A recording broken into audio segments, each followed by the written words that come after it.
Hello, hello, hello.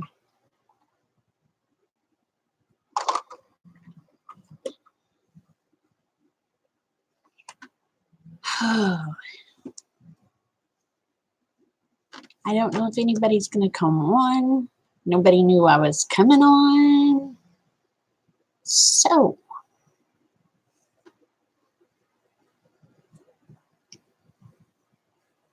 oh, there's 3 people here. Hi. Hi, Eva. How are you doing, darling? How's it going? Hey, Red. How you doing, hon? So what are y'all up to? Am okay. That does not sound good. What's going on? Hey, Dave. Hey, Wendy. Wendy, do you finally have internet?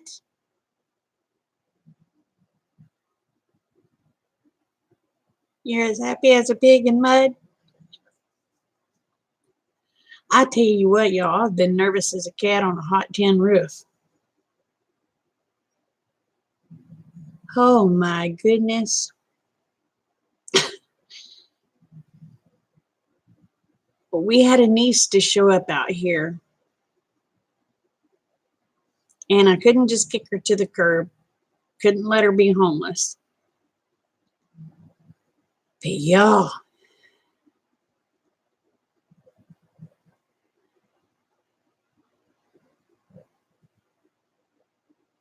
oh, I understand that.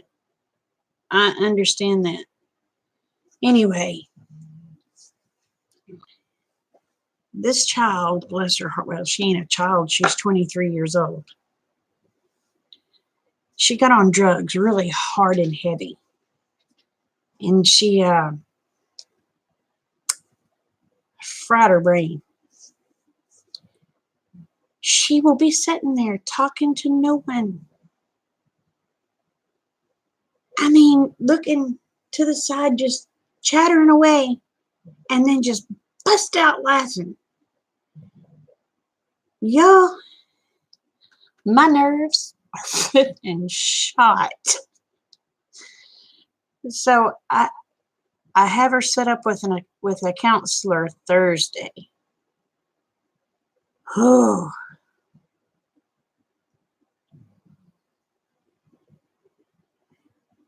yeah.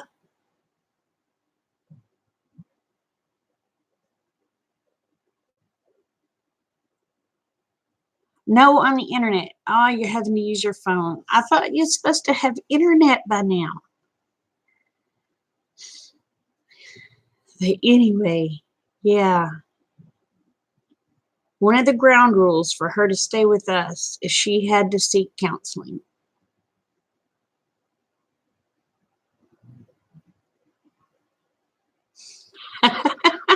I know, Dave. I know, right?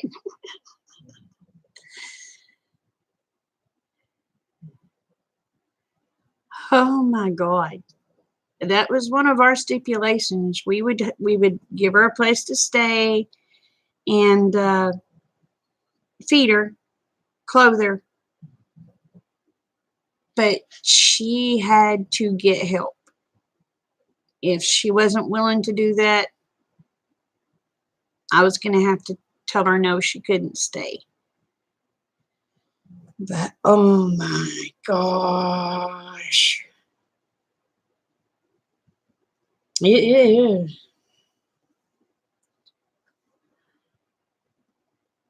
Hey, Justin. Hey, Tim. I'm doing pretty good. How are you? Y'all, my hair is horrible. Look at that mess. Look how long it's getting. Look at that crap. Thank you. And we found out yesterday, or was it day before yesterday?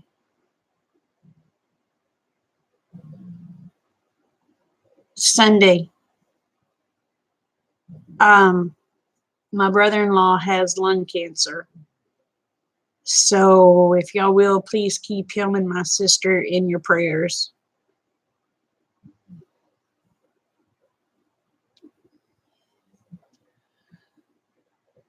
Oh, I ain't been doing nothing but working around here, but my poor brain is on the fritz. I'm beginning to start talking to myself.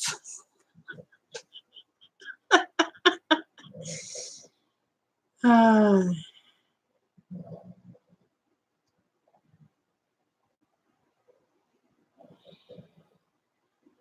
are you going to introduce her to John and make her collect chips? I'm confused. That one went over my head, Dave. You're going to have to explain that one.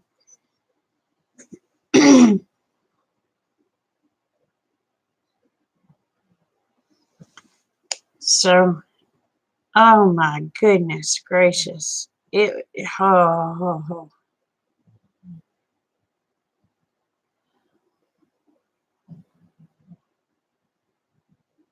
Oh, join NA. Well, hey, Evolving. I don't know I don't know what her counselor will make her do. But thank God she has a mental health substance abuse insurance that the state gave her. So I won't have to pay for the counseling and all that. So I'm thanking God for that. I know, Justin. Well, they thought my brother-in-law had pneumonia, and when they did the MRI and scans and all that stuff, Sunday, because he was put in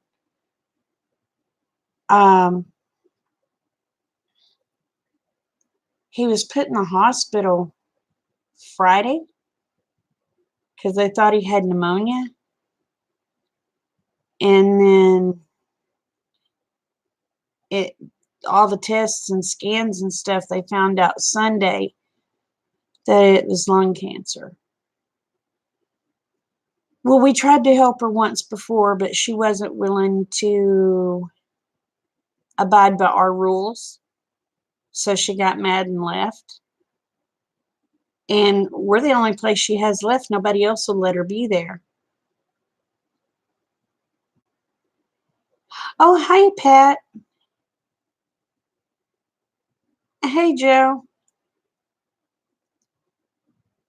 But we tried to help her once before, but she wasn't willing to abide by the rules and get the help.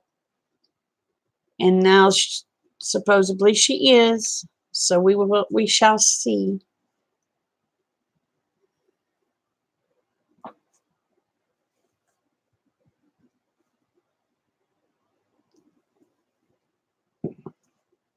But she just showed up. I mean, she just showed up and said, I want to come home. And we just flat told her there's rules. If you can't abide by the rules, there's the door. Don't let it hit you on the butt on the way out.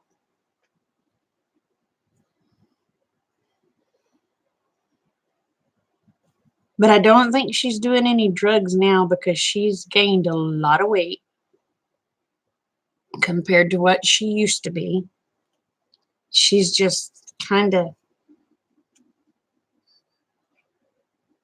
out there.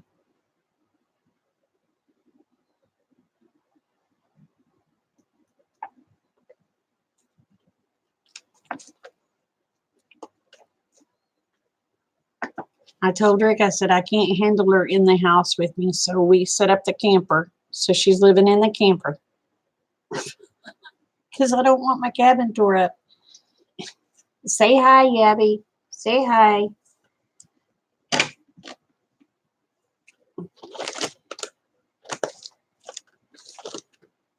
I understand that.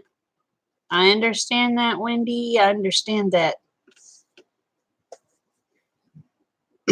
But I'm afraid, I don't know. Hey, Bonnie, I don't know if the counselor will talk to me and ask me what's going on. I've been looking for a tiny little camera that I can afford to put up so that I could kind of video her sitting on the couch and talking and laughing and carrying on with herself. So, hey, Jimmy, so that maybe a counselor could see what I'm talking about instead of just saying, oh, okay.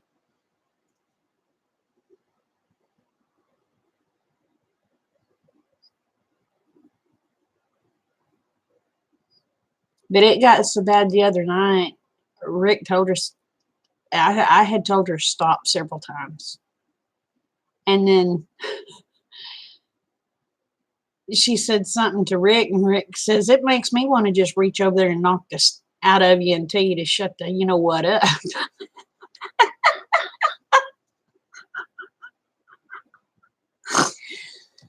So she calmed down a little bit, but oh,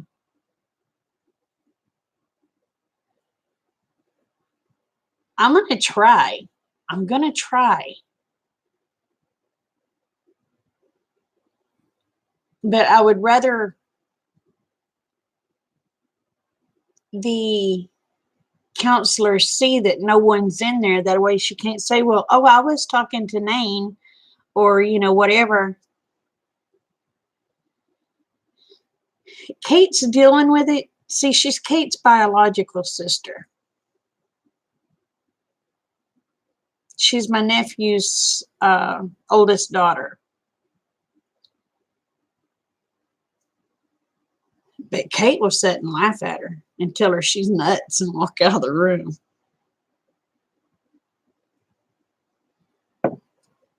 So, and that's another reason I couldn't just tell her to hit the bricks, is because she is Kate's sister. Hey, Backer Bob. Yes, Kate don't hold nothing back. Kate does not hold anything back. Kate is kin to me. I have to say, Kate is kin to me. If it comes in here, it comes out here.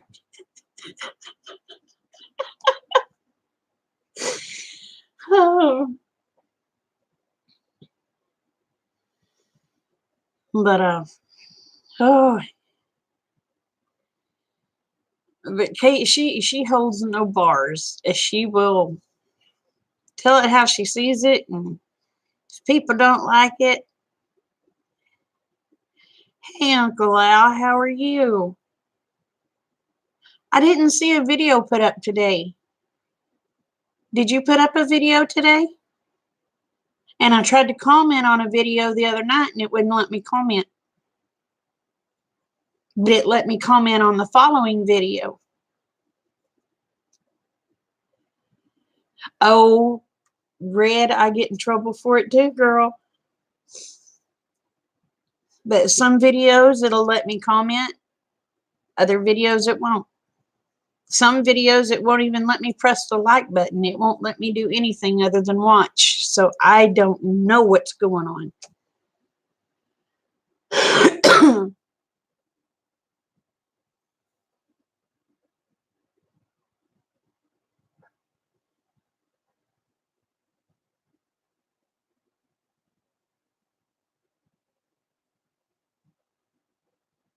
I don't know. See, she was incarcerated.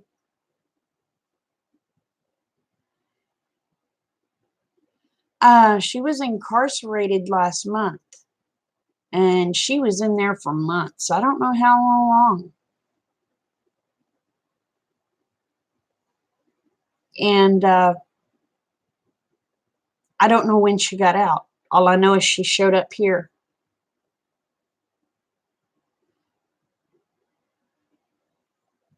Oh, no. Sorry, Uncle Al. But all I know is she showed up here, and we've had no issues with stuff that shouldn't be here, because I went through the bags. I went through everything before we let her stay.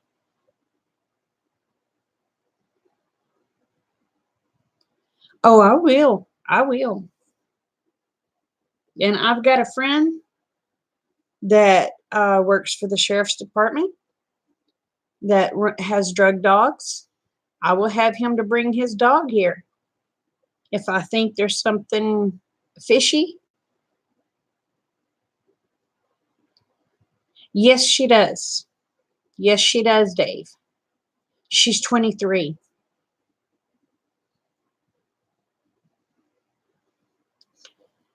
Not Al, Uncle Al, but oh, honey, I do. I do, I do, I do. I make Kate lock her door at night. We like ours at night. So, yeah. Yeah.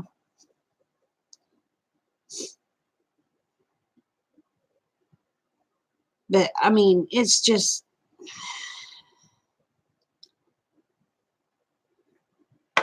I'm a bit, okay, supposedly, this person she's talking to, it's because she has a wire in her neck. She woke up with a wire. Mm-mm. Yes, yes, yes, I do. Yes, I do. Yes, I do.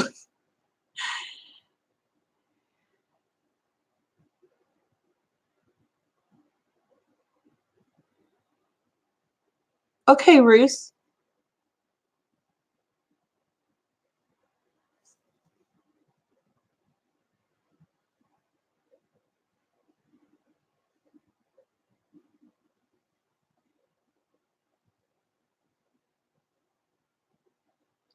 Y'all want to go ahead and just do a prayer right now?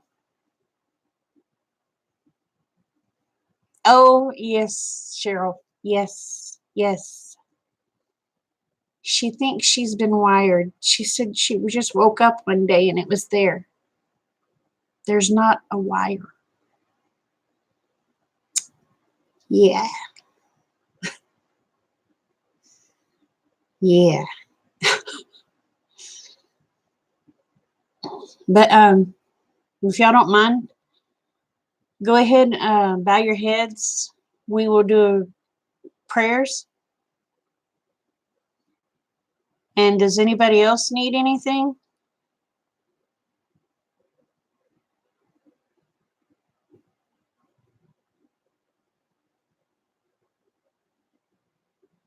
Exactly, Dave. Exactly. That was part of the offense. That was part of the offense.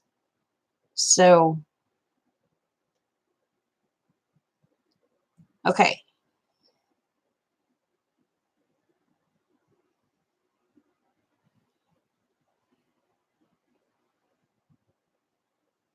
Okay, Cheryl.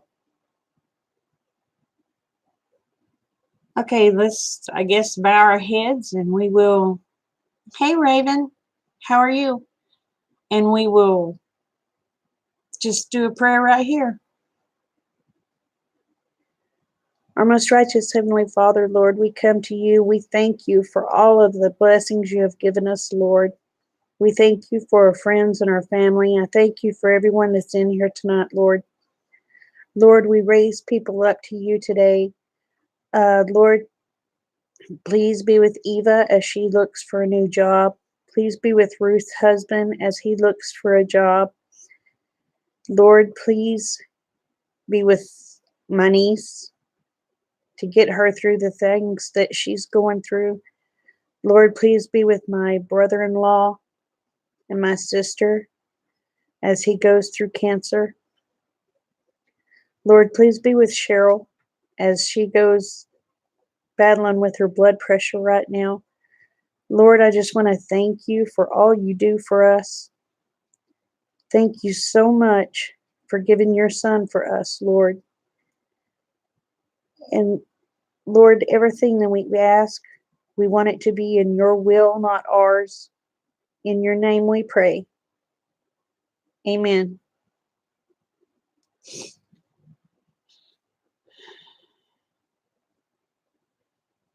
So, anyway, we've we've we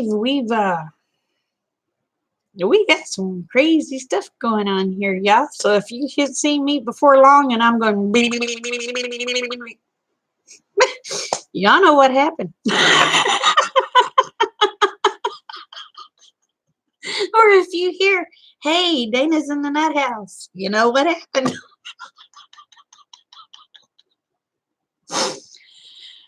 Oh, so yeah.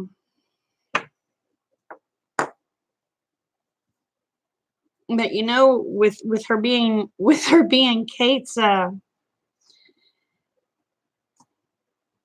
like that now. But with her being Katie Bug's biological sister, I can't just turn her away and Kate Bug say, Mama, why? You know? So I can't have her saying, why did you turn her away, but you didn't turn me away? So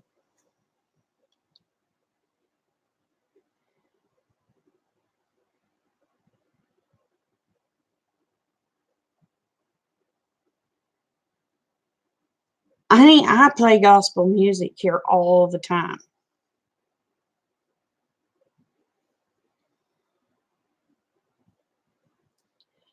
Oh, maybe, Dave, maybe. If that's the case, the good Lord was preparing me for a marathon.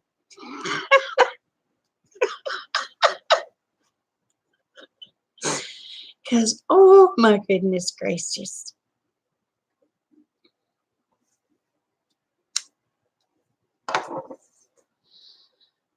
Oh,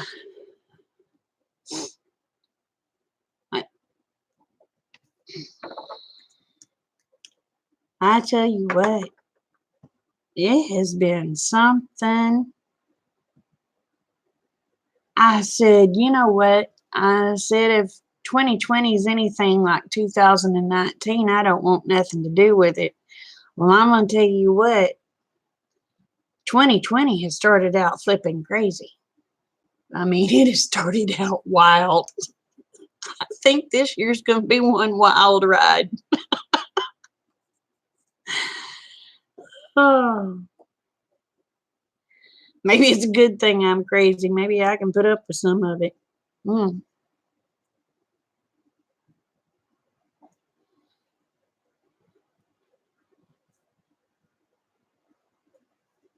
But I'm hoping she gets her life together. I'm hoping the counselor starts really working with her.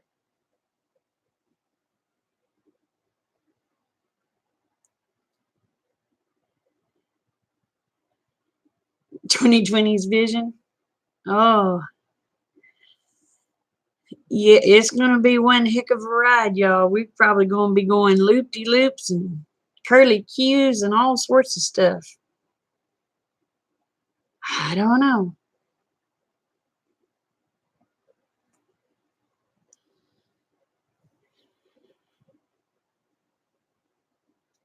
Yeah, I do. I have a best friend that is a lawyer. So I used to work for him.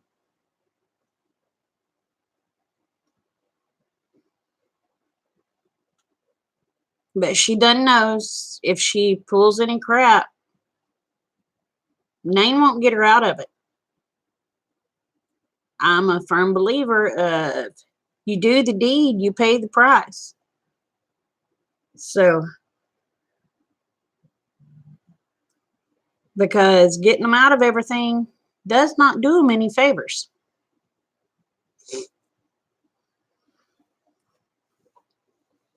So, and she knows Aunt Name When Aunt Name says something, Aunt Name means it. Okay, Red. You have a good night, sweetheart.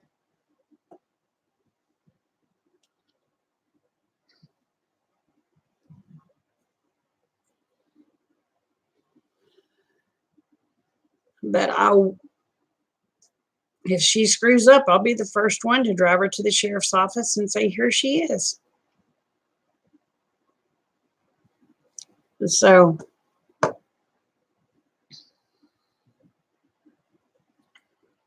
Ruth, I don't know. This poor child, I can't go into everything, but let's just say her mother did things to her when she was little. Her mother's boyfriends did things to her when she was little. She's got a lot of issues. She's got a lot of issues. She's got a lot of demons to have to deal with.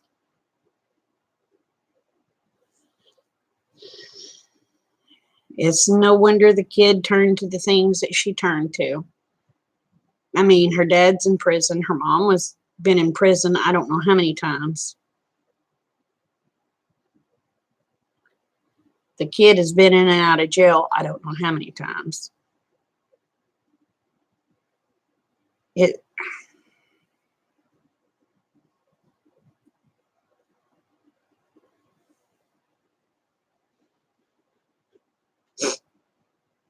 That's like earlier tonight.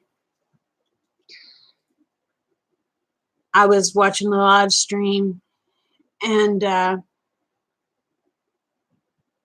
was a prayer service at the end of the live stream. Yes, there is. Yes, there is. There's Bibles in every room in my house. Yes, I will be doing random checks. I'm just that way. And on the live stream, they was doing a prayer, and she's standing over here, and she went to talking, and I looked at her. I said, shut up. I said, bow your head and shut up. And she said something else, and I said, listen. I said, he's saying a prayer. I said, shut up and listen. So she shut up. So, oh.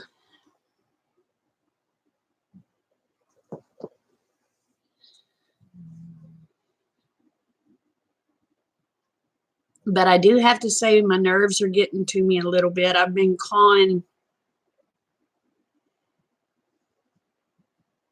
Oh, her PO can do it too. Well, I'll contact her PO. And I have been clawing myself silly, and I know it's my nerves. Hey, Davita. I'm talking about my niece. She moved. She showed up at our door, and I couldn't turn her away because she's Kate Bug's biological sister. She's 23 years old. She just got some issues. But I'm going to tell y'all what, y'all, I've been calling myself silly. Look at this. And I know it's nerves. I've just been scratching the fool out of my crazy self.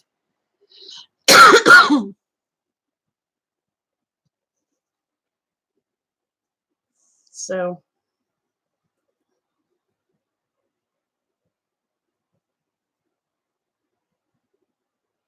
yeah, honey, I'm just going through a little bit of stress right now. It's very sad someone so young running their life like that. She's beautiful. She's a beautiful girl. She's a very beautiful girl. But she just, I don't know. Hey, Cherokee Rebel, how are you, sweetheart?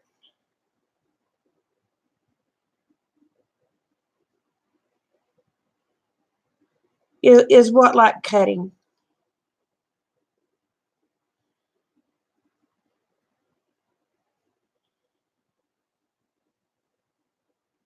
You're coping? Are you all right, sweetheart? If you need to get anything out, just get it out. No, mine is just, I get nervous and I start clawing. I start itching. All right.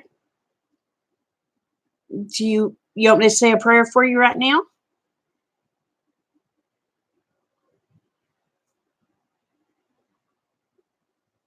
Y'all, if you don't mind, let's bow our heads and say a prayer for Cherokee Rebel. Our most righteous Heavenly Father, Lord, we come to you. We thank you for everybody that's in here, Lord. We thank you and praise you for all you have done for us, Lord. Lord, please be with Cherokee Rebel as they're going through this bad infection right now, Lord. Lord, it be in your will. Please just take that infection and throw it away, because we know you out of all can do it, Lord. In your name we pray. Amen.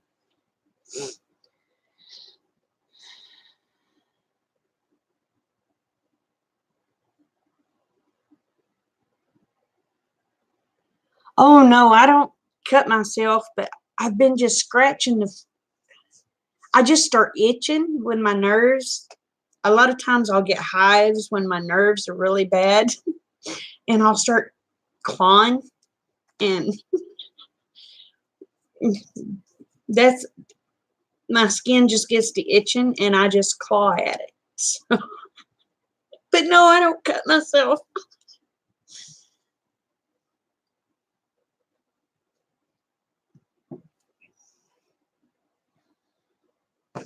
I don't like pain that well, unless it's a tattoo. I love tattoos.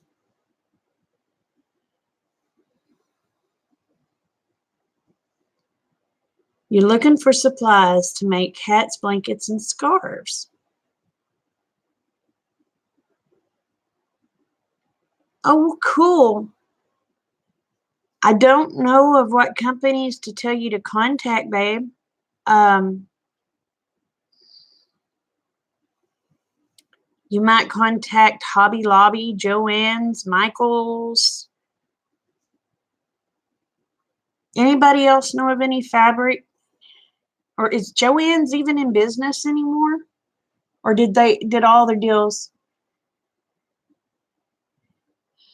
I would like to get a tattoo for my dad, but my dad didn't like tattoos. He got so upset with me when I got my tattoos for my brothers.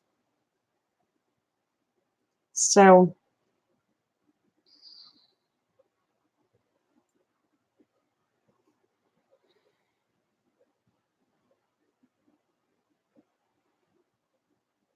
oh, okay. All right, sure.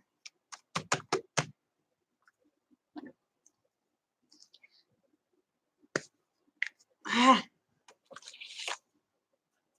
well, let me write it on this side.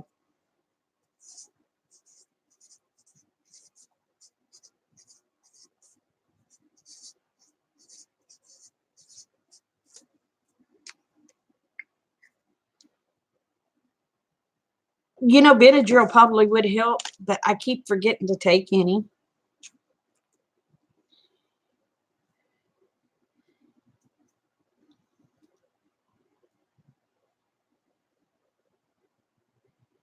Um, Cherokee Rebel, where are you from? As soon as I see Cherokee, I think of Oklahoma, because I'm Cherokee and Choctaw. I just don't have a number to prove it.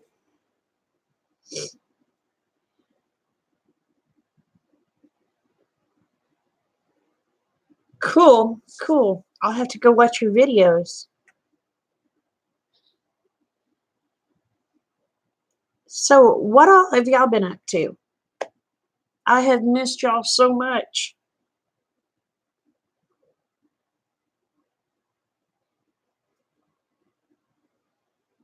Your home is Mississippi. I've never heard of Friendswood, Texas. How far is that from Oklahoma? I put Lubriderm on it a while ago and it quit itching, so it could be dry skin that's causing me to itch too. Probably a combination of dry skin and nerves.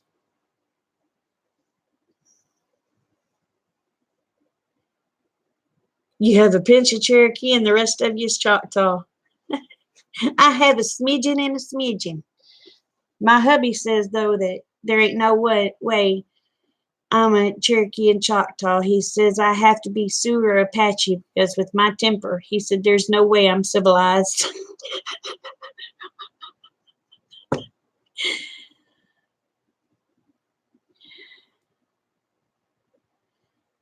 So he said with my temper, there's no way I'm civilized. I didn't think that was very nice.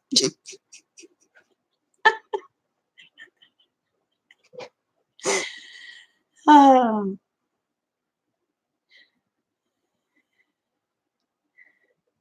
Hey, Monica.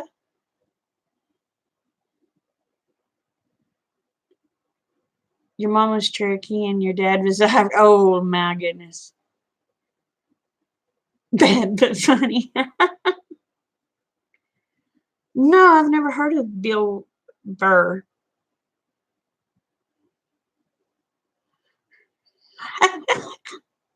I could have got me a tomahawk.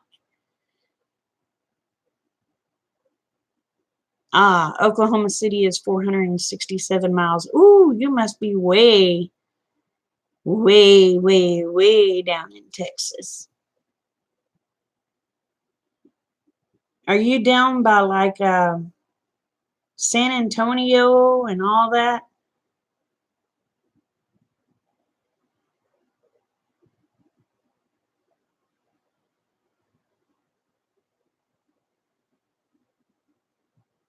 Your dad's side is Blackfoot and French, and your mom's side is Irish and French.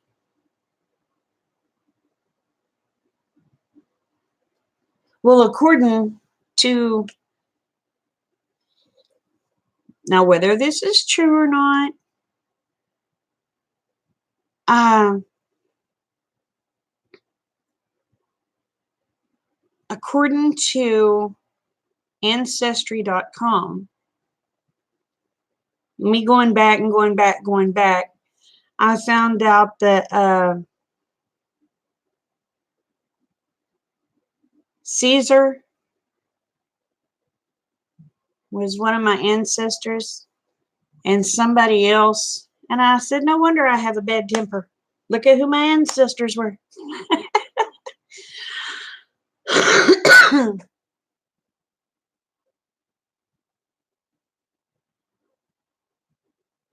Oh my goodness. Look up his skit about lotion. Okay. So, yeah.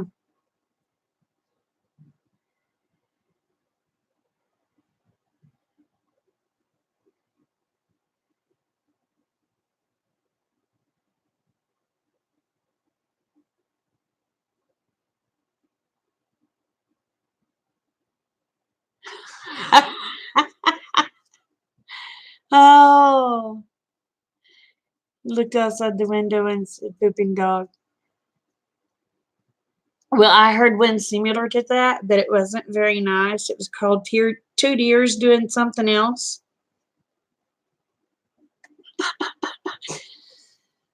His brother Soaring Eagle and Sitting Buffalo were there. And then the little boy's name was Two Deers Doing the Nasty.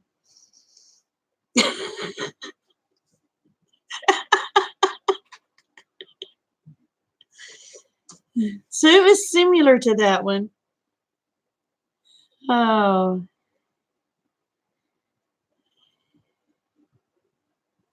San Antonio is 3 hours and 21 minutes from you. Well, you're closer to them than you are us, I'll tell you that.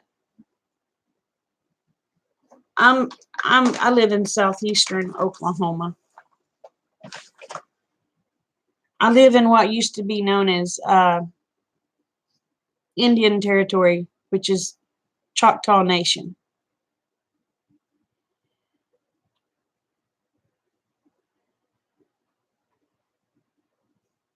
So, but yet I have no proof I am who I am.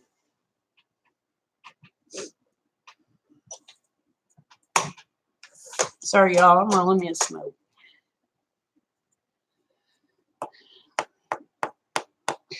So, Miss Monica, what have you been up to? Mr. Jimmy, what have you been up to?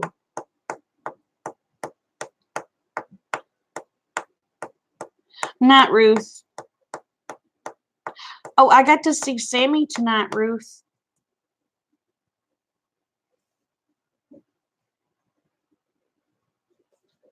He's getting huge. But he likes to jump on people and knock you down. How am I? I'm not related to the Crockers, baby.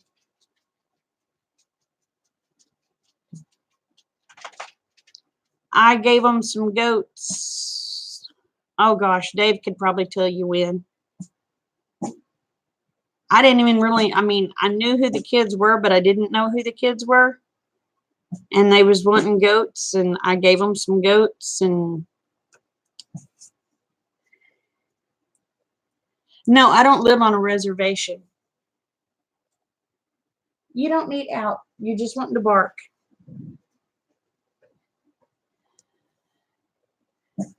Night, Cheryl. Love you too, hon.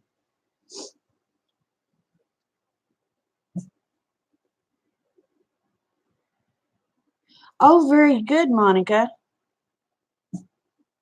But no, I didn't really know the Crockers. I met them at the Arms family greet up or meet and greet, and I gave them.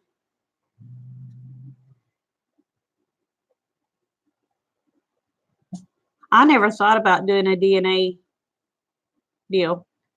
Um, I met them at the meet and greet, and the kids was wanting goats, and I really didn't know who the kids were, so I offered them goats, and they come got them. And then I found out later who the kids were.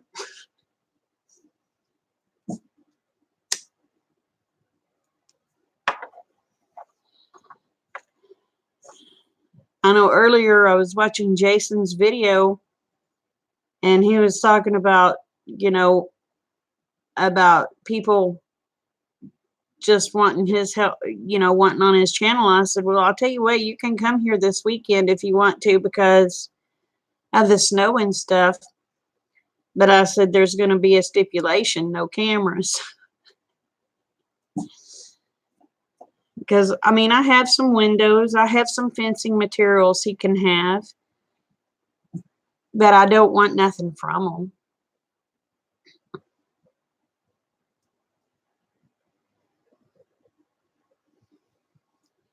So I don't know if the kid thinks I'm just wanting on his channel. I don't want, honestly, I'm not trying to be mean. I'd rather not be on the channel because I don't want the trolls.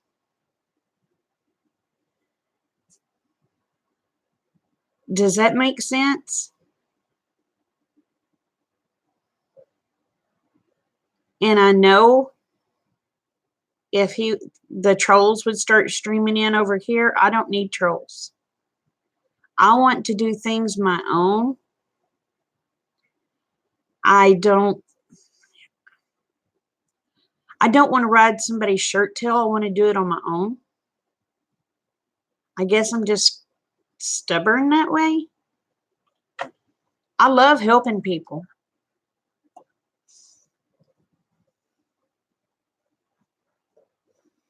Yeah, I don't need the trolls. I have one troll. I like my one little troll that I have.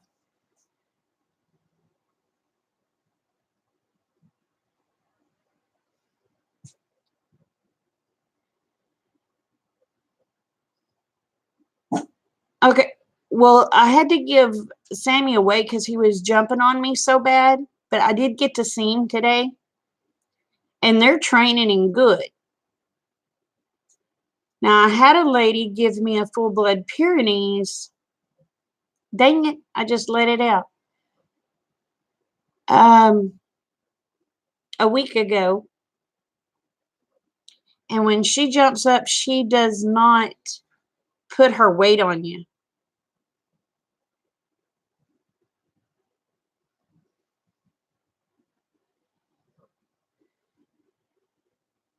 Yeah, I would prefer not to even be mentioned, you know? You have three dogs and a gecko. But if you will watch Bear Independent, Ruth, Sammy was at the end of his live chat tonight. Bear's a big guy. He can put Sammy in his place. Sammy just got to where he was knocking me down and knocking me around, and I couldn't. He was hurting me.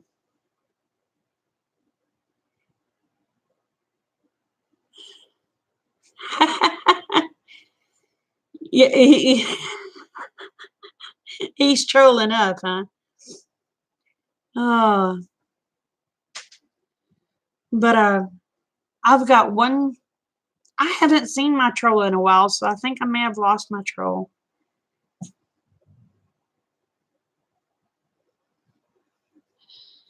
But I would rather, yeah, Bear can handle him. Bear and his wife can handle him. Oh, yes, Ken, you're my favorite troll.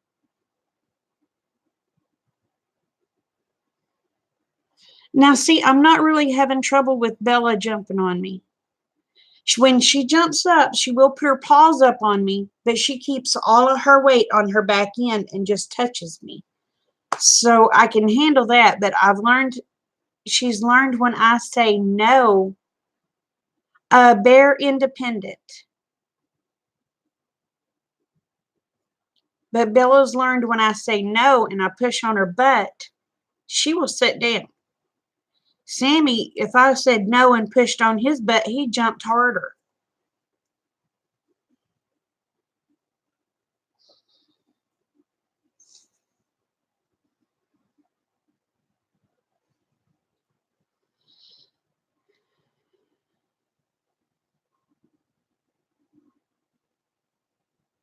Oh, is she a blackmouth cur?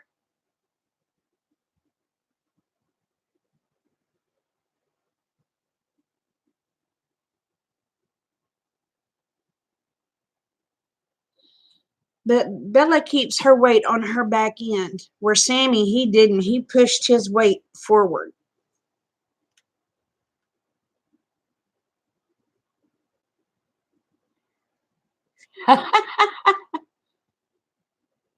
Oh, a Brindle Mountain cur. I've never seen one of those. I'll have to go to your channel. Do you have it on there? Yes, he knows Bear is the boss. And me, he just seen me as, hey, Brandon. He just seen me as a rag doll.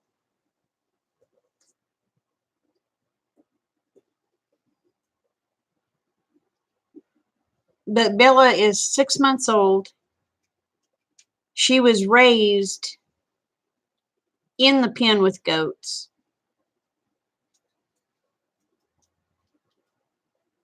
Oh, Mass does like he's hugging.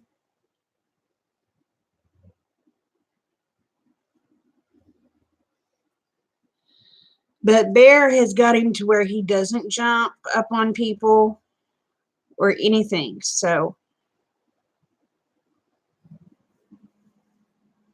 oh, honey, ours has been in the 60s and 70s too. I've been loving it.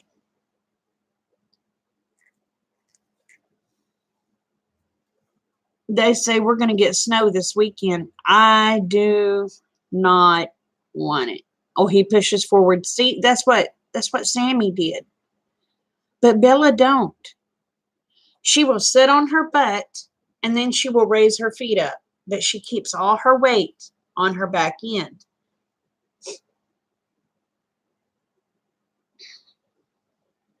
Hey, Aid.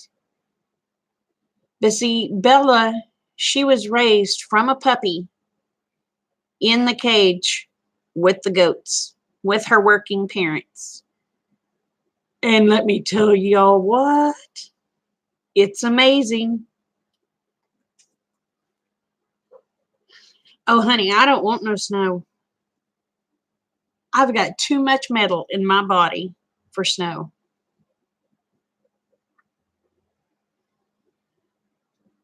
Yeah, boy dogs seem to be more stubborn.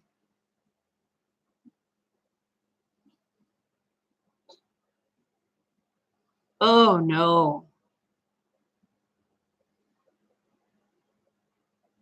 Now, Gardner, are you here in Oklahoma too?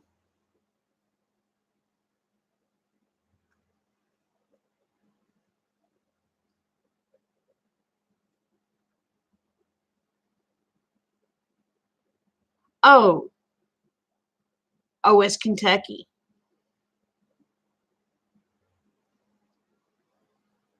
Yes, he's in Oklahoma. He's 2 hours away from me.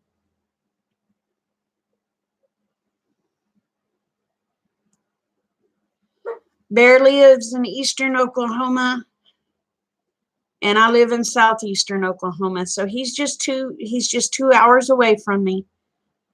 But Sammy's doing really good with them.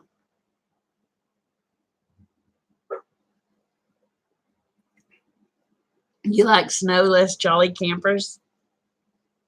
Yeah, he's an Okie dog. Domino, stop. Oh, thank you. Thank you. Thank you. That is just, it's tablecloth. Shh. Oh, and then I got that blame thing piled up. I got to clean it off again. But yeah, Bear or Sammy is in Oklahoma. Oh, look at the rooster. Oh, honey, I have roosters all over the place in here.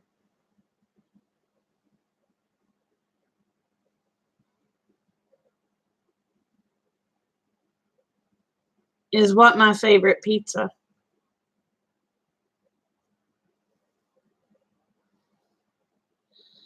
I don't want no snow.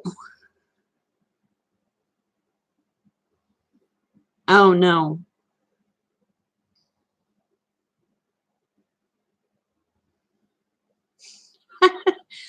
Well, for the material I wanted, they wanted $6 a yard, and the tablecloth was only $10. And to do all the windows, I would have had to spend almost $130. I spent $30 and did all my windows with tablecloths. Oh, I don't like snows. I don't like snow at all. But the thing of it is, here in Oklahoma, we really don't get a lot of snow. We get ice.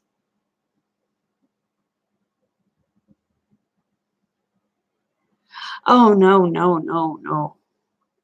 You dreamed you got 2 feet of snow in Florida. Oh, I misread. Yeah, oh, it's probably in the 30s here right now.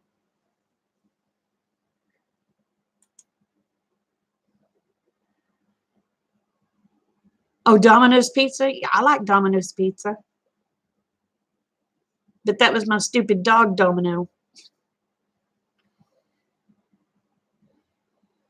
The reason I like Domino's pizza is because it's so cheap. I can buy them at Domino's cheaper than I can make them. Oh, you use. Hey, it works.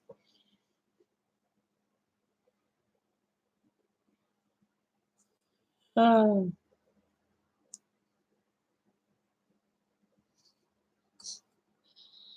Try to do a video on Bella tomorrow, if possible, y'all. She is beautiful. Sammy was pretty, but Bella is gorgeous. She is a full-blood Pyrenees.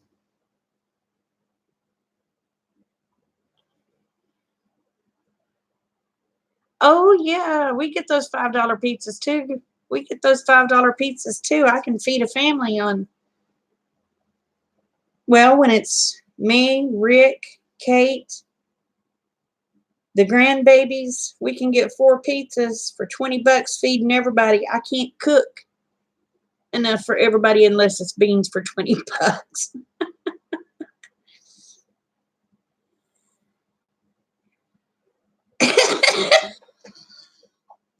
Oh, goodness, Ken. Good night, Ruth. I like Little Caesars pizza, but I like to get extra sauce in a cup because I like dipping my pizza in that sauce. But usually what I do is I just go to Dollar Tree and buy one of those Mama something. It's a Mama Rosa, Mama Catalini, or something like that. Jars for $1. And I'll bring it home and heat it up and put it in little individual serving deals. And all of us get to dip our pizzas in it. It's a lot cheaper.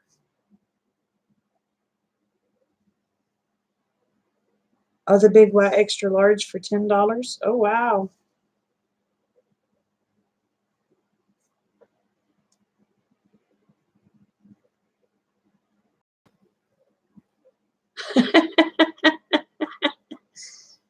um,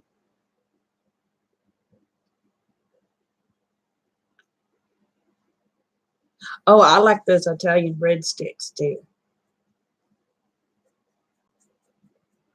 I like food. Unfortunately, I will be. I know, I know, I know, Wendy. Um, I got a pot of beans on for tomorrow. I hate beans. Oh, I hate beans, but Rick loves them. Big white tastes like Papa Gino's. I've never heard of Papa Gino's. Night, Bonnie. Love you, girl.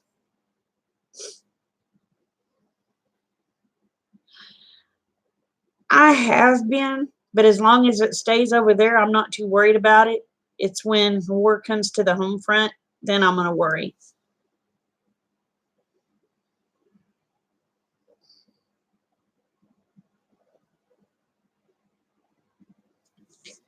The tomato sauce cans with garlic from. Oh, yeah, I bet that would work too. Well, sometimes I use ranch dressing on my pizza when I don't have the other.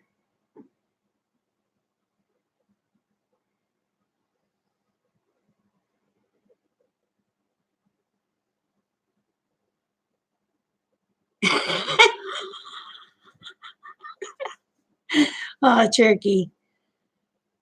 All right, Monica. You take care, sweetheart. Thank you for coming in. Love you, girl.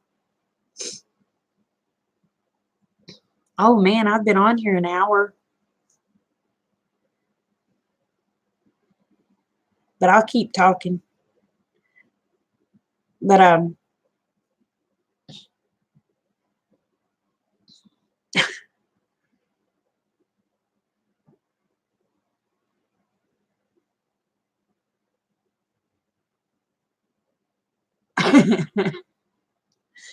that would be an embarrassing deal, Jimmy. Or not Jimmy, but Cherokee. Oh, Papa Gino's is up there in the Northeast. We used to have a Papa John's, but uh,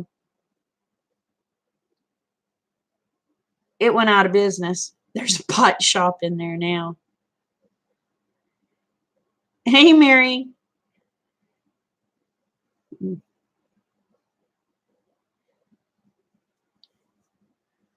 But I tell you what, y'all. I went into McAllister the other day, and there is Mary Jane shops everywhere. It seems like on every freaking corner.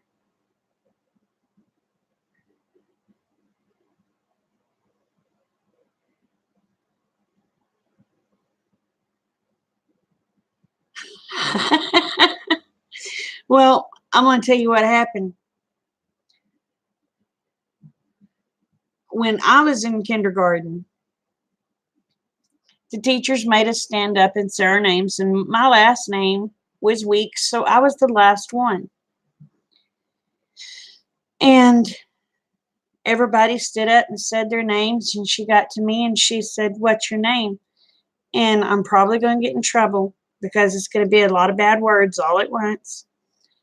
But I stood up and I said, "My name is Damn It Dana, you little shit ass Weeks." I got sent to the office.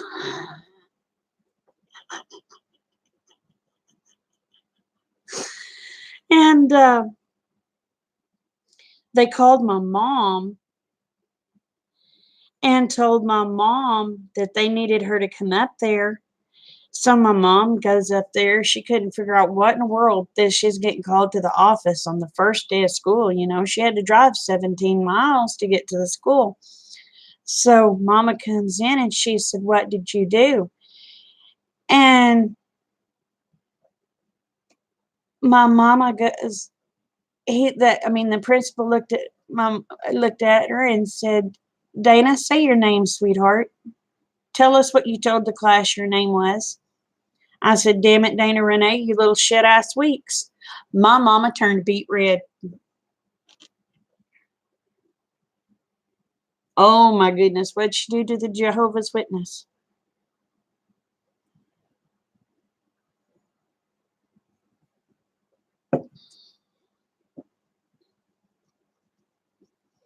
But my mom, oh, mama was red.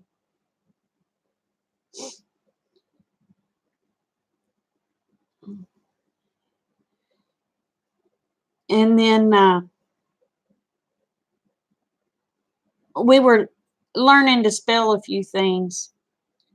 So me and my daddy, we were outside and we were trying to learn to spell words. And I was trying to spell tired. And I looked at my daddy and I said, "Daddy," I said, "I'm TURD tired." Well, from then on, every time he would say he was tired, it was it was TURD tired. So anyway, yeah, I used to get myself in some predicaments.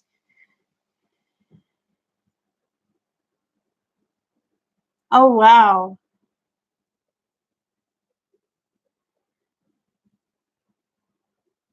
Just tell her because she's your favorite.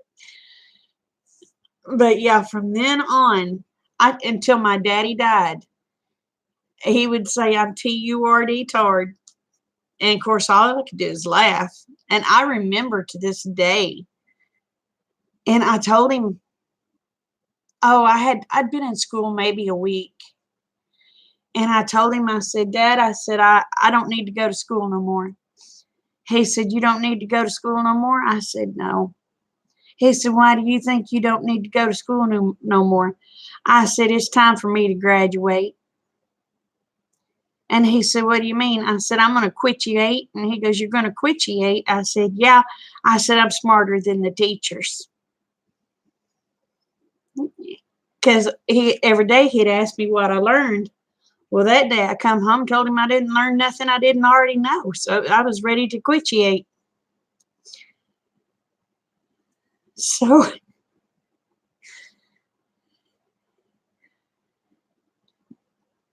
anyway, so from then on, I was known as the kindergarten dropout because I wanted to quitiate because that day that teacher didn't teach me nothing I didn't already know.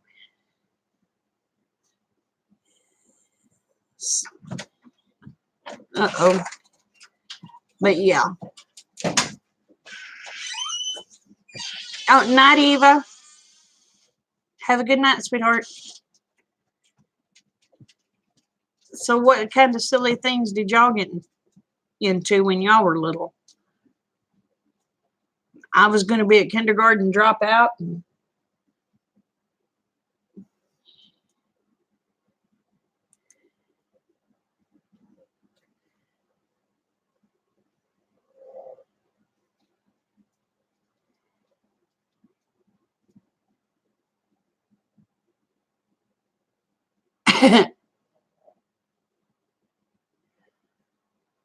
You used to pronounce church.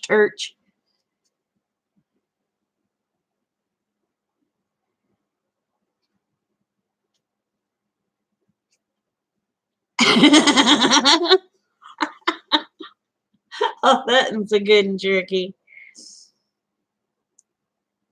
Well, I thought I was too. I thought I was an angel in grade school. I mean, all the teachers, they just loved me. But I done learned everything they could teach me in kindergarten because that teacher didn't teach me nothing I didn't know that day.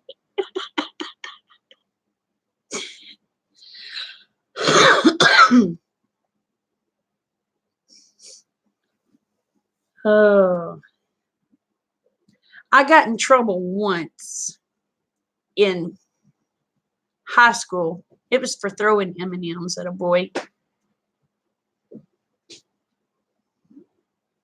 He was being a pain in the butt, and I just took a handful of M&Ms and threw them at him.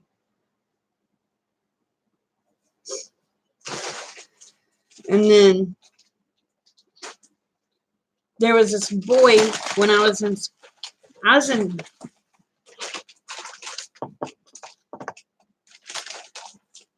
8th or 9th grade. I don't remember.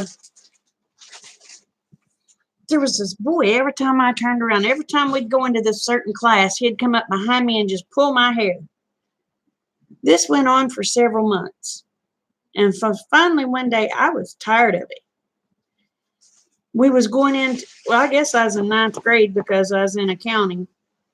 Anyway, we was walking in the classroom door. He come up and pulled my hair. I turned around and went, wham! He went sliding across the floor into the wall. And the teacher just looked at him and looked at me. And then I felt bad because I found out a few days later that boy had a crush on me as the reason he was pulling my hair. But, after I blacked his eyes, he didn't have a crush on me no more. So.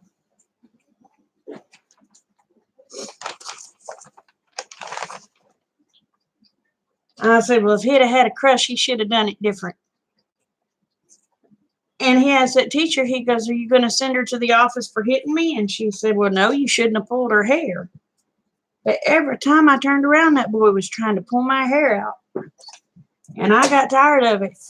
And I let him have it that day.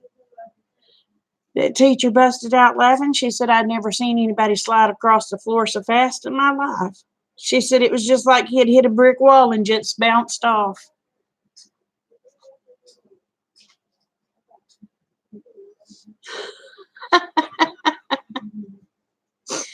Oh. Well, thank you, Ken, if it's that bad. Oh. Too colorful for here. We may have to go watch Ken. Ken may have to go put on a live stream where we can go see what the heck he's talking about, y'all. Are you doing a live stream tonight, Ken?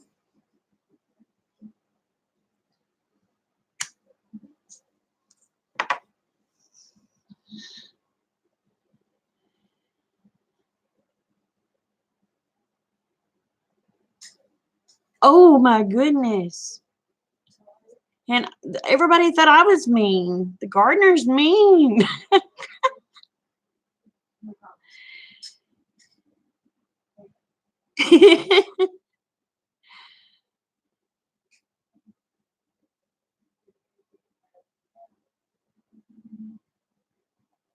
Oh no! You broke a brand new window. Well, I tried to make me one of them double barrel slingshots like Ellie Mae Clampett did. And mine didn't work out like hers.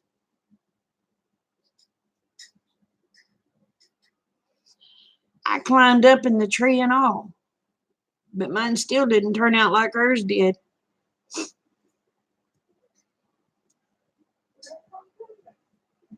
Of course, at that time, my mama's bra just might have been too worn out. So.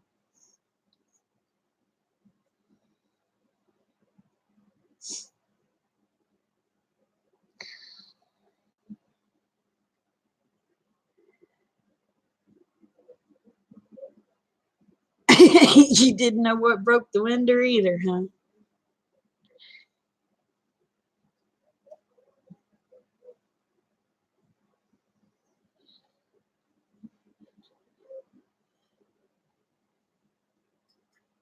Are you doing a show tonight, Red or Ken?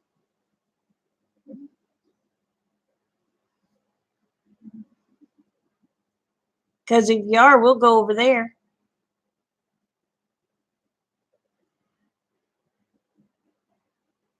He can tell us the story.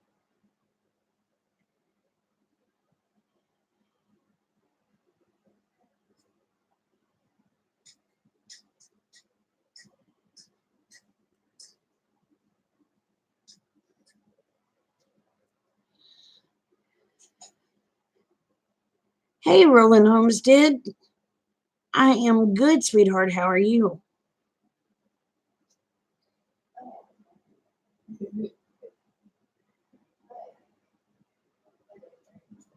Do you have any bad weather up there your way? I'm sure you do, but thank God we don't have no snow or nothing here.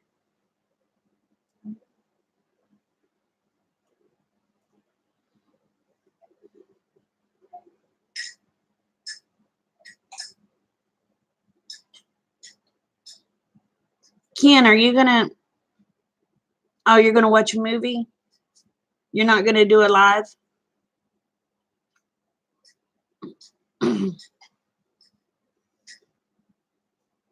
Oh, Jimmy's gonna fire live up.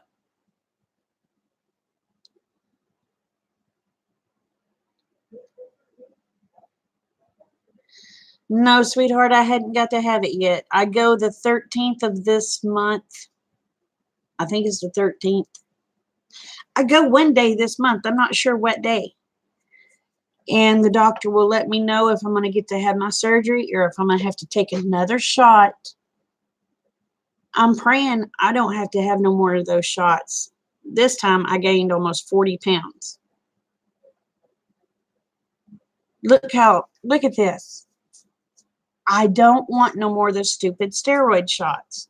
I just want them to fix my leg and let me go about my business. But you know how insurance is.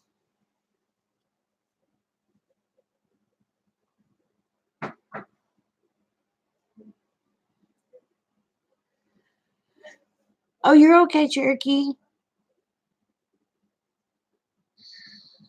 Yeah, I get to go. This month to the doctor. Yeah, it's my knee. It's been reconstructed 3 times, and I just want a knee replacement. I'm bone on bone, and according to the insurance, I had to have those stupid shots so many times before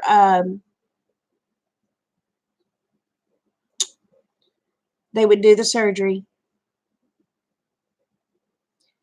And I'm hoping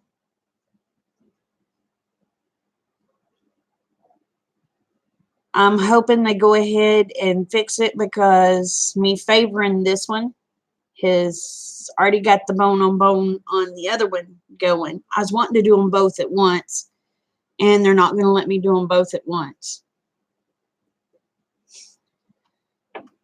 So,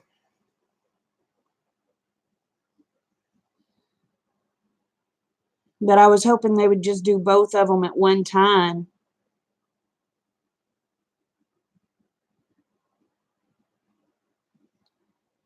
Well, they told me when I was 50 years old I could have it replaced. I'm over 50 now. I'll be 52 in November. And they said, "Well," I said, "Listen, people," I said, "I've already had two massive heart attacks or major heart attacks. I've survived the Widowmaker twice, and I've had a stroke.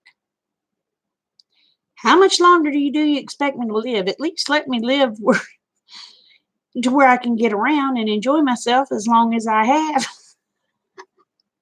So,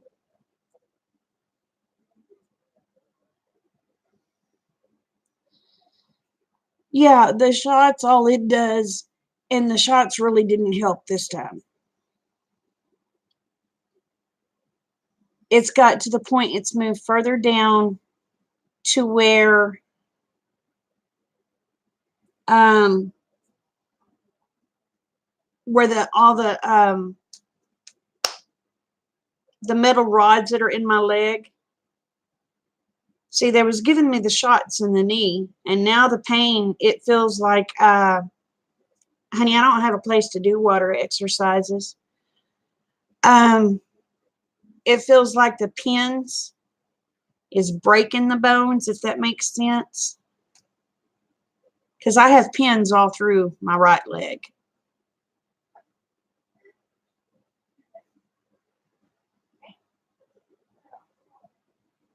So, and it feels like the, the pins are just busting out of the bones. It hurts so bad. Yeah, I'm bone on bone in both legs.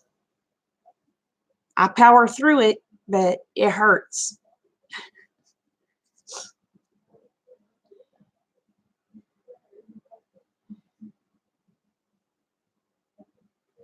Oh my goodness. You're braver than I am, Roland. You're braver than I am. My butt ain't going nowhere in no snow.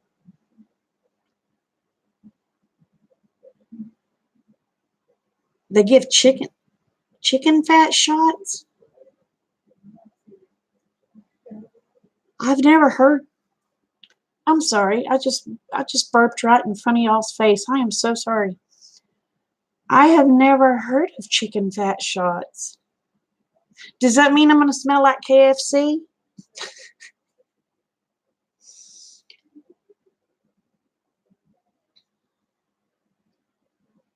I like Kentucky Fried Chicken, y'all, but I don't think I want to smell like it.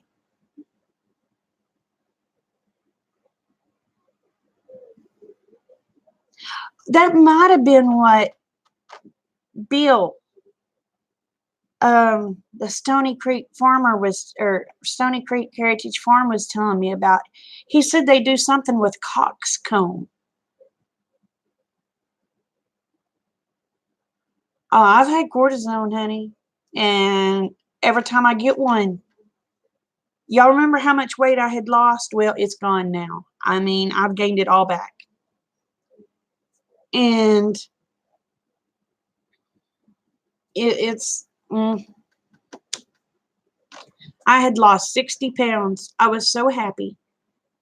And taking those shots, I've gained it all back. And it's not because I eat any different. And I still get more exercise than I did. But I just blowed up.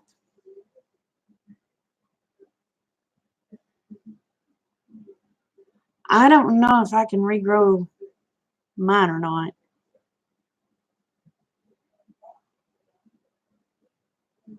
Now, Bill, I guess that's what he was talking about with the coxcomb. Um, he said, now it's very painful. He said, once you get that shot, you're down for a couple of days.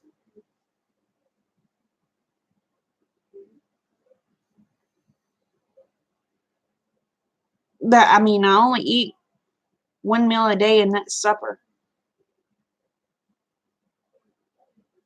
And like tonight, which granted, I probably shouldn't have ate what I ate. I ate a piece of ham, biscuits and gravy, and eggs. That was my supper tonight.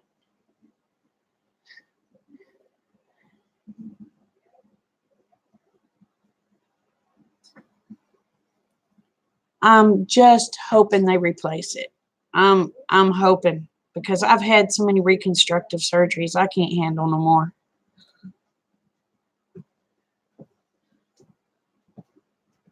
I just want them to do a replacement. That way I don't have to worry with it no more. Yeah, Stony Creek.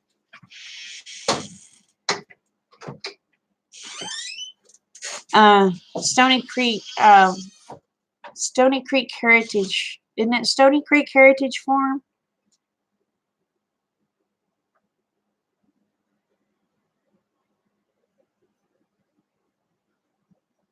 Where has who been, sweetheart? Stony Creek? Oh, I don't know where he's been. I seen him. Well, I went to his house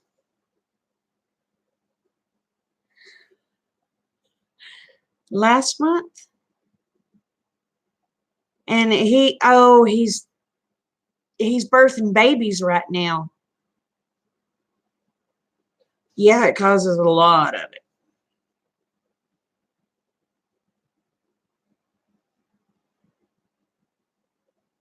They do bionic knee. I need bionic knees. I can be the $6 million woman. Oh, he hasn't done a video in a while. Well, he's in the middle of birthing babies right now. I think he said that he's got 3 or 4 that's dropped this week, and he has 2 or 3 more weeks of babies just supposed to be going boom, boom, boom, boom, boom.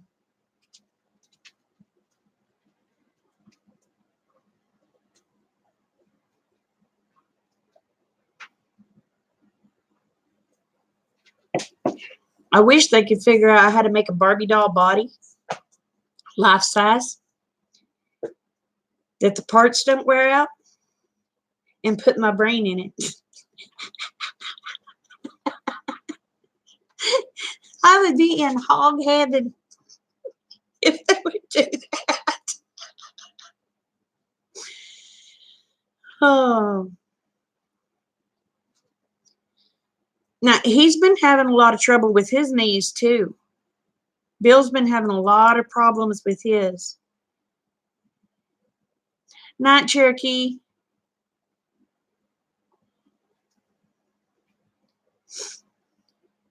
But, yeah, Bill's been having a lot of trouble with his knees, too.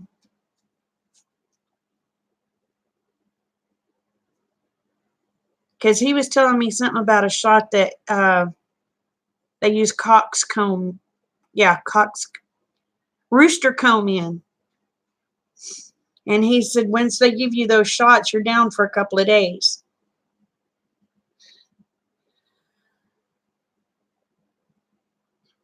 Oh, girl, I know how you feel. That's my right one has been kicking my butt. I mean, it's been kicking my butt bad. It just feels like those bones where those rods are is just splintering.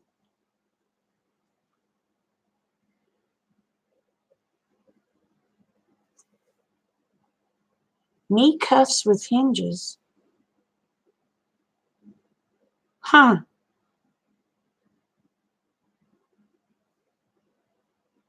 I have to look into what you're talking about.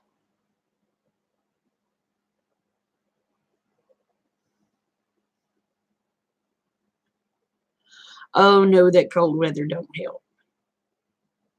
And if my knees get cold, I am cold all over. If my feet and knees get cold, I can't get warm.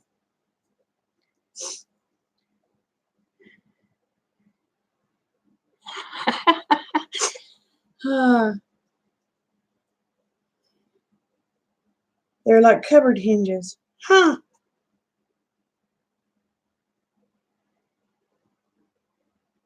Well, people probably think I'm a buffoon because a lot of times I walk with my cane. I'll be holding my cane, and if my knee starts to go out, I use it.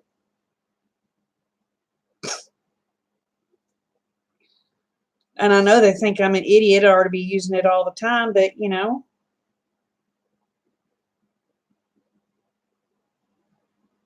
yes, that pressure, yes. But I will go down if I don't have a stupid cane with me.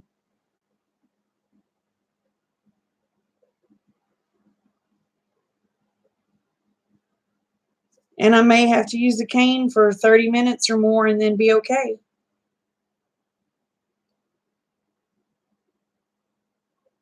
You put ace bandages on your knees and ankles? I don't do that because I sweat too bad. I can't handle being confined.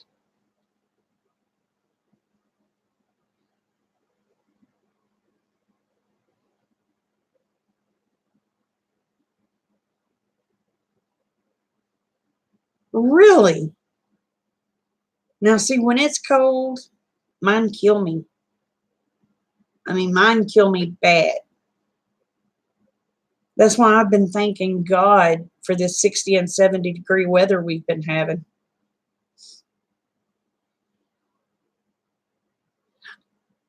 Oh, girl, when I get up from sitting or get out of the beds of the mornings, my legs are so stiff. I look like I'd had a hard drinking all night. I'm stumbling around like a drunkard.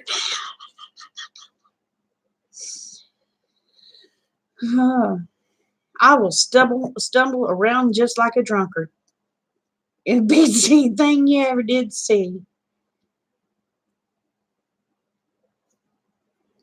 The cold makes you hurt all over. How are you, Jamie? Now my fingers can't get cold because if my fingers get cold, then I ache. My hands will just sit and ache.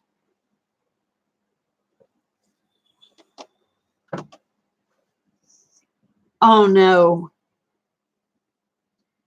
Well, honey, I tell you what, Rick has started already. My husband has already started gathering walkers, canes, crutches, stuff for me to take showers with, those benches. If he sees somebody getting rid of it, he'll grab it and he'll bring it home because he says, I know where you're headed.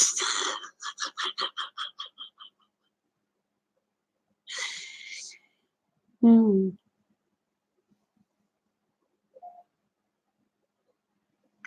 Oh, now, see, I burn up most of the time. I burn up most of the time. But if my legs get cold, I'm done. I'm toast.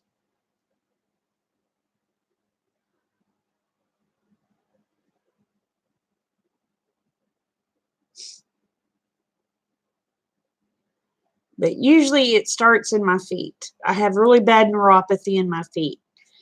And if those feet get cold, it'll start moving up my leg and I just can't quit hurting. I can't get warm. I can't quit hurting.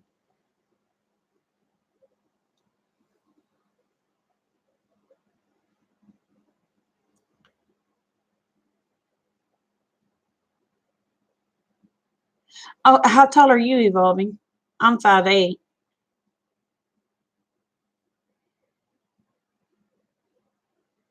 Oh, you have your wheelie and your wheelchair.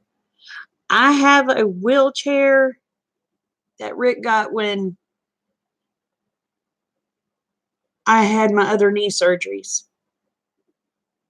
because we was wanting to go someplace. And I told him, I said, Babe, I won't be able to walk that, not on these crutches. So he got me a wheelchair to be able to go to the deal.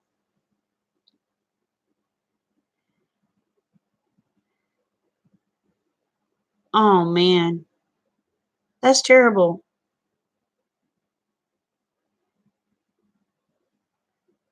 Now last year, y'all gonna think I'm crazy. Last year, I would get so cold, I would wear my toboggan to bed, and Rick would make fun of me.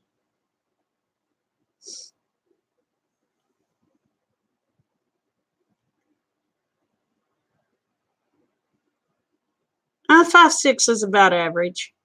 I'm 5'8". My best friend was 6 foot. Well, and my other best friend was 6'1". I was the shorty.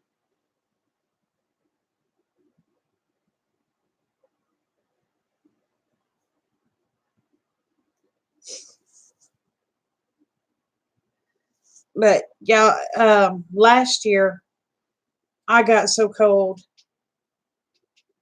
that there was a couple of times. Not only would I wear gloves to bed, I'd wear a toboggan. But of course, that was when I was. I had to have my hair cut so short because of the shingles, and I really didn't have any hair. Oh, honey, I'm wide too. A toboggan is a beanie. It's a beanie. You know, a crocheted hat.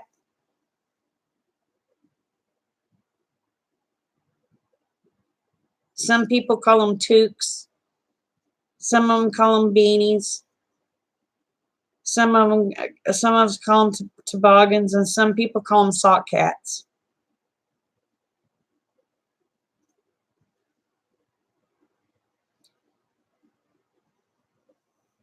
But yeah, I was wearing them to bed last year, and I was those jersey gloves, those gloves made out of t-shirts, t-shirt material. You know what I'm talking. Well, it's a strong t-shirt material. Yeah, when you crochet, you make those. Yeah, those are toboggans. Anyway, I was wearing those old brown jersey gloves to bed to keep my hands warm because at night my hands will go. I don't know how to explain it. It's like they go numb and they get really cold and they just feel dead. They're cold and clammy. So I would wear those brown jersey gloves on my hands too to keep my hands from getting. I haven't had to this year. Oh my gosh, I've burnt up. But of course, I gained all that weight back. So,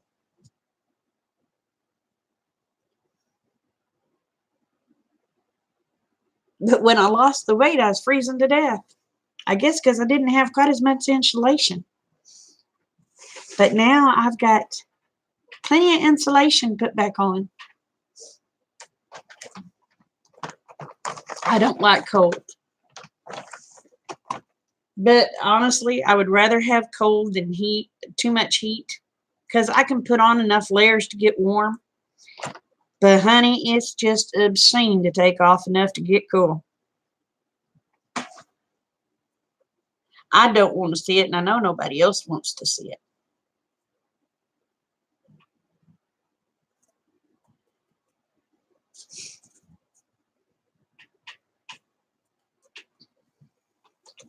You'd rather be. Well, I can get under enough quilts and put on enough clothes to get warm.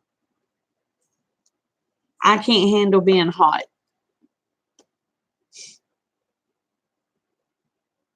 But according to, yeah, cool. There you go. I like being cool. I don't want to be cold. I don't want to be hot. Um, anyway, I had a brain fart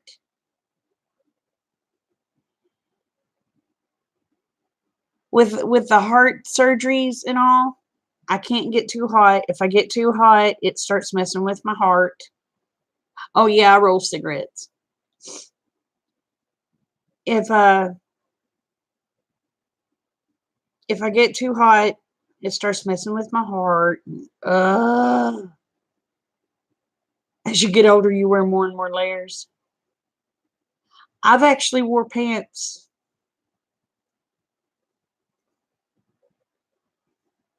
last year and this year. Usually in the summertime, I'm wearing, or in the summertime.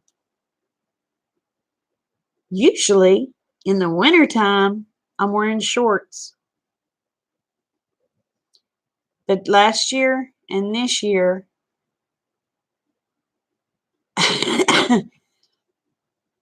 I've wore pants. I've worn pants more this year than I've wore in all the years of my life.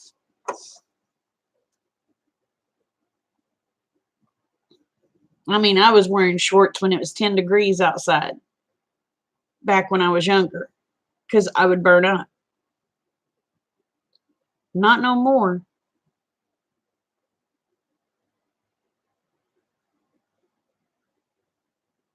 I've got, well, mine aren't sweats.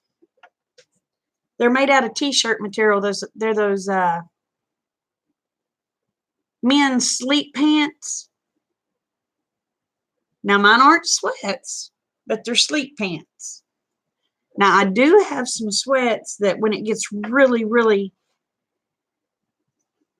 yes, I know, I know, I know, I know, I know. But it, yeah, the men's sleep jammies, the bottoms, the t-shirt, they're made out of t-shirt material. That's what I sleep in. I know I need to quit smoking. I know.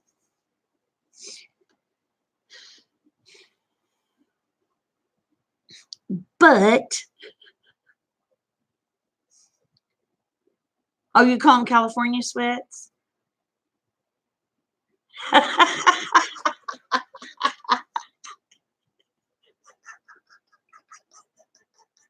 Gardner, you're sounding like Sister Kate. Yeah, it's hard to quit. And trust me, with all the crap I've been through here lately,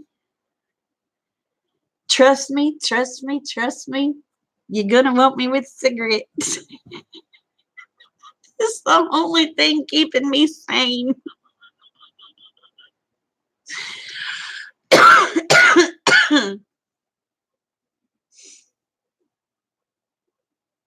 Oh my gosh. I call these lifesavers. Because I'm going to tell you what, with all the crap that's happened, if I didn't have one of these, I'd probably be killing somebody. You know, I don't drink. I mean, I have it. I may have a beverage a couple of times a year, maybe. I've had more the last 3 months than I've had in probably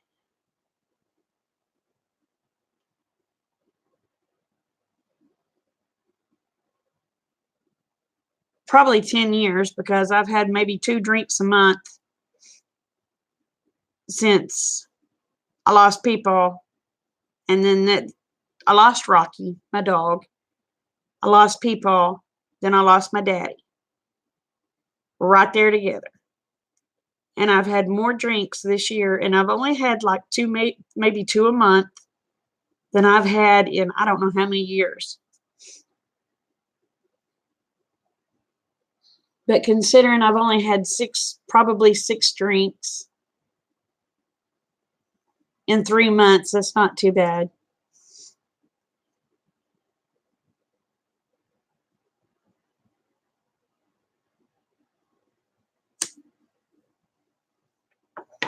Oh, I ain't trying to go for sainthood. I'm just trying to get up to heaven. As long as he puts me in the doggy pool or in the doggy barn, I'll be happy I'm in heaven. You know, he needs somebody. Well, I do too. I say wordy dirts, especially if I'm pissed. Whew, I can make a sailor blush.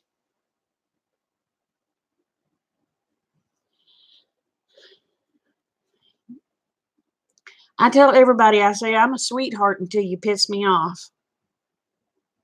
But once I am pissed off, mm, mm, mm, mm, mm, I will make a sailor cry.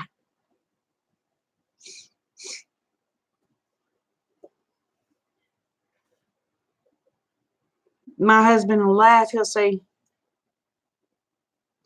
"You're such a sweetheart until you get pissed." Mm-hmm. And then he goes, "You could make the Pope feel about this tall."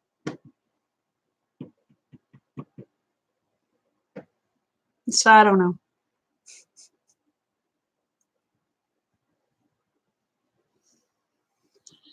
But yeah. I can give a tongue lashing when I am mad. I can come up with words nobody's ever heard of. But people don't know what I mean when I say them.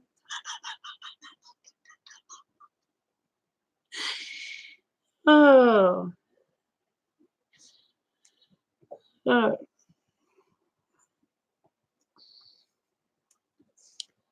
I mean, whoo.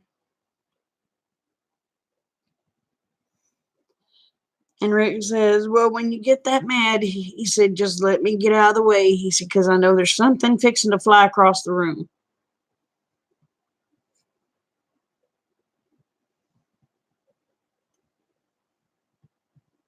So if he starts seeing me get really perturbed, he'll say, "It's okay, babe. Go sit down. I'll take care of it."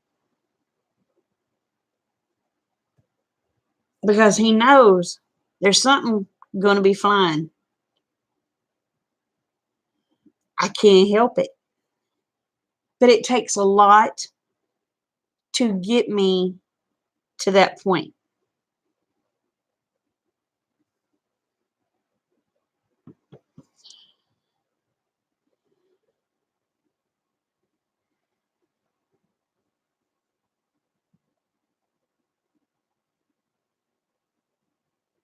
Uh-huh. Oh, Rick. No, now when Rick gets pissed,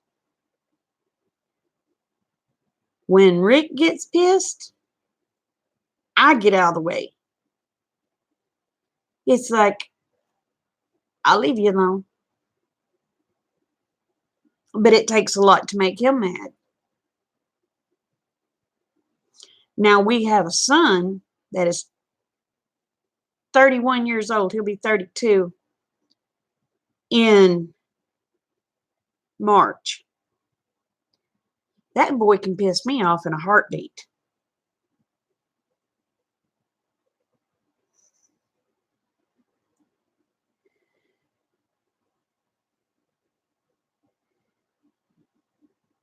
Do you have your cooking set and your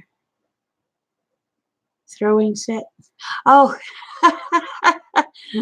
they're both the same. I cook in cast iron.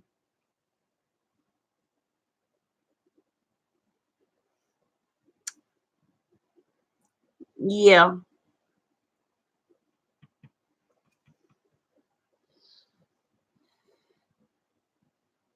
I tell you what, I had an ex-husband. That man could pee me off in a heartbeat. One day he come in and he was drunk off his rear. And he decided he was going to show little Miss Wifey who was boss. I was doing dishes. And I told him, I said, "You better leave me alone." Well, Glenn didn't have enough smarts for that. I said, "You see, I'm doing dishes." Well, he got smart and everything else. And he did one of those hit and run things. And I happened to have a knife in my hand. And I learned from my brothers to throw knives. He went by the door and that knife stuck right beside that door frame. He stopped dead in his tracks and he turned around. I said, now. I said, leave me alone. You know what he said? He said, yes, ma'am, and went out the door.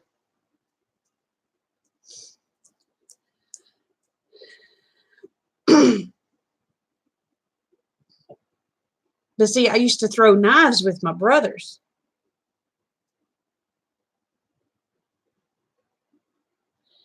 That's right. Cast iron is for whoever pisses you off, you cast it at them. But I had an old hickory. Wasn't the butcher knife. It was in between the butcher knife and the paring knife. I can't remember what that knife was called. A lot of people use them for fillet knives.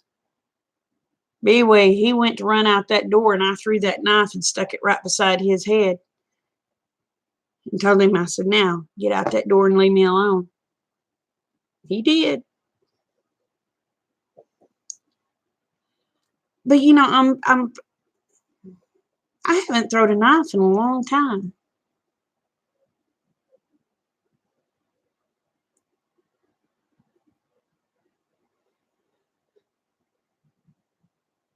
My gosh, that's been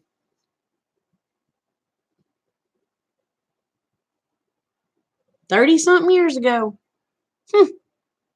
I'm getting good.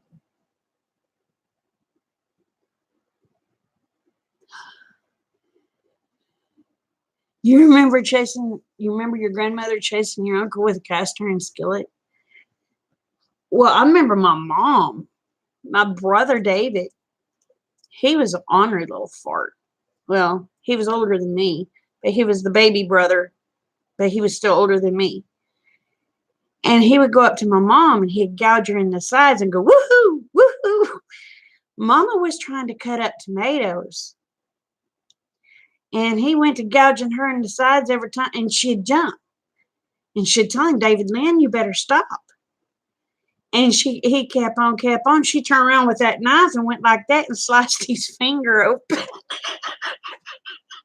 He goes, Mama, you cut me. And she said, I'll do it again. He was probably about 21, 22 years old.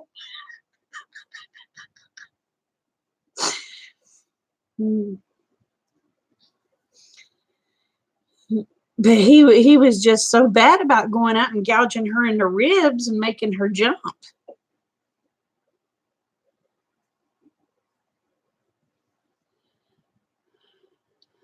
Yeah, you don't mess with my mama. And I tell you what, when I was little, I was little. My daddy, he'd come home from work, okay? And Mom'd kill me if she knew I was telling this story. Well, she'd probably sit here laughing, but she'd say, Sister, you shouldn't be telling people about that. Anyway, Daddy had come in. He was tired. He'd been working. And he still had to go down and cut wood. And he'd come back up. He went down and he'd come home from work. He went down, he cut wood. And he was still having to split the wood. And we didn't have one of those fancy wood splitters back then. It was, splitting them all and human power. And he come in and he made him a sandwich. Well, he walked in that door and my mama was on his butt, just yan, yan, yan, yan, yan, yan, yan, everywhere he went, just yan, yan, yan, yan, yan, yan, yan. And I remember sitting there, I was probably 3, 4 years old. And I remember watching this. And my daddy was fixing his sandwich, and she was yan, yan, yan, yan, yan, yan. He goes to walk out the door, and she's yan, yan, yan, yan, yan, yan, yan. He turns around with that bologna sandwich, and he throws it, and he hits my mama right in the chest with that sandwich. That sandwich just starts sliding down, and he's mad, and he's walking out the door, and my mama just started busting out laughing.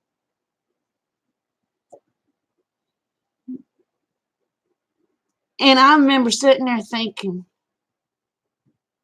if I'd have done that, I'd have got in trouble. And then Mama was doing something, and Daddy he come home, and I was this little thing, and he asked me. He said, "Pooh," he said, "You want to go with me?" I said, "Yes, Daddy. Mama's getting on my last nerve." And of course, Mama heard that, and she was rolling. Daddy started rolling, and I was sitting there talking to Mama was it last night or night before last? I don't know. It was one of those nights. And Mama got to talking about me telling Dad that I'd just go with him because Mama was getting on my last nerve. And she was laughing so hard you could hear her crying. She was laughing so hard about it.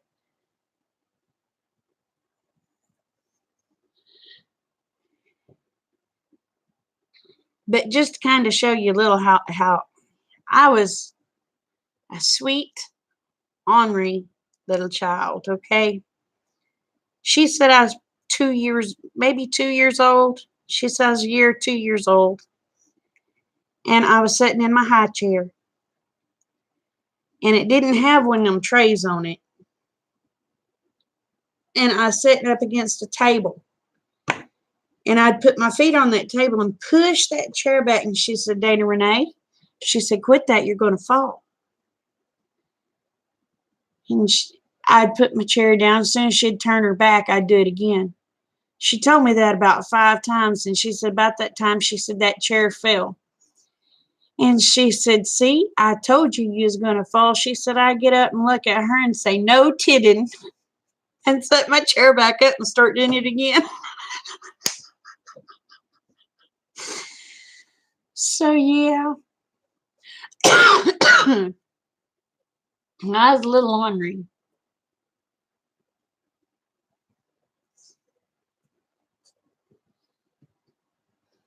But yeah, no kidding.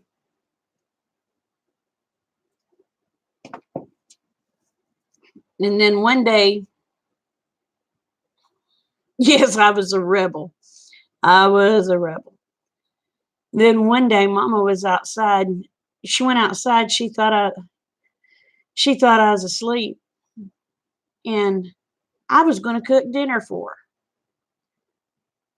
I was. I remember it. I was probably 2 or 3 years old,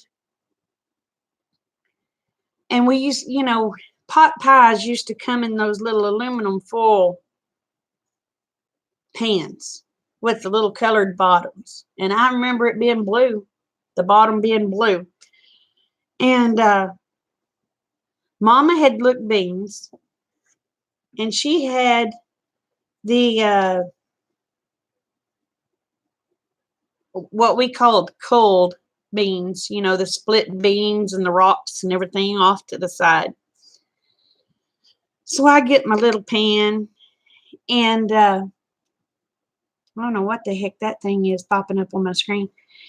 Anyway, I get my little pan, and then I push the bar stool all the way over, or the chair all the way over to the sink. I put water in that little pan. I get salt and pepper, and I put in that little pan. And I take the pan over there, and I put it on the stove, and I turn the burner on. Mama come in that door. I sitting there watching it. I had my little spoon. I was stirring it. She said, what are you doing? I said, I'm cooking you dinner. And she said, about that time, she said, don't. I grabbed a hold of that little pan with both hands. Man, it was hot, and it had boiling water in it.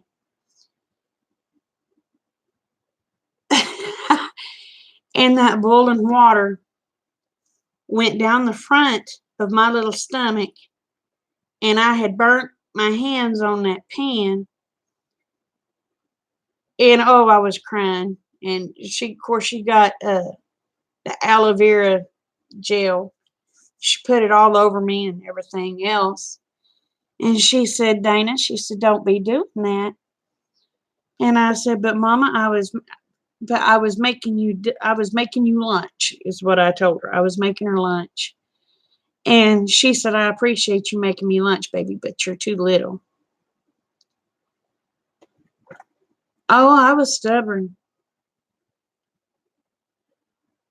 Yep, yep. I did stuff just to make sure she was right.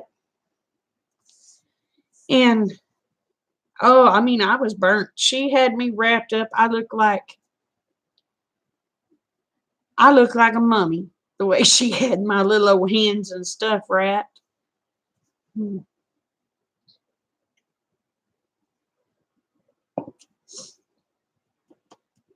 But she put the aloe vera gel on me and she got some plastic bags, some bread bags, and tied them off real good with ice in them. And she put that ice and those, she had wrapped my stomach. She took that gauze round and round and round and round. And then she put that homemade ice pack on my stomach and told me to hold it with my little hands that would look like mittens. And I was a holding it. But if there was something to get into, let me tell y'all, I did it. I did it. Hmm. But if there was something to be got into or some sort of trouble to be done, I did it.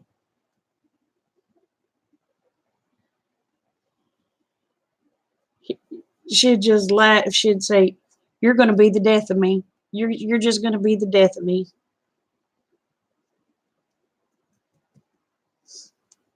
And she always thought I was going to be just this little bitty. Oh crap! I grabbed a hold of one on a lawnmower.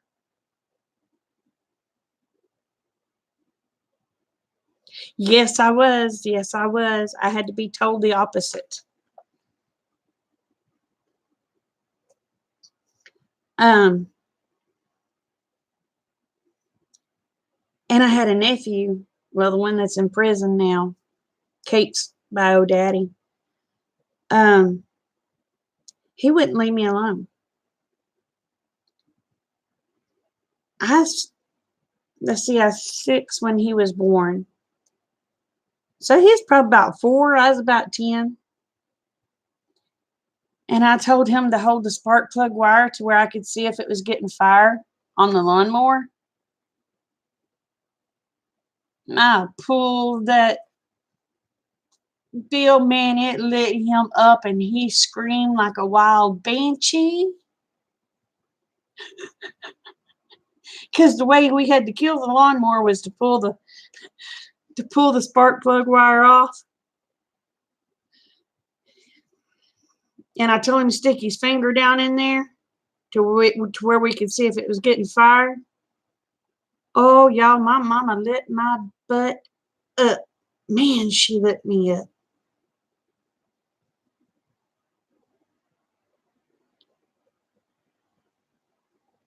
Oh, wow, that's awesome. But then my other nephew, he'd been throwing rocks at me. Yeah, it was mean. It was. It was mean. My other nephew, he'd been throwing rocks at me. He was just a mean little fart. And so I picked up a pecan. I threw that pecan as hard as I could throw it. It beamed him right there and split his head open. Oh, my mama beat my butt, y'all. But she didn't whoop him for throwing rocks at me. But she beat me for throwing a pecan at him. I never dreamed that pecan would split his head open. It was round. I wasn't thinking about the little pointy end.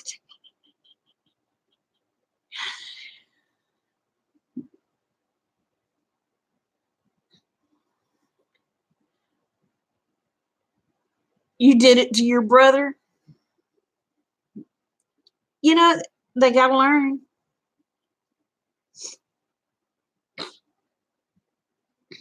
But she thought I was mean.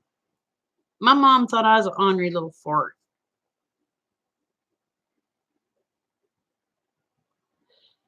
But my nephew, the one that I was talking about, I lit him with the spark plug. His grandmother had an electric fence. Okay. And Justin, oh, my other nephew that I was talking about that I hit him with the pecan. At this time, he was probably 3 years old when my nephew done this. So that would have put my nephew Ricky about, let's see, I was 10 when Justin was born. So that would have put Ricky about 7. He talked Justin into peeing on that electric wire. Oh my gosh, that baby was a screaming. Oh, honey, I got a butt whooping every day.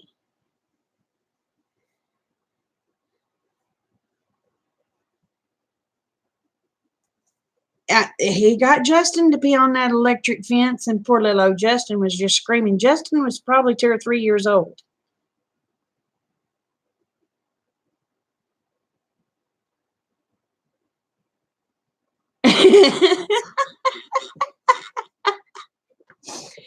But yeah, I mean, I ran out there when I seen what Ricky had got Justin doing, and when you start peeing, and it's shocking you, you can't quit peeing.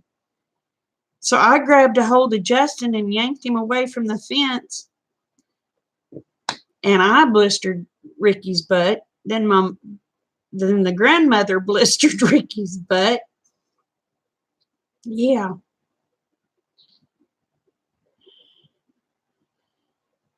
My older 3 put the youngest in plastic trash can and rolled. Now, Justin, me and Ricky, the oldest of my nephews, we had been playing in a tire. This big, hey, Lynn, those big tractor tires? We had been playing in one and getting in it and rolling down the hill. And it was all we could do to lift that tire up and roll it back up the hill.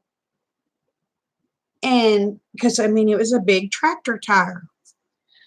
Well, Justin wanted to do it. We wasn't thinking about Justin being too little. So we get Justin in there and tell him to get braced, and he gets braced. That tire starts rolling down that hill. It throws him out. How it kept from killing that kid, I don't know, because there was a big old rock there. And he come out and he just missed that rock by inches.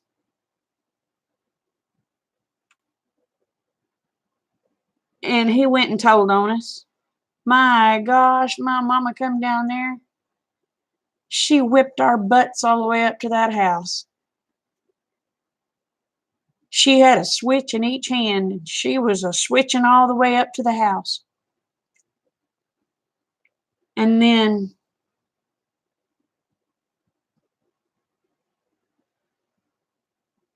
we had a wagon,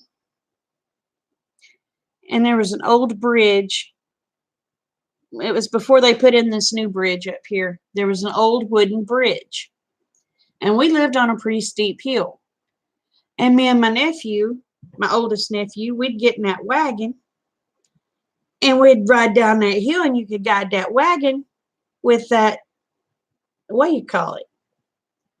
Well, we knew how to guide the wagon, and it would stay right on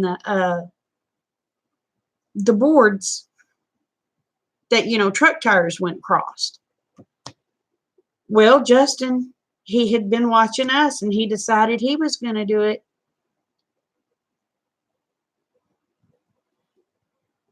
I don't know how he done it, but he got hung up on that bridge, thank God, before he went off. It would have killed him if he had went off that bridge, because it was probably a 20-foot drop. Yeah, it was probably we'd probably ended up killing each other. Yeah, but you know what? You know what, Truth? We had fun. We didn't have all these helmets and and and pads and all that stuff.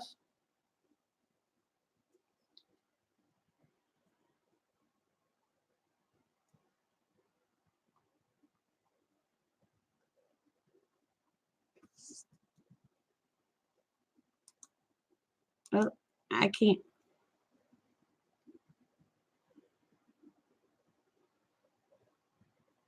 Oh no. We didn't play on train tracks. We didn't have train around here. We probably would have if there'd have been one.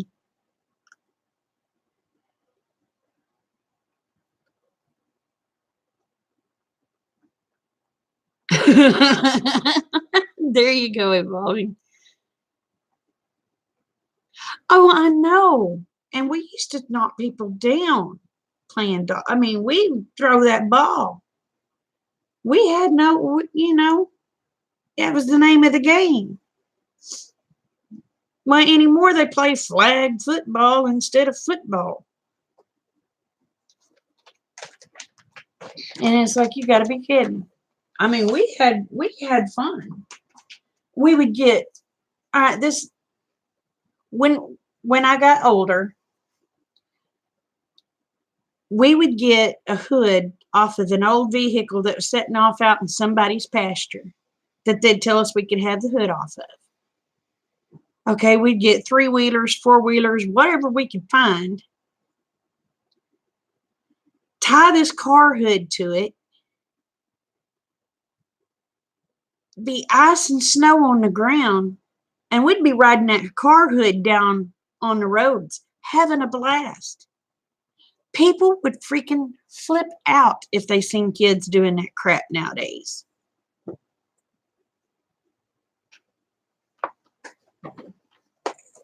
We'd be called in on if they seen kids doing it. Oh my goodness.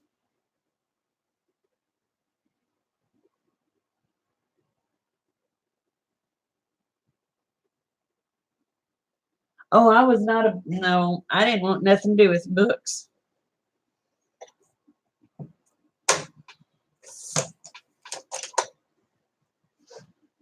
Oh, honey, we would take my mama bought some new umbrellas. You know those umbrellas that look like a dome? They were clear and hers had one of them had a white plastic edge and the other one had a yellow plastic edge. We were wanting to fly. My granny had this cellar, or what people would call a root cellar back then. And it was way up high. We had those umbrellas. We'd take those umbrellas. My mom liked to beat my butt off of me because I rent her new umbrellas. We were trying to fly off of that cellar.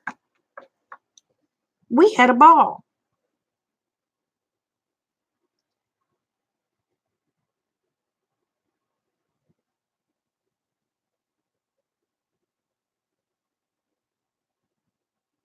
Oh wow.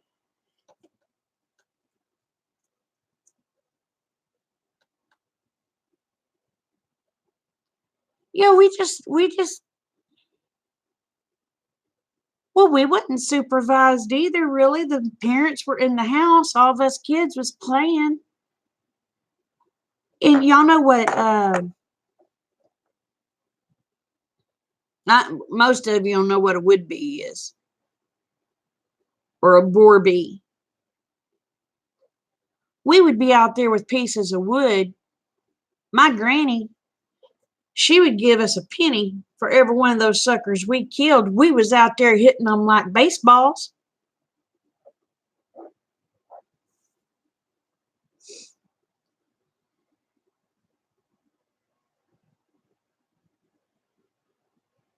I mean,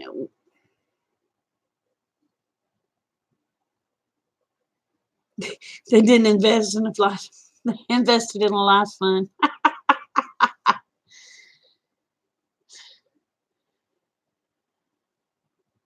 Oh, but we would go out there.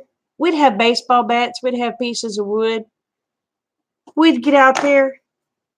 We'd see them bees and whack. You talk about some kids that could play baseball now. We was some kids that could play baseball. Yeah, it did. It ruined childhood. Those stupid video games. Those Segas, Nintendos, and Ataris. That crap ruined a lot of childhoods. Because people didn't want to get out of the house. They wanted to stay and play those stupid video games.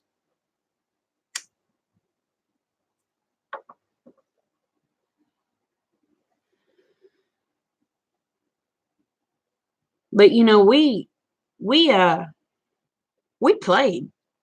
And when we played, what gets me is people talk about you don't drink water out of creeks.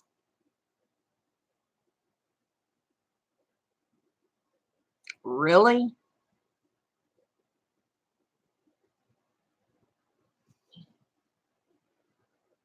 Creeks would be running. We would be out there playing in water. And I don't know, most of you that has been raised on a farm, you'll know what I'm talking about. This white frothy crap that in the summertime, that when the water's running real good, this white frothy crap will get on the sides and it'll be like it'll look like suds of soap. We called it calf slobbers. I don't know what y'all called it, but it wasn't calf slobbers. We'd put that stuff all over our faces. We drunk that water. We played in that water. We drank out of water hoses.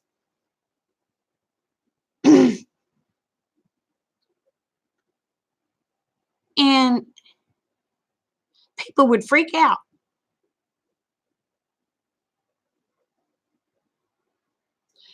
Me too. It's about to get real. Me too, darling. Me too. And I tell you what else. We used to go out.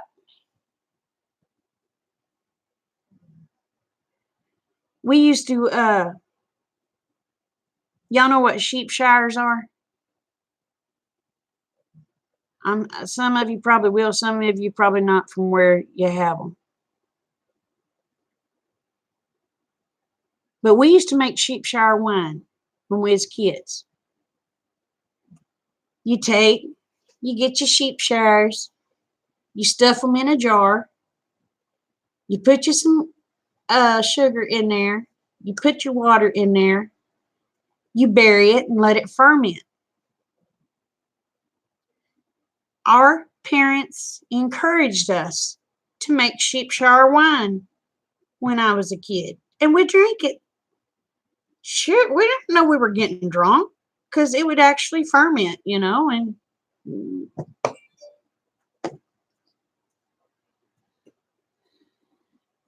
it, but if you used to do that nowadays, you know what, all kind of, what break loose. My daddy's the one that taught me how to make it, and I was probably 5 or 6 years old.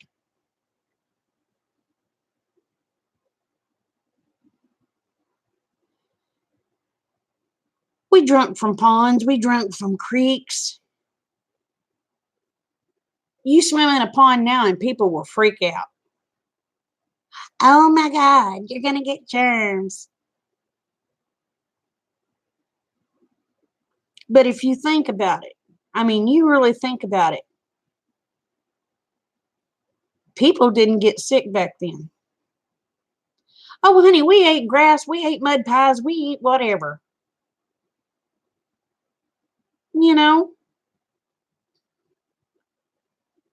swallowed, well, I didn't go to a pool, I swallowed pond water. We didn't have no pools around here. Exactly, we were seldom sick. Why?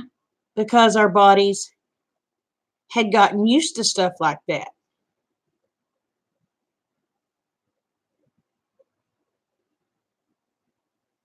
Yeah, the sheep showers. Sour grass is sheep showers.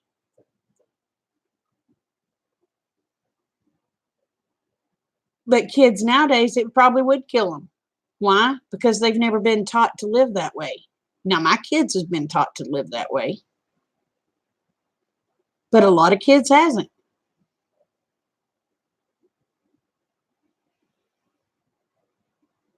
But they just say, I,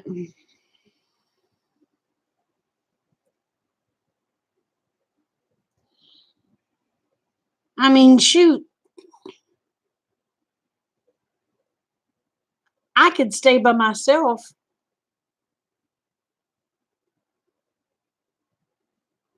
by the age of 8.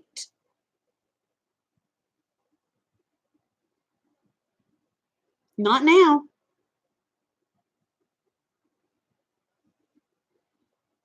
Yeah, exactly. Exactly, Utter. And not only that, we'd go in.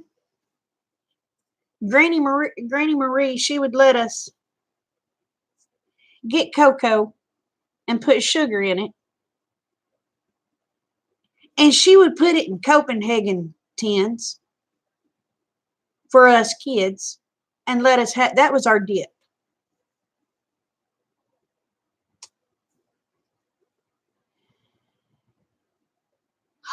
Oh, I know what you mean, Lynn.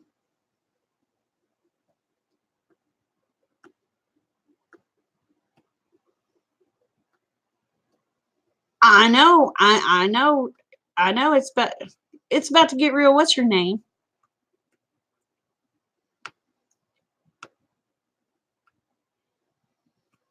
I only need your first name. I'll try to remember it. Kim. Okay. I'm Dana. Anyway, you know, we played.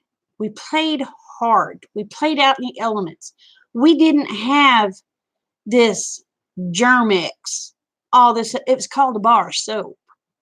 It wasn't antibacterial. It was just a bar of soap. But now you got people taking baths with antibacterial soap, washing all the good bacteria off, as, along with the bad.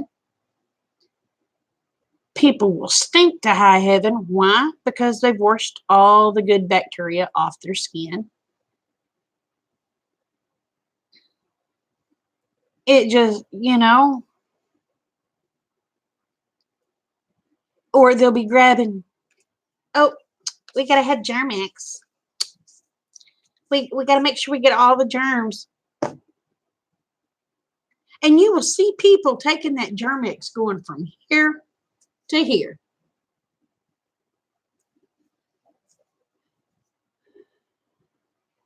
Yeah, I just couldn't remember your name. Yeah, I remember you from The Rock. I thought, I don't know her real name. I don't know her first name. But, and Pertini is Lynn.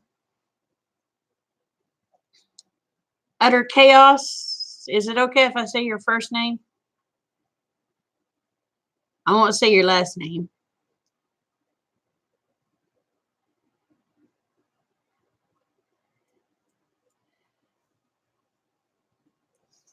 Of course, Jamie goes by her name.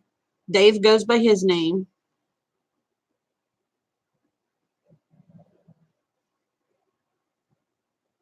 Yes, sir. Yes, sir. And that back pain hurt. Utter's first name is Angie.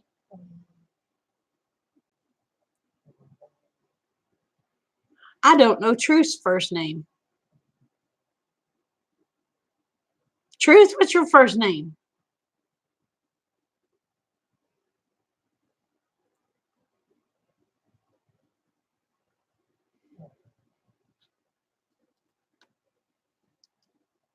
But Polly. Oh yeah. Honey, mine was not the plastic ones. Mine was not the plastic ones. Mine was the glass ones. We called them knickerknackers. You'd sit there and you'd shake them things and you'd get them suckers doing this stuff. But mine were the glass ones. Polly, get the kettle on. But mine were the glass ones. And we had metal jacks. Yeah, kill the eyes toy. Yeah.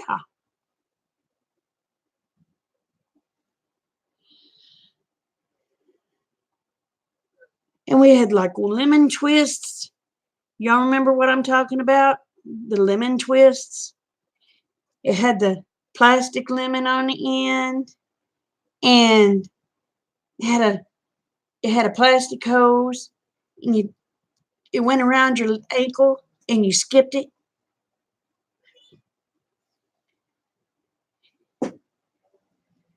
We had lawn darts. We had actual darts that had actual metal tips.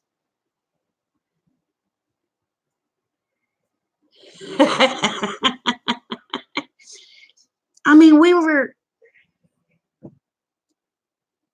it's amazing any of us grew up made adulthood at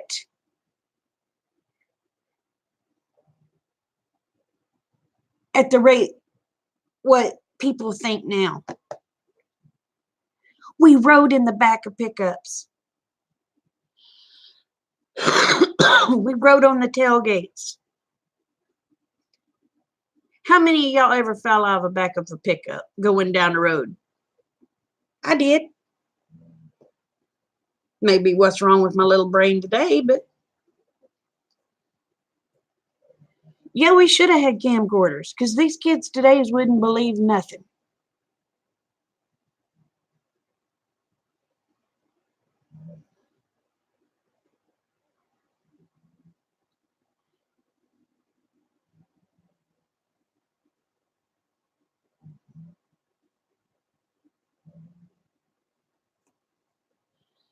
I mean, heck, I fell out of. I didn't get to walk home from school because school was 17 miles away, but I mean,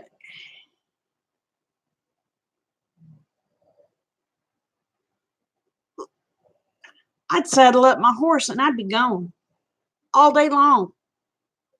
As soon as I got my chores done, I was on my horse, I was gone. I'd come home at dark.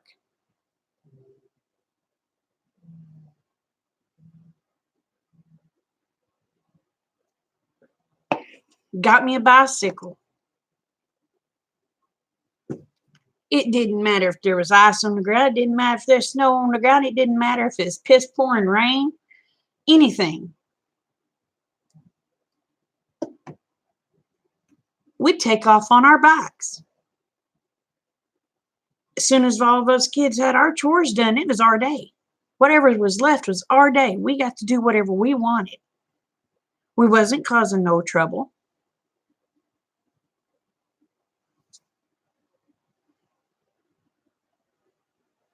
Oh, well, see, we didn't get to do that. But your parents told you, don't talk to strangers. Okay. Good old Wonder Bread. That's right. Wonder Bread sacks were our snow clothes.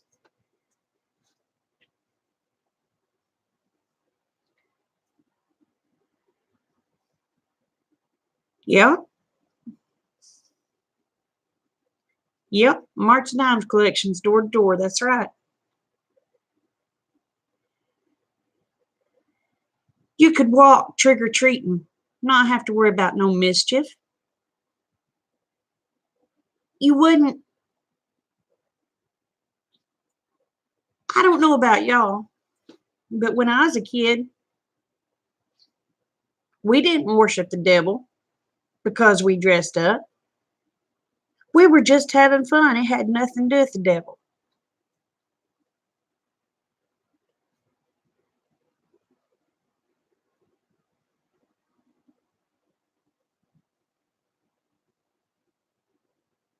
Ooh, that's one way to do it, Kim.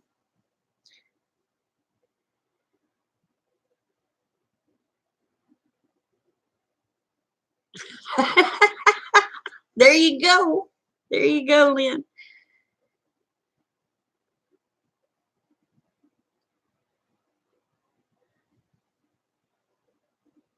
Yep. And yeah, that's right. And the remote control was one of us kids getting up and going and turning the TV.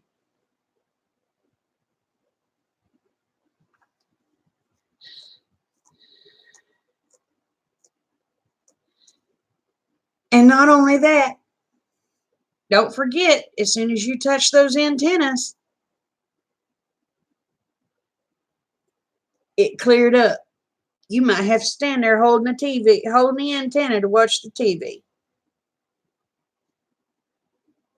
And if your TV antenna broke off, what'd you do? You took a coat hanger, twisted that sucker up, and put it up against an actual screen that was made from wire.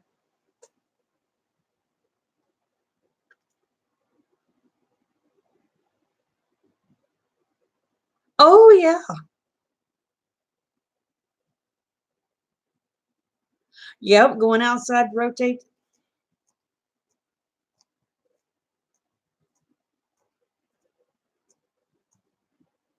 Yep.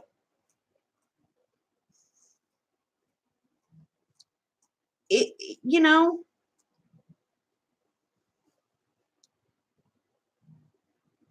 and you know what? So many kids nowadays don't even know what a cassette tape is, and they sure didn't know what the pencil was for with one.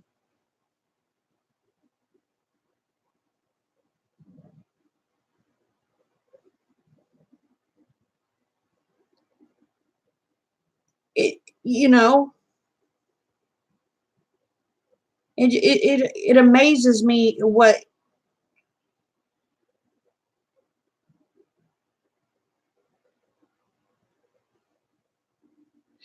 exactly, Polly. Exactly. Exactly.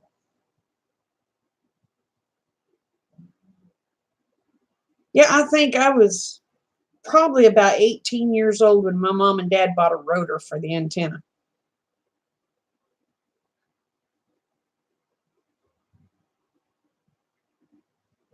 Oh, that's cool, Kim.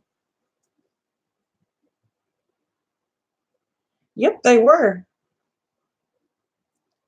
And if you didn't have a coat hanger, you could always go outside and find a wire off of something that you could take, put on that antenna, and take and hook that wire onto the actual screen of your house because your screen of your house is metal and it helped pick up stations.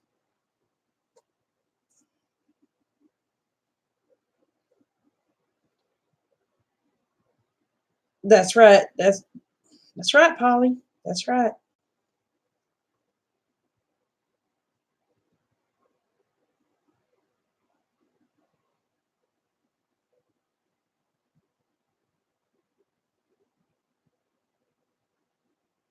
Yep. Well, we also played gosh, I can't remember what it was. Combs.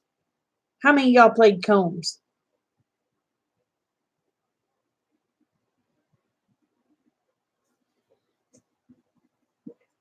You had the comb in your hand and you tried to keep the other person from getting it. And if they got that comb out of your hand, you had to turn your hand over and they whacked you with that comb.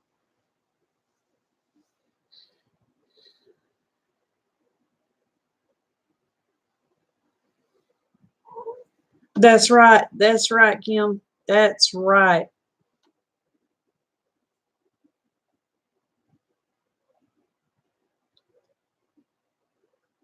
Ex- that's right, Polly. One income could buy more than what two family income buys today. And you know what? This is what gets me. This is what gets me because people don't understand. And I don't even think our politicians understand this, y'all. That's what's scary is a dumb hick like me can understand this, but oh, the Indian burn game, yes. what our politicians don't understand. And it's sad when a stupid old country girl can understand this and not have the education they have, okay? They want to raise minimum wage, raise minimum wage, raise minimum wage. What they're not realizing, every time they raise minimum wage, the producers have to raise their prices. So inflation shoots up more and more, more and more, more and more. But they're not understanding this. They don't understand it because they're too stupid. They don't realize that people have to raise their prices to be able to pay these wages. If they don't raise their prices, they're going to have to let people go. If they have to let people go, they're not going to be able to produce as much. If they're not able to produce as much, it's not going to be able to be supply and demand. They're not going to be able to meet it. But they don't care. They do not care. People say, well, I can't live. No, but you sure can't live if they raise that minimum wage up to $16 an hour.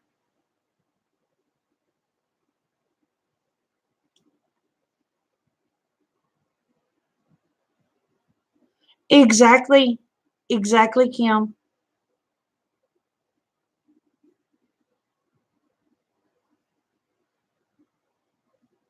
Yep, Polly.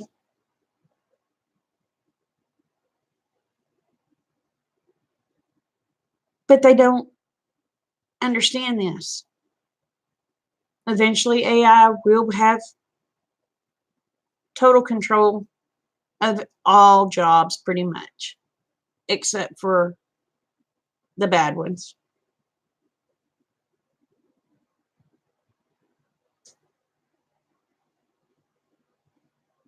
Exactly. It's going to cause the businesses to close.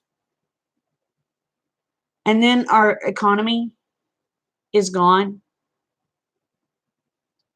We will be a third world nation. And they're too stupid to understand this. But yet, a stupid hick like me can understand this. Now,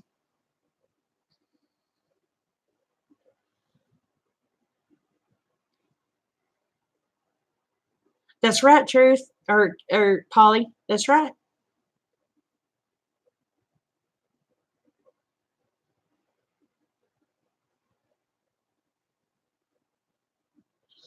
My mom and dad bought the land that includes my land before I was born. A home with 60 acres for $10,000.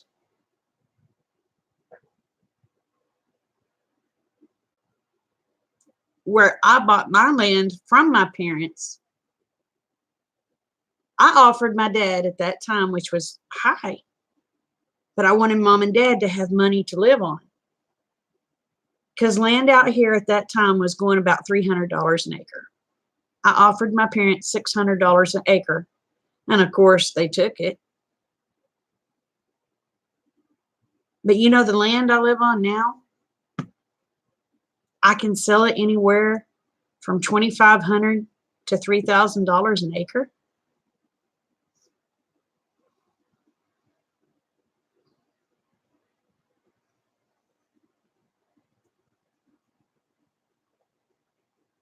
That's right, because why?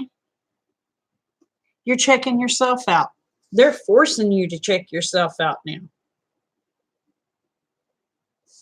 How many restaurants do you go to, unless you go to the drive-through? When you walk in the door, you have to go to their little kiosk and put your order in.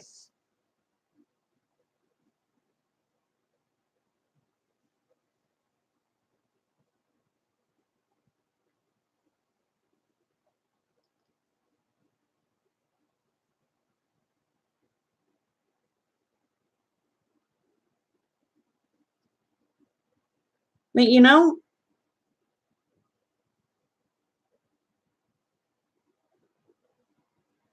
it,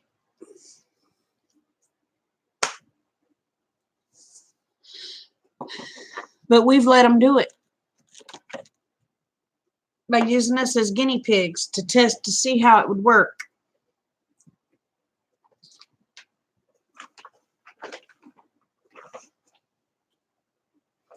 Why? Because they want us to have to live off the government. I haven't heard a thing, Dave. They just told me that I would get my check in 60 to 90 days, which don't make no sense. My sister got hers within 2 weeks.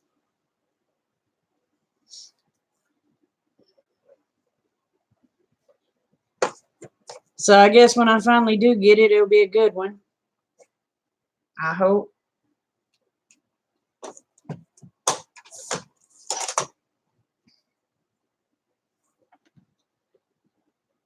Hey, commercial forest.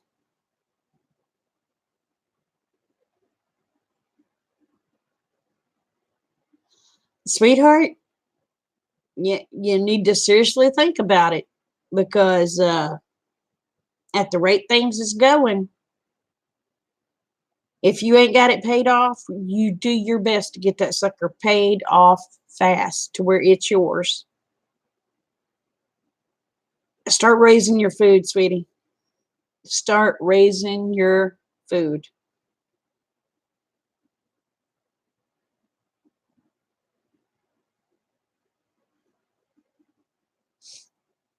Because I'm going to tell you what, it's only going to go higher. And it's going to go higher. Eventually, that $2 loaf of bread, I don't know about y'all, but a loaf of bread here now is $2. They raise that minimum wage to $15. That loaf of bread will go up to $6. People do not understand inflation. Our stupid government don't even understand inflation. Inflation. Oh, we got to give them more money. We got to give them more money. We got to give them more money. Quit giving more money. Start doing what you're supposed to do to where people can actually live.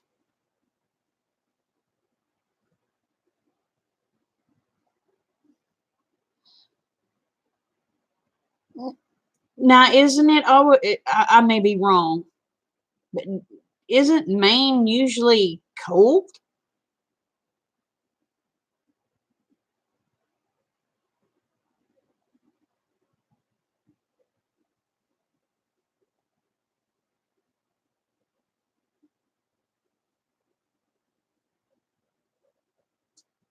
Oh, no, Kim.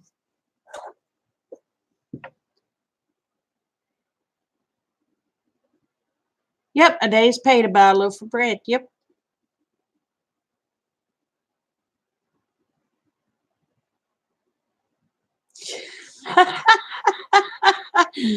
Oh, commercial forest, sweetie. I feel for you, babe.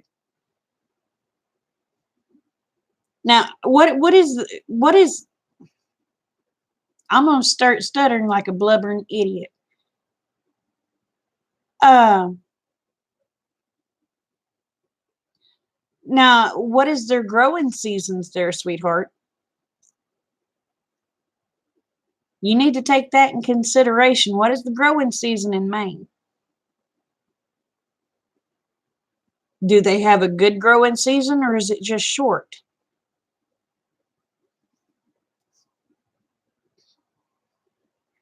I'm sorry, y'all, but y'all couldn't pay me to take California.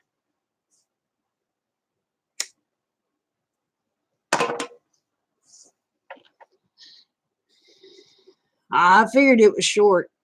It gets really cold there, a lot of snow, right? Oh, I visited California. I'm going to tell y'all what, that was the first place I ever seen two men kissing and two women kissing. I had never seen such a thing in all my life. I was 12 years old.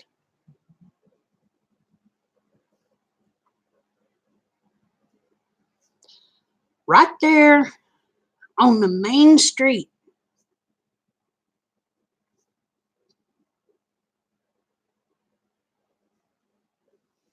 Yeah, but sweetheart, you can't live on blueberries alone.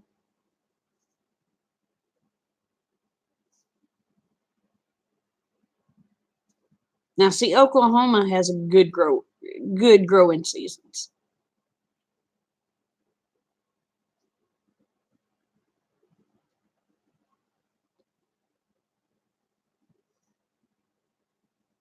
Now, when I went to California, it was in Visalia where I seen that. I could not get over it.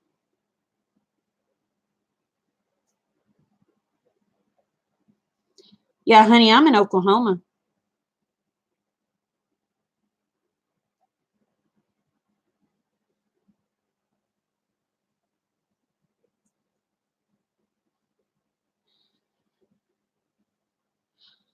Lynn, I have a brother-in-law that lives in Redding. You lived in Bakersville? I have cousins that lived in Bakersfield.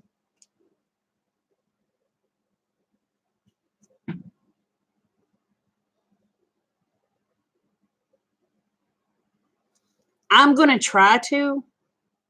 I'm going to try to. I don't know. It depends on if school's out or not.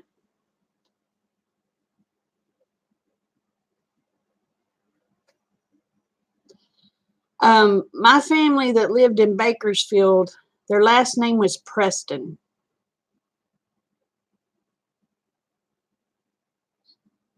Now, I couldn't tell you what their first names were. I was a little kid.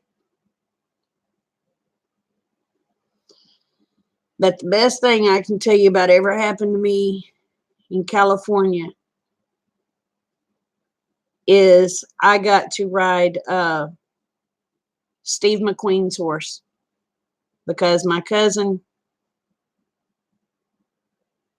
over in Palm Springs lived by him.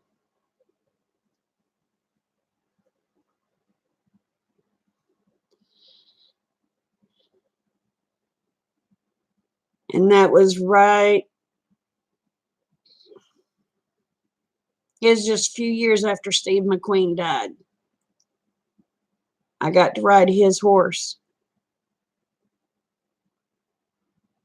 Somebody, they asked me what his wife's name was at that time. I had no idea. She was just a pretty woman. That's all I know. She was a pretty woman. She's dark-headed. Somebody told me her name was Barbara. But I can tell you the horse's name.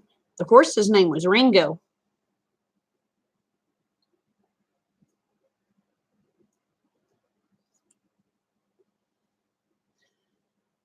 But the funniest thing of it is, does the last name Mason ring a bell? Well, I've heard of Masons, but I think I know it from Perry Mason. But I was little. I was 12, maybe 13, 12, 13. And this lady, I was standing out there petting this horse. I had no idea whose horse I was petting. But my cousin had told me to stay away from the crazy lady. That she is a hateful old witch. This lady pulled up in this beautiful car. I want to say it was like a Jaguar or something like that. I can't remember. It was a beautiful car. And this lady asked me, she said, "Do you know horses?" And I said, "Yeah." She said, "You want to ride it?" I said, "Sure." And I go and ask my mama. I said, "This lady's telling me I can ride the horse. Can I go and ride this horse? And she says, uh, well, yeah, if she'll let you ride the horse. And anyway, get up there, and man, there's this beautiful, it's pretty home. I mean, it wasn't nothing like my cousin's home. Okay, my cousin had this big old beautiful mansion thing, but this was a nice home. And she takes me out there, and we saddle up the horse, and then Missy's riding the other horse, and I wanted the black horse with the sock feet, and it was Ringo. And come to find out, that was Steve McQueen's personal horse.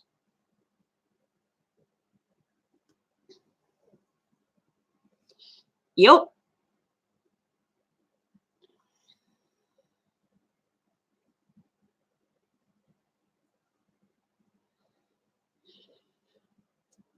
But I didn't get to meet Steve McQueen because he had died just maybe 3 years before.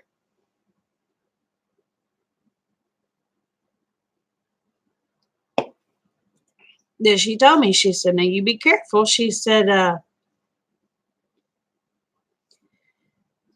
because this horse has an attitude. She said it don't really like for people to ride it. She said it would. She said it would give Steve issues from time to time.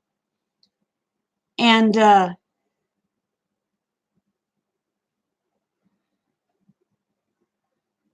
anyway, I got to ride his horse. He never gave me any issues. She said she had never seen such a thing. Oh, I'm sorry, Cherokee. McQueen went to Mexico for real cancer treatment. I don't know. I thought he was killed in a car wreck.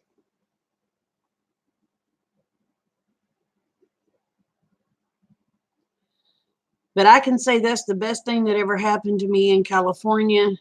A little 12-year-old girl got to ride Steve McQueen's horse. And I had no idea who Steve McQueen was.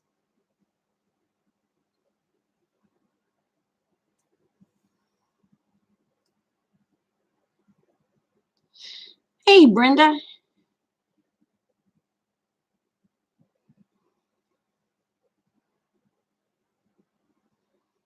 So that's the best thing I can say ever happened to me in California. He died of cancer. I could have swore he had a car wreck.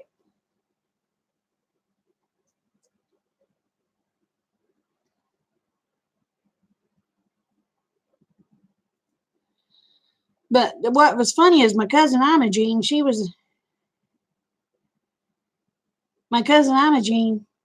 saying how hateful this lady was.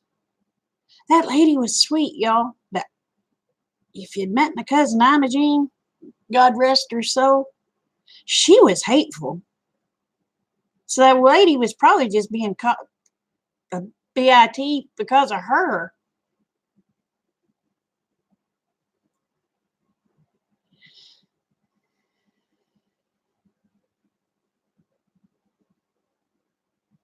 The people had to say, well, what was her name? I had no clue what her name was, but I remembered that horse's name.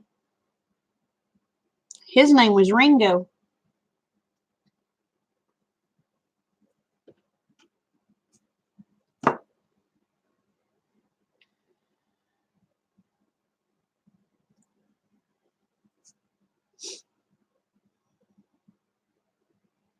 And I remember saying, watch your feet, because he likes to step on feet.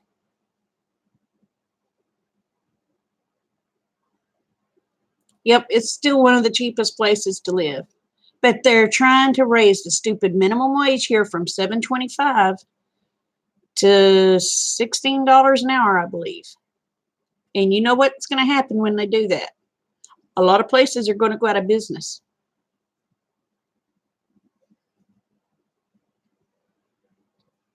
Y'all, I have been on here for almost 3 hours. I might have to go pee.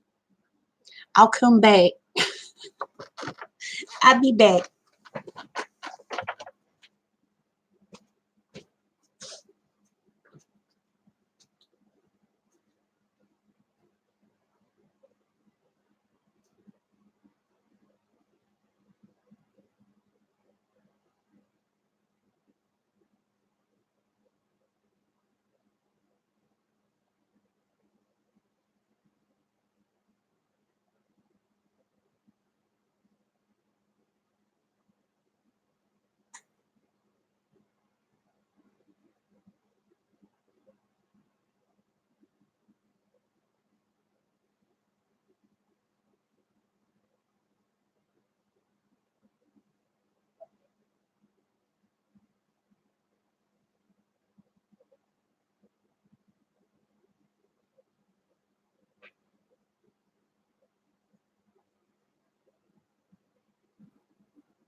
I'm so sorry. I didn't mean to be rude.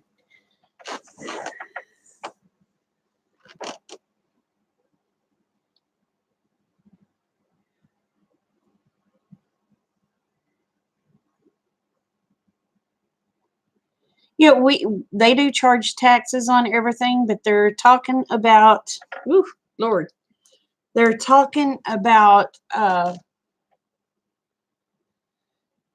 doing away with tax on food. If they do that, that means our property tax is going to go up. But I have 23 acres here and my home, and my taxes are right at $300 a year.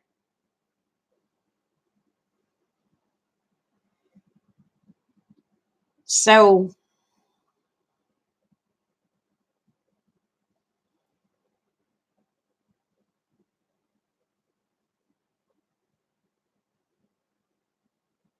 there you go, Kim.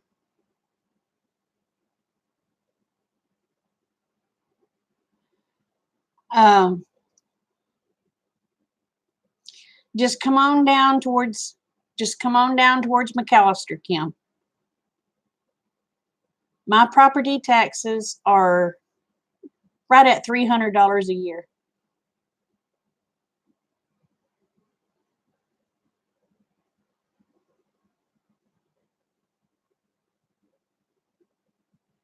And my taxes on my tractor is like $6 a year.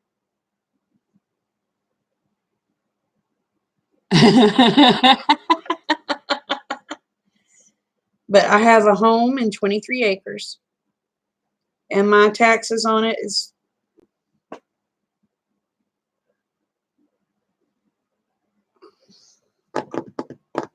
trying to think where Rick may have put the tax.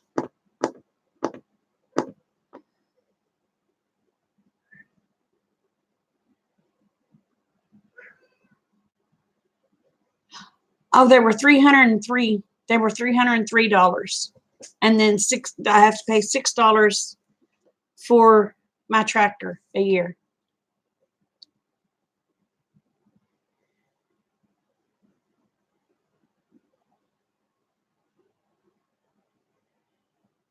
$60 an acre.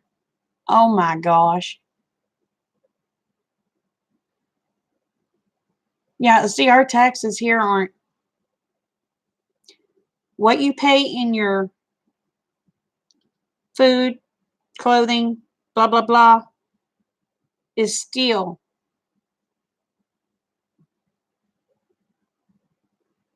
um, cheaper than most places.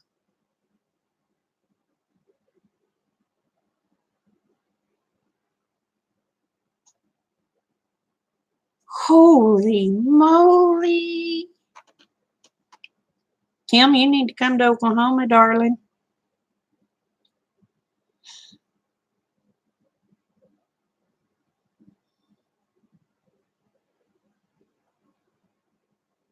But yeah, of course, I don't have a fancy home.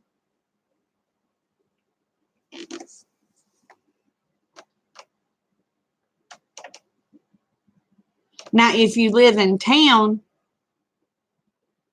your taxes would probably be around 1,600. But out here where I live,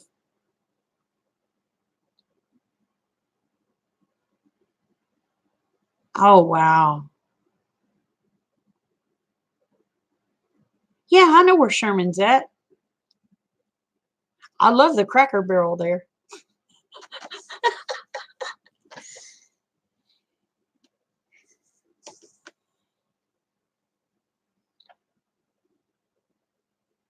Yeah, we have tornadoes, but guess what? You can hide from a tornado. You can't hide from an earthquake.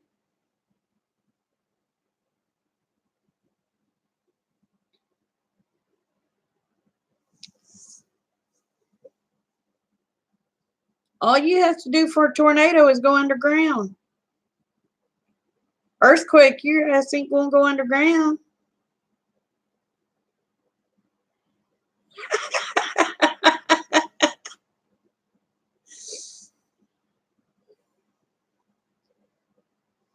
But you need to think about it. You know what? There's places that's never got tornadoes before. They're getting tornadoes now. There's other places getting more tornadoes than we do.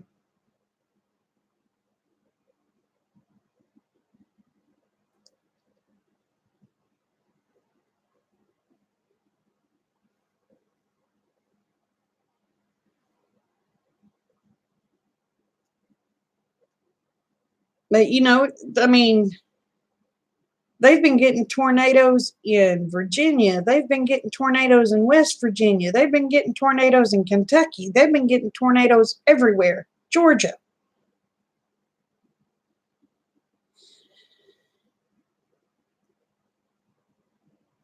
Places that don't normally get them is getting them. I won't say what that's from because people think I'm crazy and I'm a conspiracy theorist.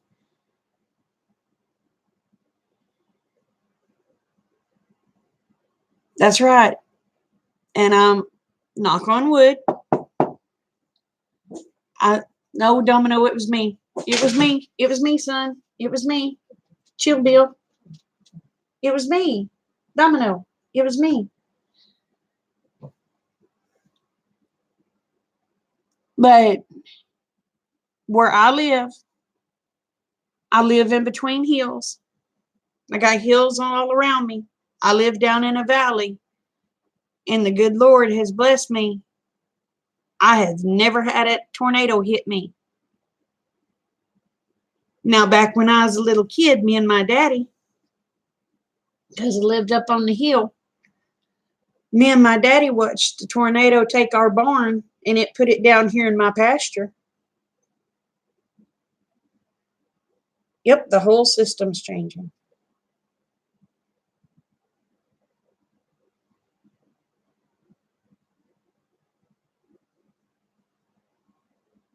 Oh, wow.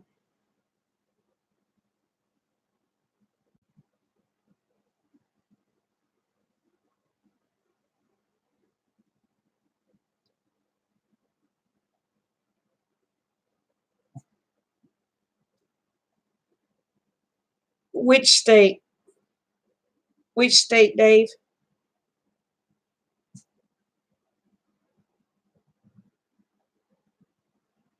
Thank you, Kim. Thank you, Kim. See, my husband swears I'm a conspiracy theorist.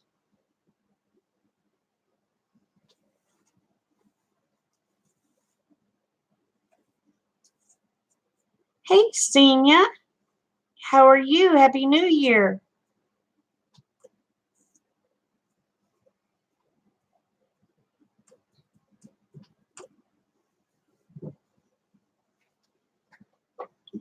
Senia is my beautiful human unicorn.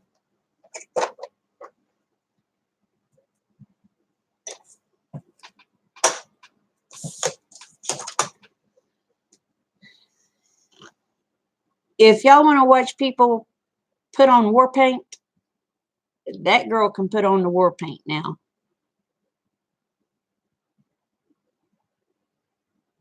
Yes, ma'am, those chemtrails have aluminum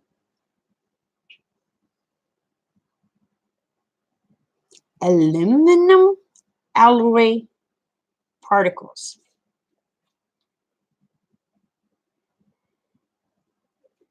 Oh, thank you, sweetheart.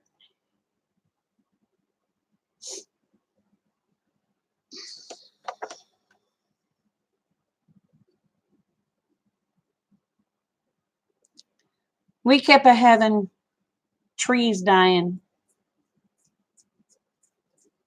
So I was curious. I took some trees down and had them tested. And it was aluminum alloy that was blocking the roots and things to where water couldn't penetrate.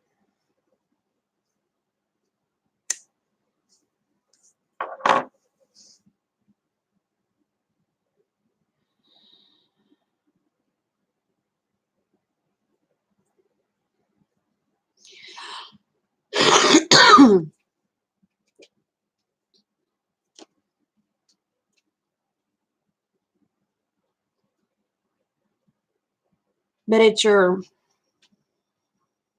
top surface trees, the trees that has the roots that runs on the more so on the top of the ground, such as your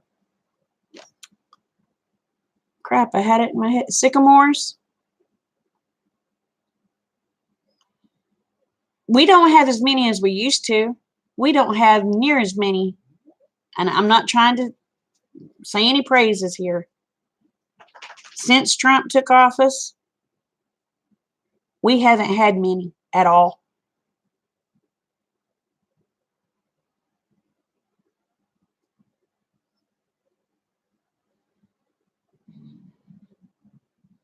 Oh, thank you.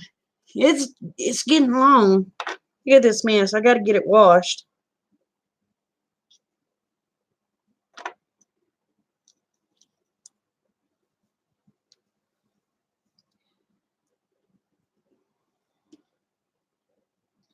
With this cold weather, I only wash it about every 3 days.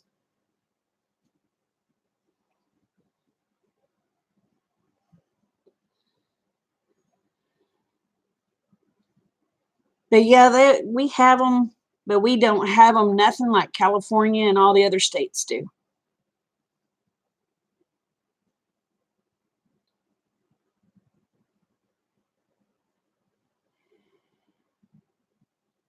Yep, I'm getting a lot of gray.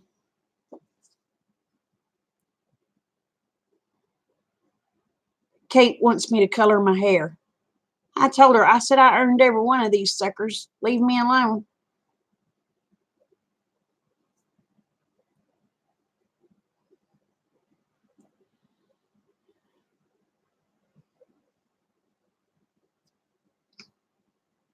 Well, see, a lot of things were disappearing out here, and it's starting to come back.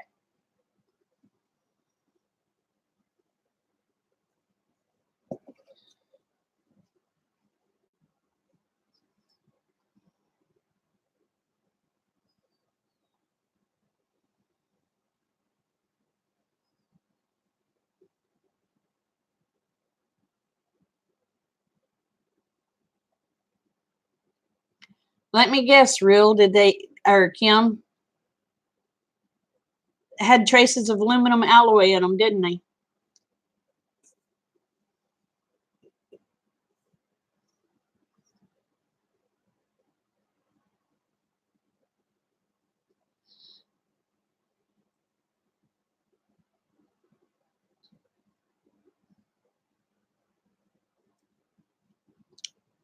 Do you know why they were supposedly putting? There you go. Do you know why they were putting aluminum alloy into the air, into the atmosphere?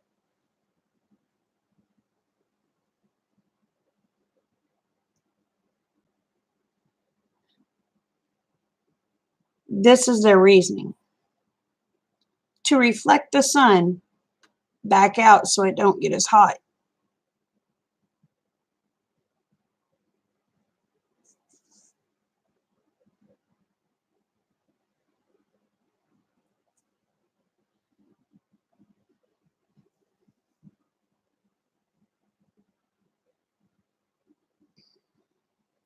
That was the reasoning.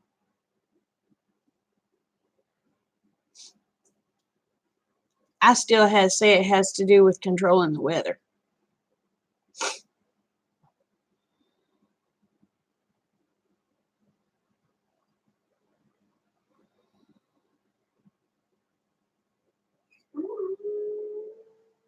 There you go. You'll hear my dog. He's asleep.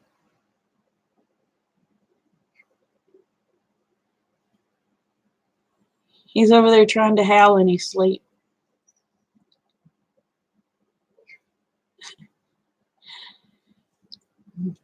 But oh yeah, that I'll guarantee you that's why so many kids has asthma and stuff anymore.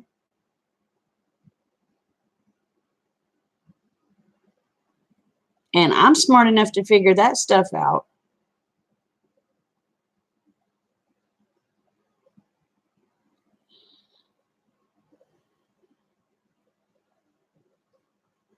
That's just like when we started get this crap. When we started having earthquakes here,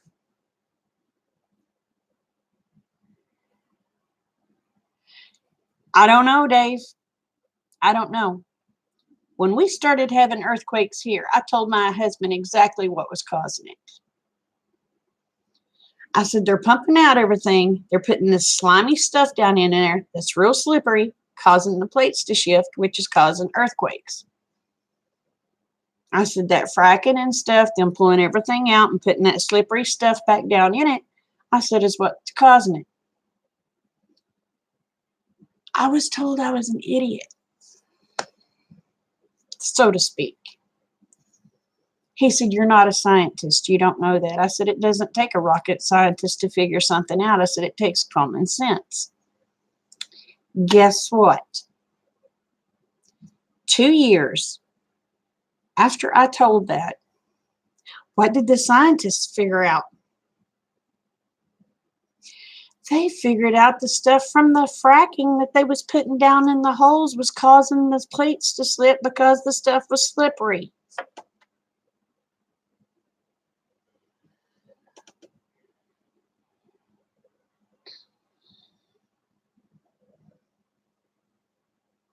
Well, the thing of it is, it's going to be shiny on all sides, I guess, Dave, because it is an aluminum alloy.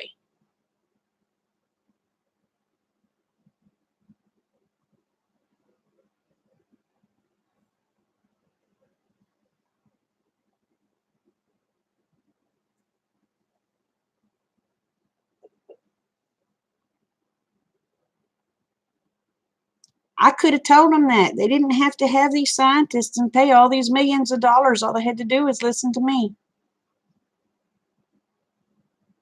Common flipping sense. But our world doesn't have common sense anymore.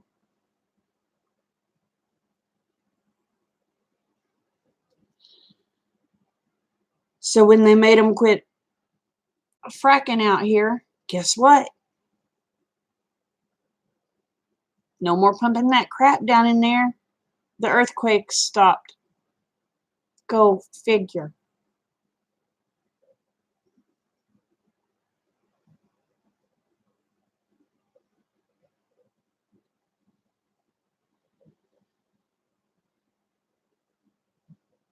Yeah, it would be brighter than the other, but it would still have reflective purposes.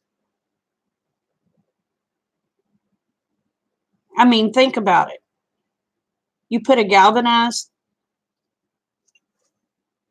you take regular galvanized tin that's not shiny, just regular galvanized barn tin. You put it on your roof. It reflects more heat than a painted tin. And it's not shiny.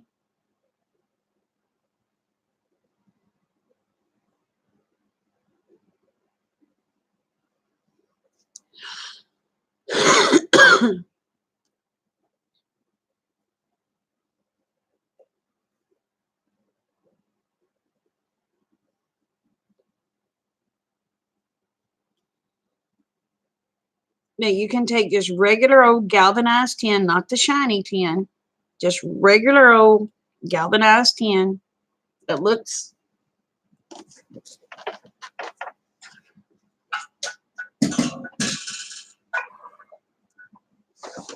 like that. That's not real shiny.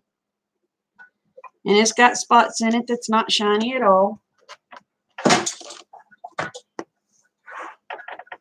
You put that on a roof and you'll reflect a lot of the sun away from your house. Your house won't get near as hot as it used to.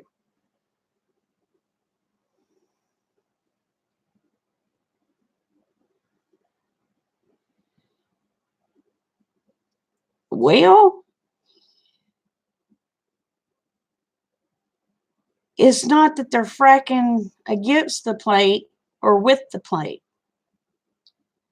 What they're doing is they're going down. They're sucking the oil out, and they're taking this snotty, I don't know how to explain it. It's a very snotty, slimy substance, and they're pumping it back in. When it gets pumped back in, all right, these plates are like this, right? When it gets pumped back in, a little bit of shift and it'll pop out. Just like that. It doesn't have to be with the plate. It doesn't have to be against the plate. It's right there.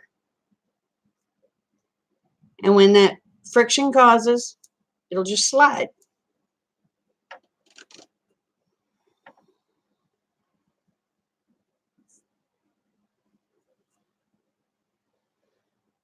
But the stuff they're putting in is slipperier than oil.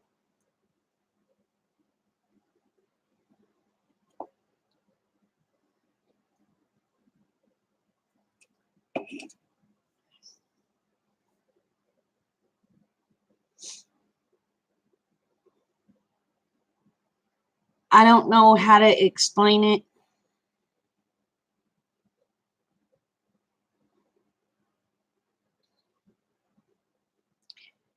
And the sad thing is,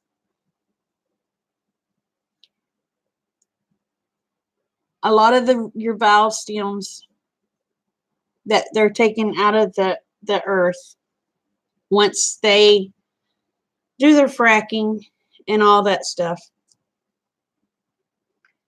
you can take a Geiger counter and they're going to be radioactive for years.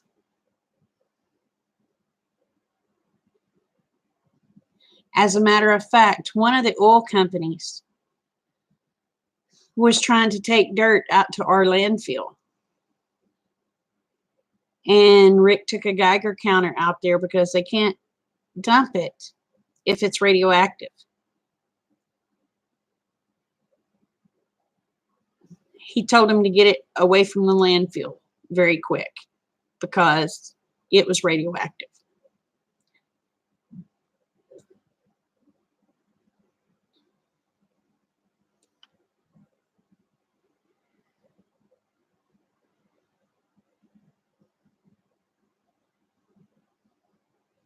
So,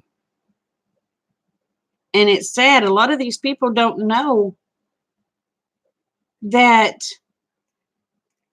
these drill stems are radioactive.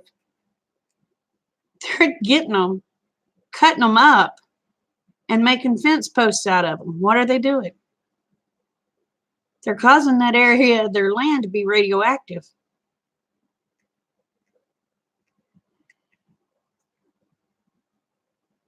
Oh, I don't want nothing to do with no snakes anyway.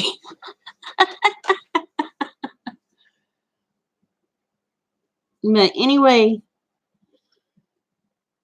those tectonic plates, once that stuff gets in there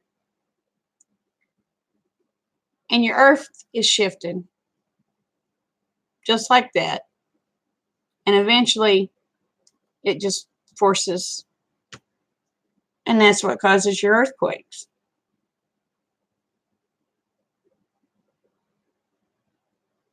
I mean, I learned that in science in school.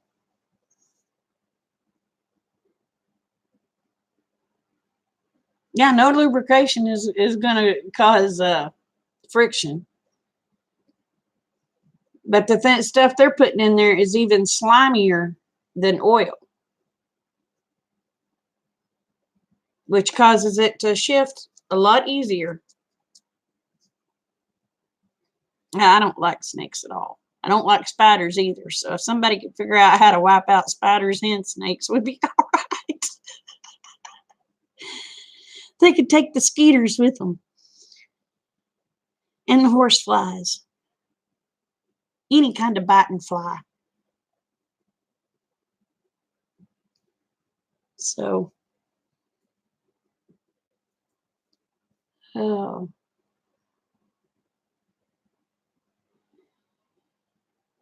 it's called educated stupid. Well, I tell you what, I've met a lot of educated idiots in this world.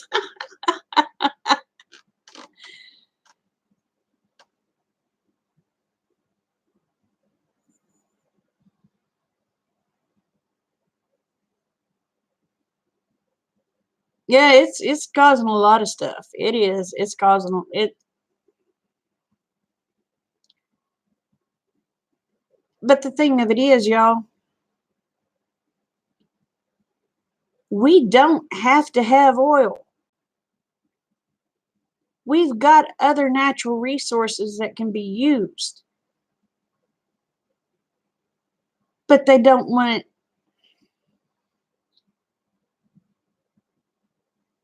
I,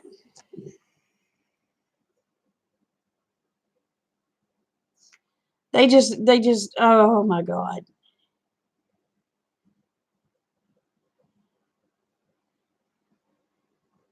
I don't mind some snakes. I just don't want no poisonous snakes.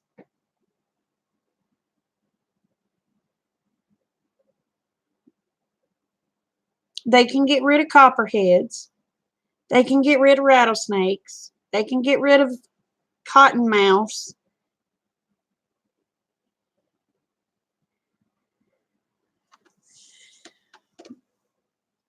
We can have garter snakes. We can have king snakes. We can have stuff like that.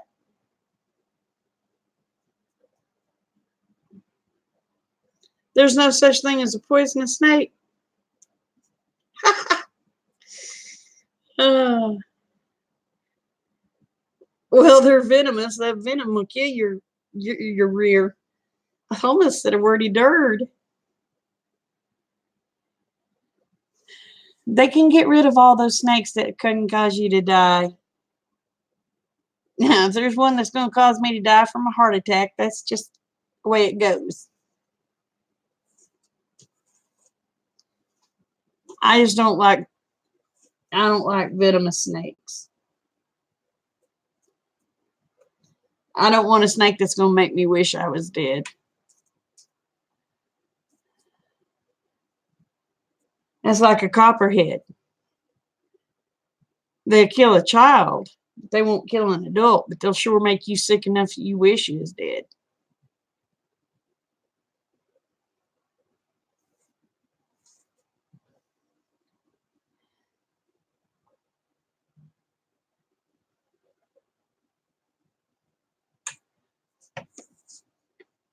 Oh,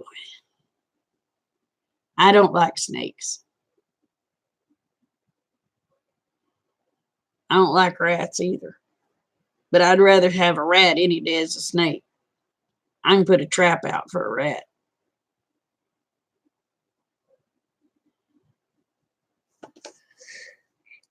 Oh my gosh, y'all. I'm going to have to get off of here. It's been almost 3.5 hours.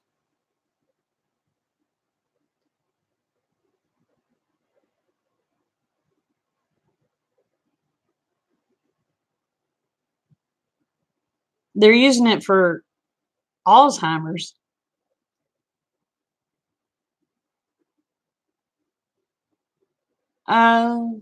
This bag right here, Not senior. This big bag right here is $18.45.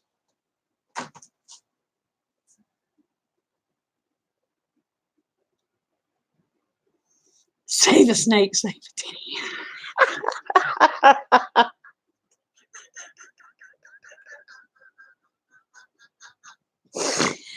Oh my goodness. Oh my goodness, Kim. Oh.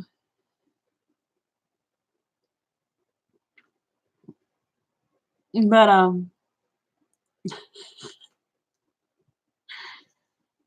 oh,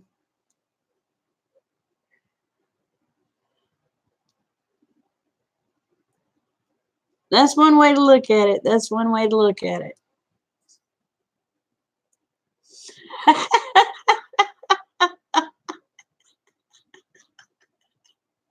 Yes, you did. Yes, you did.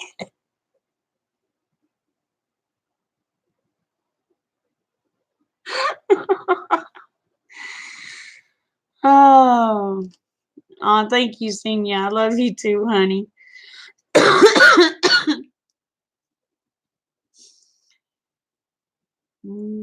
Yeah, I guess mine get in the way. There's been many a times I'd like to get rid of them boogers.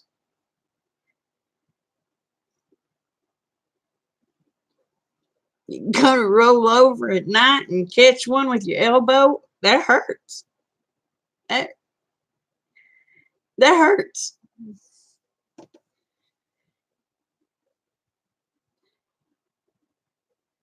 Or your hubby goes roll over at night and catches one with his elbow. That hurts. It hurts.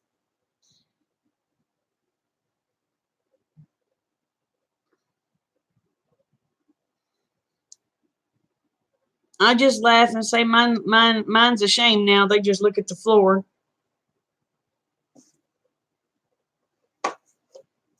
Oh.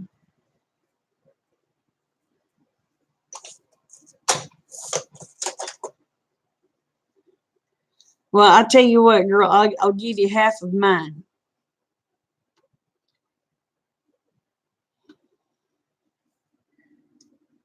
Love you too, Polly. But yeah, I'd give you half of mine.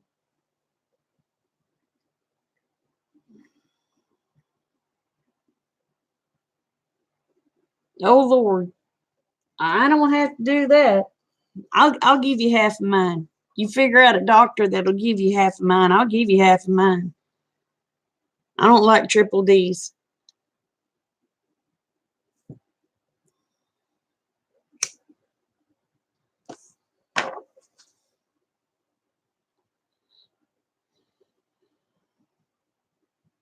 Trust me, they get in the way.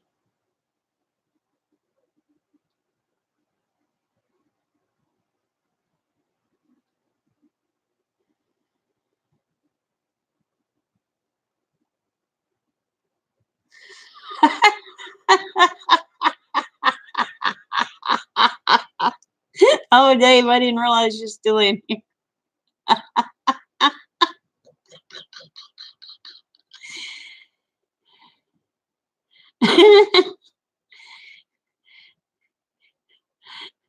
Oh, I can aggravate you like I used to aggravate my sister then, Kim. I told my sister one year, I said, yeah, I went to buy you a bra. And she said, oh, yeah. I said, yeah. I said, they asked me what size you wore. They asked about the size of an egg. I said, yeah, with the yolk busted. Wet pissed her off.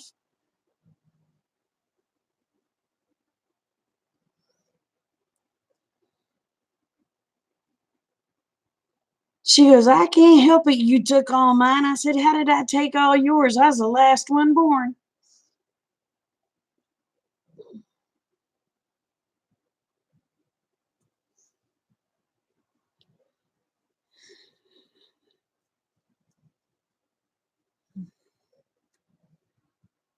Boy, she got mad at me when I told her. I said, yeah, I was going to get you a bra. And they asked me about the size of an egg. And I said, yeah, with the yolk busted. Oh, she got mad.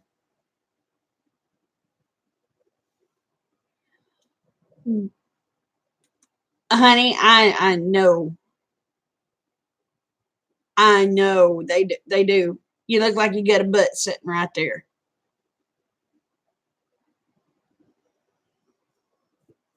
And why guys like them, I ain't figured it out yet.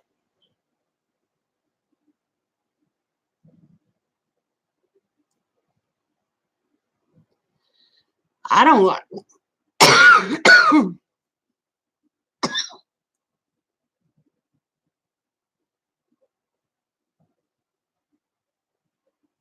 But I try to keep mine covered up. Always have.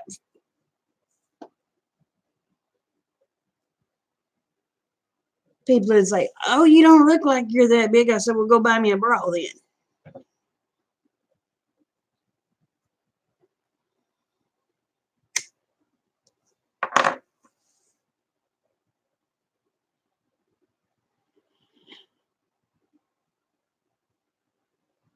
Oh, I like sports bras, but you know how hard it is to find a sports bra to corral them. You end up putting on a sports bra and your boobs go around to the side of your back or to your sides and your back.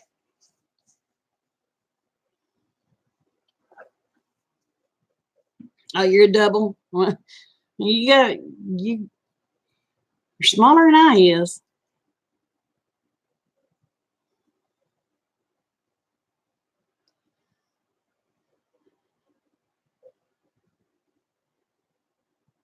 Exactly, Brenda. Exactly.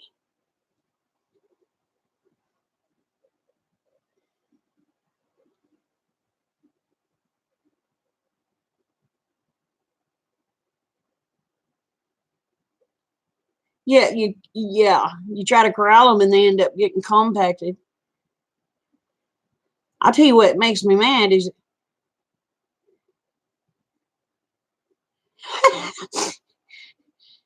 you lay down in bed, you lay on your back, all your boobs go to your back.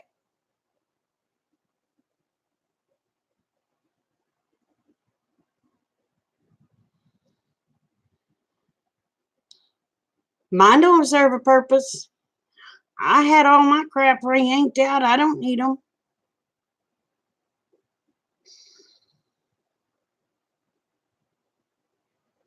I know. And you think how many women want to show their breastises off?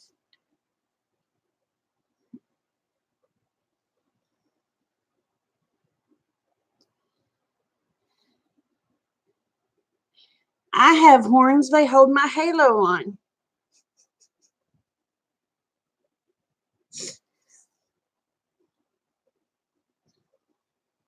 But what gets me is these young girls, they're all about showing it all. And I'm like, nope.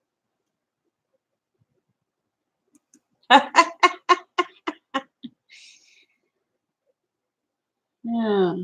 But they're all about showing it all. And I'm like, cover up.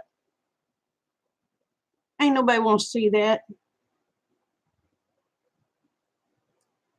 I wear t-shirts too most of the time. Every now and then, I'll wear a shirt that if me and hubby goes out, I'll wear the clothes that he bought me to go out in. And I'm very uncomfortable.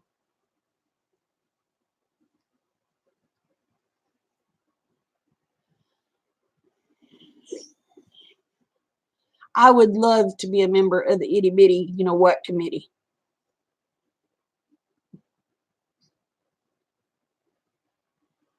I tell you what, when I was working in retail,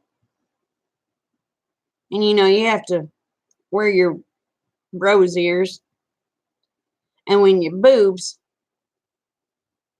start pressing the keys on the blame register, they're too blame big. You got to stand back from the register like this to type your key. Mm-mm. You're the president, send you your application.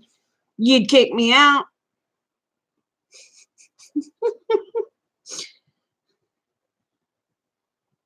But I had a friend, bless her heart. She's a little bitty thing. I mean, she's a little bitty thing, but her boobs was bigger than mine. I think she wore, gosh, I can't remember what size, but hers was bigger than mine. And she had to stand way back and do that. Because if not, she's hitting numbers on that register.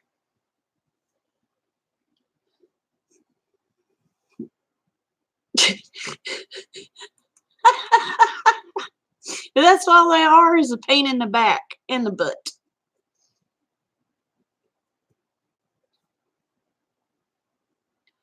Dave, you're a man. Explain to us what's so special about them stupid things.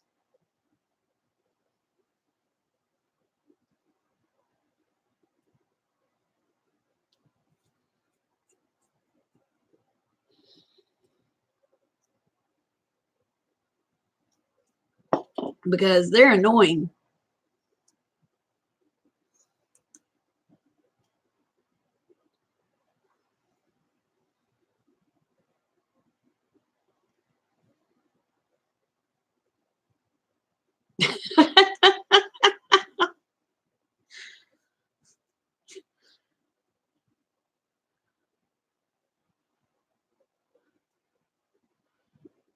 It used to scare me to run. I was afraid I was going to black my eyes. That's all they are, is sacks of fat.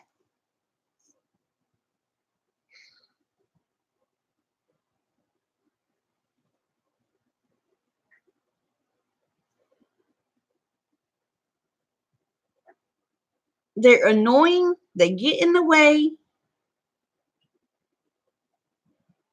They just, I don't know.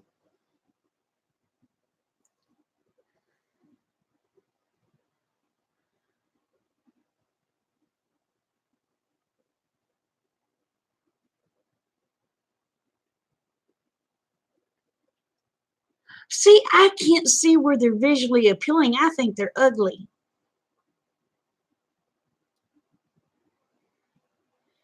I mean, I don't see dudes walking around with your ding dongs hanging out. Of course, I'd tell them be covering that thing up.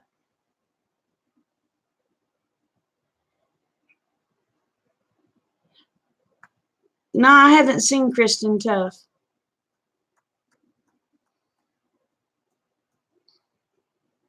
See, I can't see where they're visually appealing.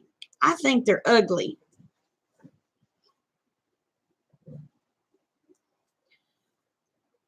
That's just like women wearing them strings up their butt. Why in the world would a woman want to wear a string up her butt?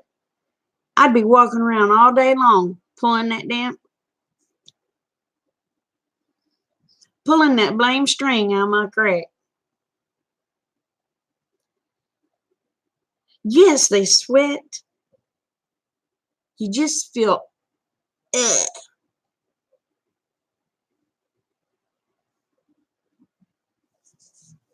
I said something about having mine reduced, and my husband like to have had a coronary.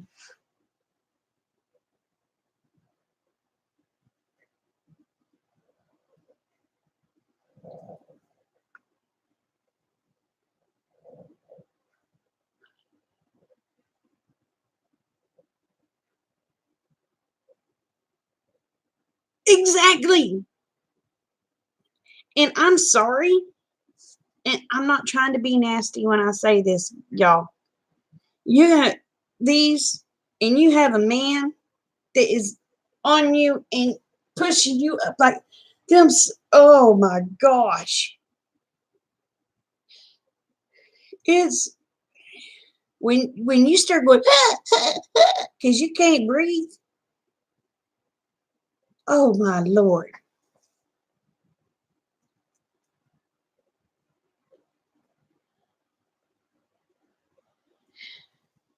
Now see, I wear leggings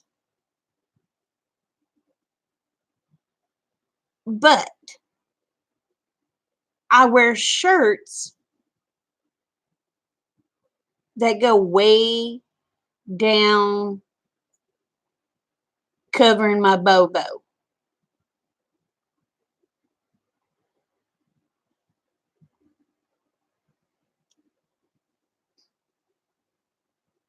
But I will wear leggings. But my shirts are very long. They hit me in probably about the mid thigh because I don't want my butt showing.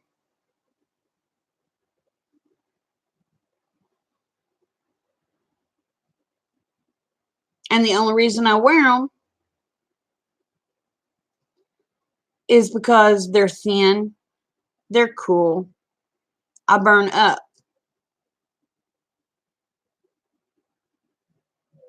So I'll wear the leggings to cover my legs up. I mean, you still see the shape of my legs, but I wear them to, I want something that's going to cover my back end up because I don't want to, ain't nobody's business what my butt looks like.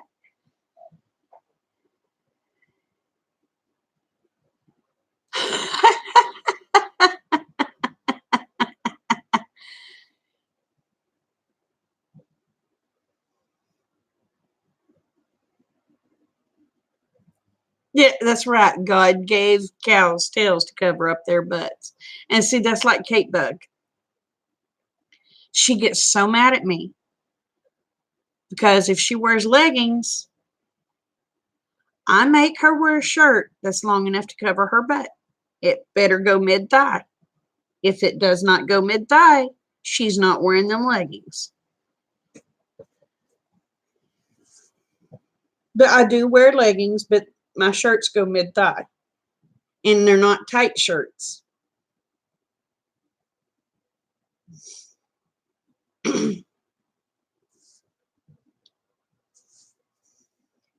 So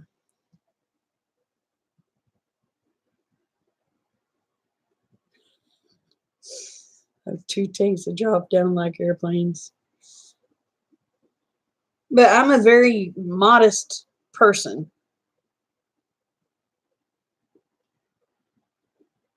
But a lot of times, even leggings are kind of big on my legs. I don't know why.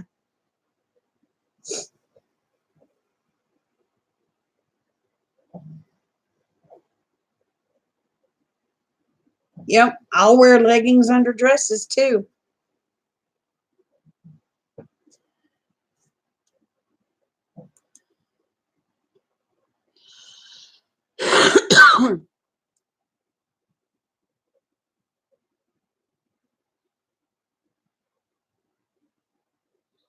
Now I wear shorts in the summertime. I will wear shorts in the summertime, but still my shorts go down. If they don't touch my knees, they go not too far above my knee.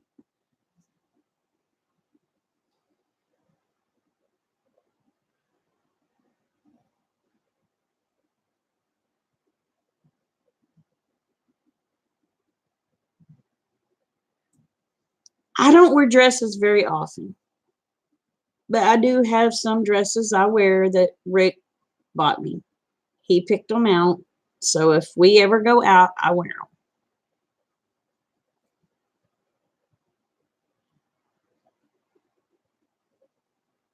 But when I do wear them, he gets so aggravated, y'all, because I usually wear a,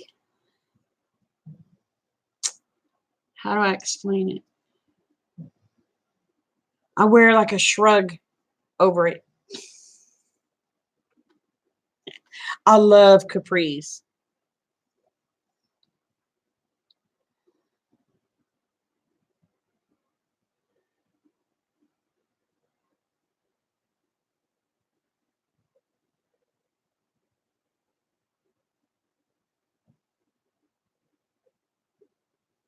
But, well, I'll see if it's back there. I'll show you one of the dresses he bought me, and I make sure I wear a shrug with it.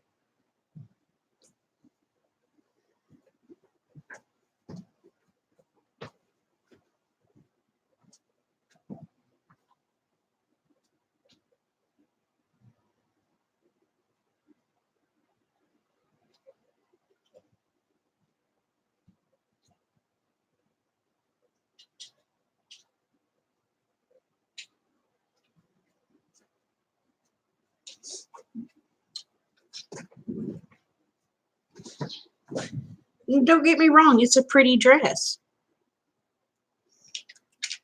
But I don't like that much showing. You know? So I wear a shrug.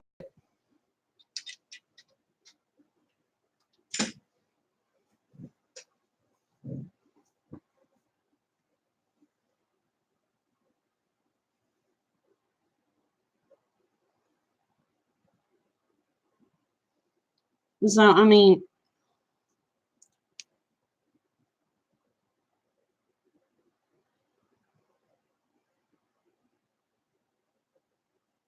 I honestly prefer overalls.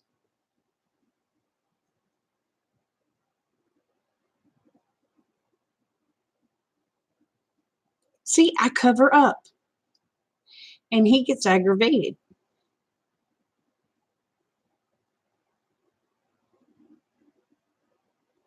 But I told him, I said, you know I'm modest.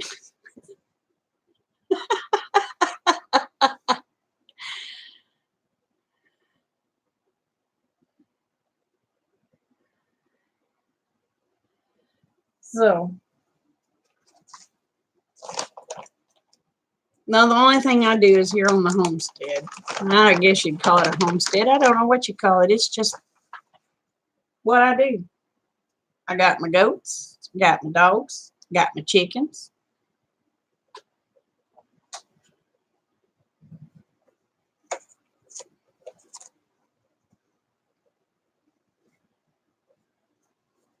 But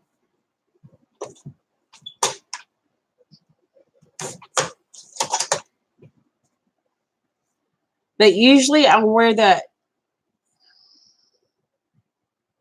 All right, if you notice on a lot of my intro videos, it has me wearing that red and black outfit with that lace deal.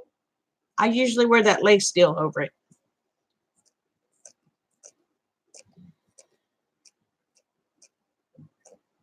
Oh, I wear tank tops in the summer.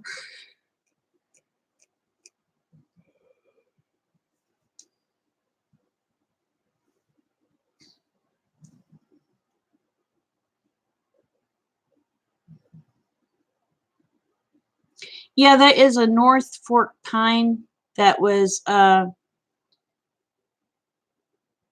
one of the flowers or plants from my dad's funeral.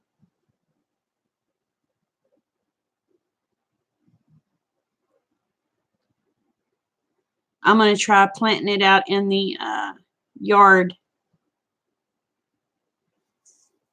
after this bad crap is through, if we get any.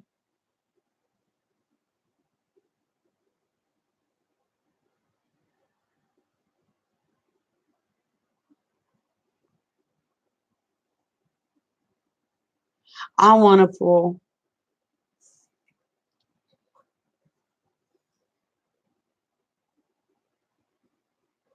I'll wear a swimsuit. I ain't got a problem wearing a swimsuit, but it has to have a long skirt.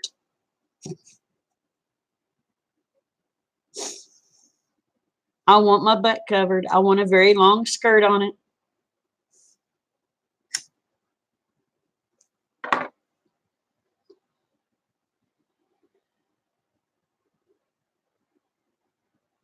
Well, my arms are getting kind of flabby. They're not as flabby as some people's, but they're still pretty. My skin just ain't as firm as it used to be. See?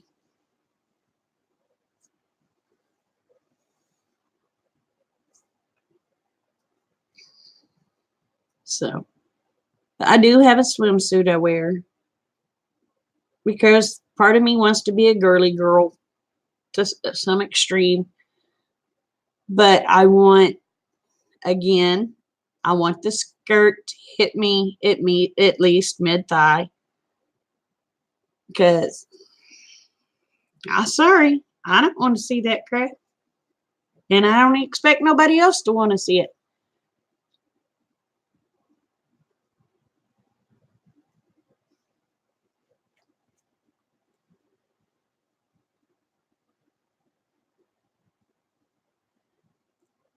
And see, I got too much of a flap roll because of having to have cesareans.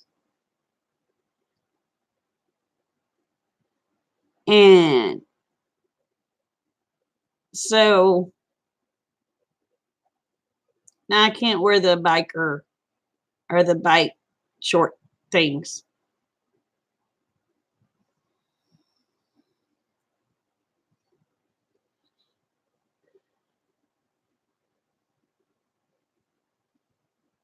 I do wear a two-piece suit, but I guess you'd say the bottoms are kind of biker shorts.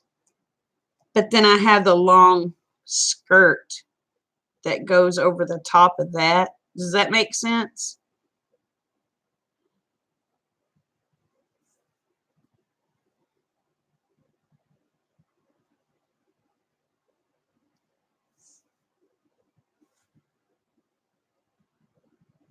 Because I want that fat covered. It makes me sick looking at it. I ain't wanting to make nobody else sick looking at it.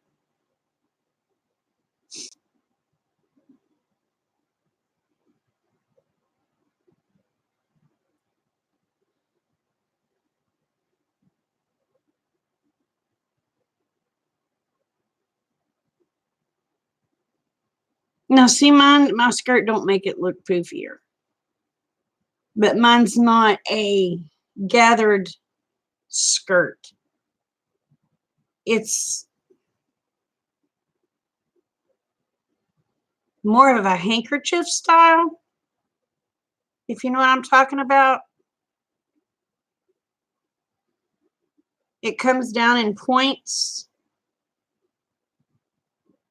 I don't know how to explain it.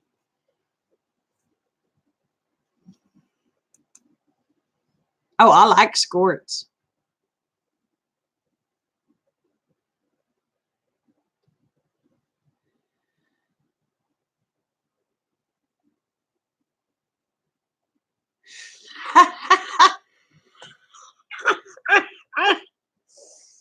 Oh, Lord, Kim. Oh, my gosh.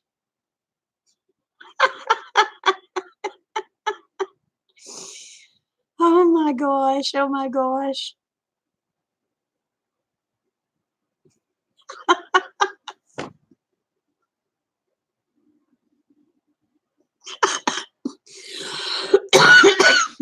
Y'all are killing me. Oh, my goodness gracious. Oh,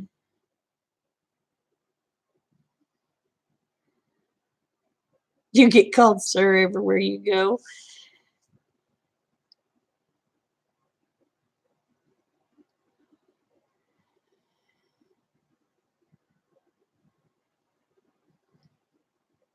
Oh, okay, Wendy. Love you, honey. You have a blessed night. Oh my gosh.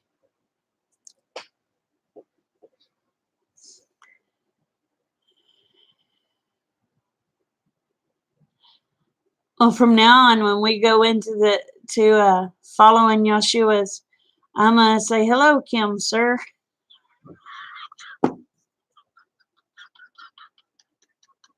or Sir Kim.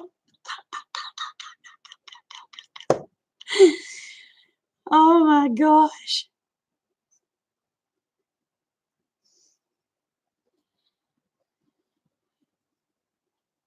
Oh, Kim, you should have seen me last year, babe. Honey, when those shingles broke out on my head, I took a clipper with the longest guard and you talk about looking like a dude. I just told him it's a pixie cut and went on. Told him that was my Halle Berry cut.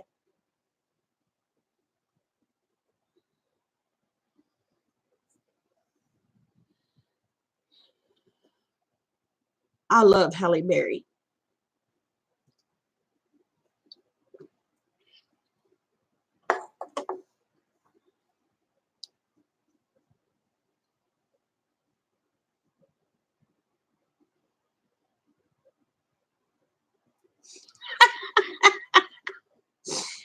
Oh my goodness gracious.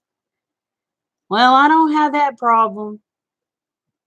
We're just gonna have to get you a wig, Kim. We're just gonna have to get you a wig. Yes, Halle Berry is gorgeous. I wish God would have just gave me half the looks of that woman. She is, oh my gosh.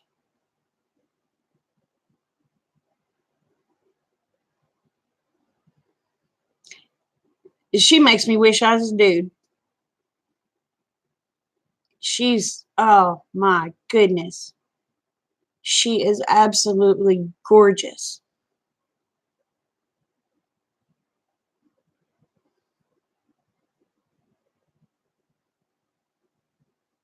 And that one girl's real pretty, but she wears too much makeup. That Tyra Banks, I think she's pretty. She wears entirely too much makeup. But Halle just has that.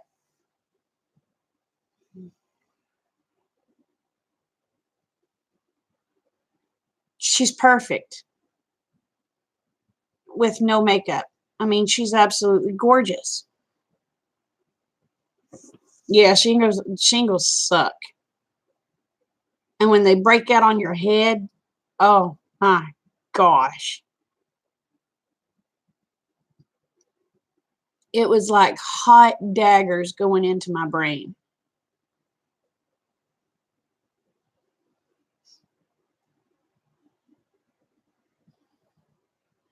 Well, I like to look like a girl every now and then. If you notice, I paint my nails, but I think I painted my nails when we had Dad's um, funeral, and I ain't painted them since. And I ain't took it off either, so. Oh, yes, she does. Joanna Gaines. Oh, Joanna Gaines is pretty.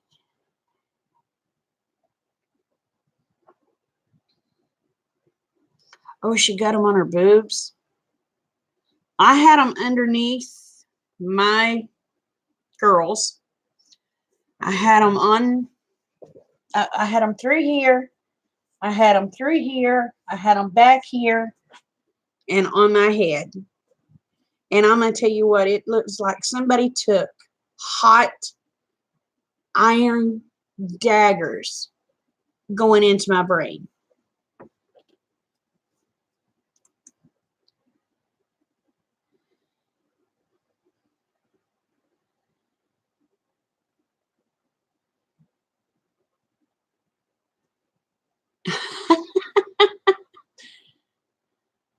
Oh, you got them on your face?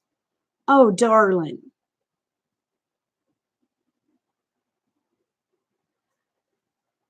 But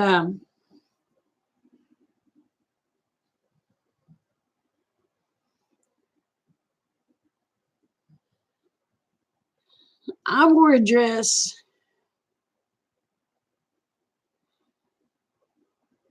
No, I didn't wear a dress to Dad's funeral. I wore pants. Um,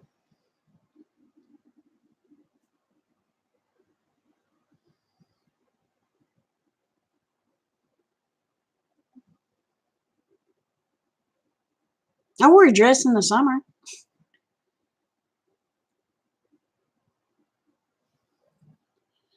I'll usually wear one once or twice a year because Rick and I don't really go out.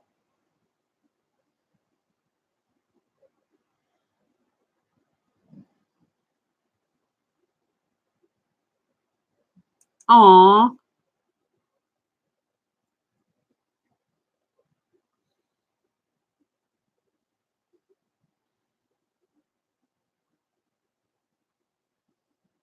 Oh gosh, I imagine.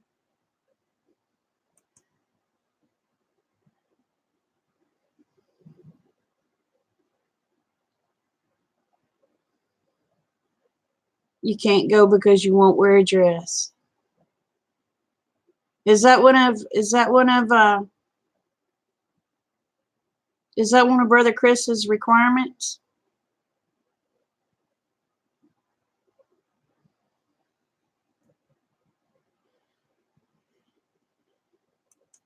See, I wouldn't be able to go with it.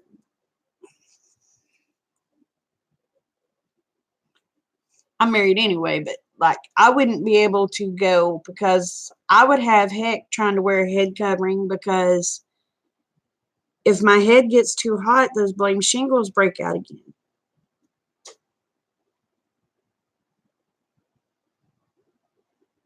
Oh my goodness, Lynn.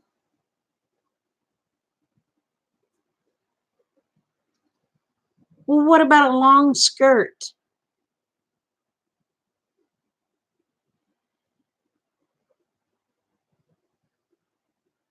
What about like a long jean skirt?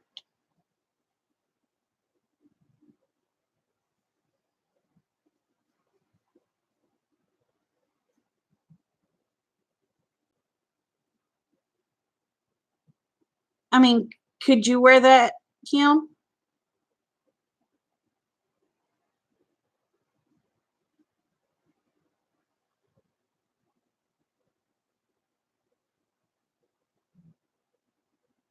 I mean, it's not really a dress. What if you just put leggings under it or something? That way you feel more comfortable. Oh my goodness, Lynn.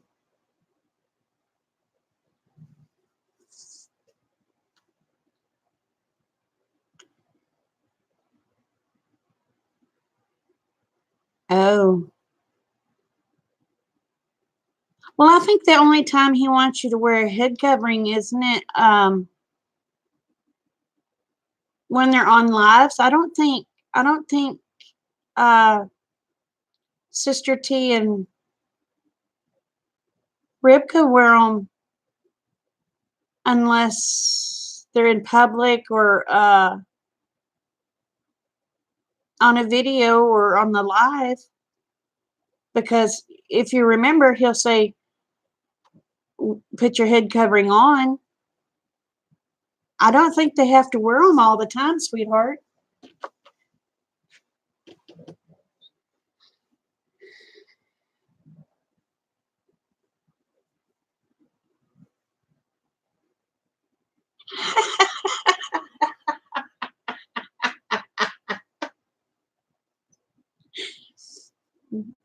Kim, you just come here, darling. Just come here.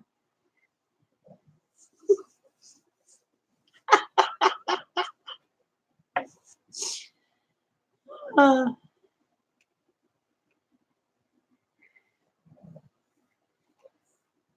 oh,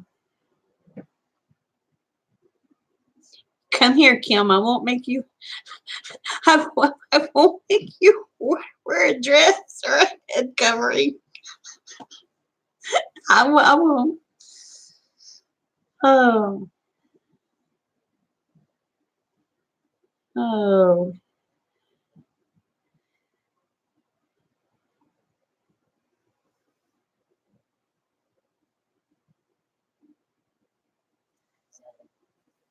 Well, I'm gonna tell you right now, Kim. And I want you to listen to me, okay?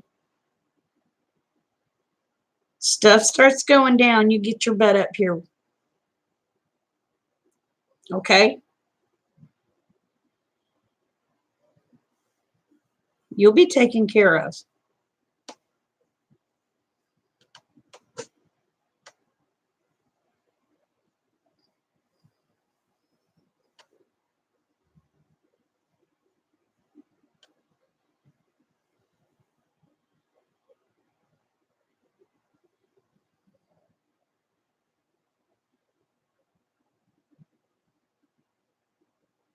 But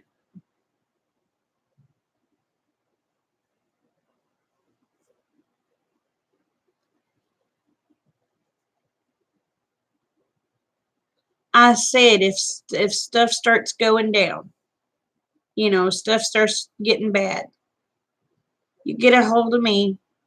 You come up here. You can stay with us.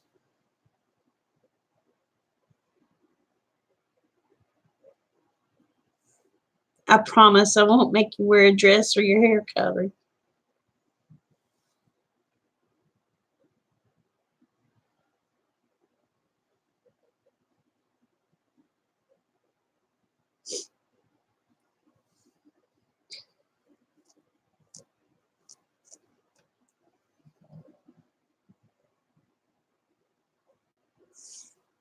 Oh.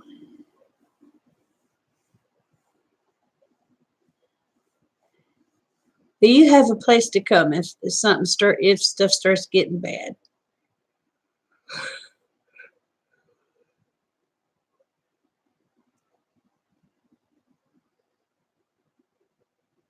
Well, that's fine, sweetheart. I've got a Durango and I've got pickups. Hubby has a pickup. I have a pickup of my own. I have a Durango of my own.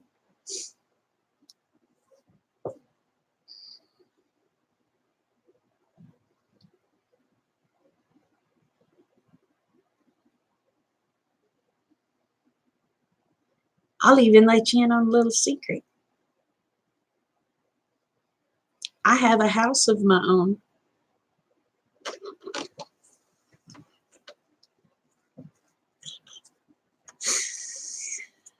So, yeah.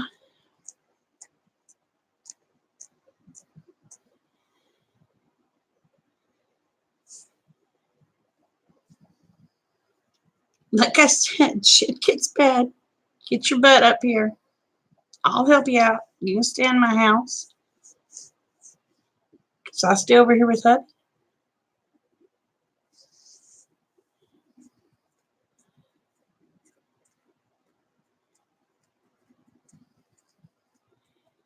How much longer do you have to get your stuff paid off? Well, when me and Rick were having problems, I swore I would never be homeless again. So I bought me one of those little sheds and started converting it into a cabin. I almost have that sucker paid off. My money. I bought my pickup, my money. I got my Durango, my money.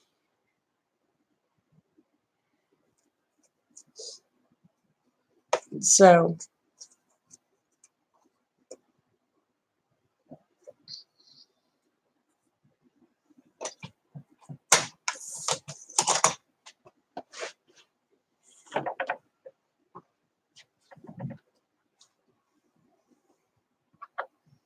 I swore up and down I would never be homeless again.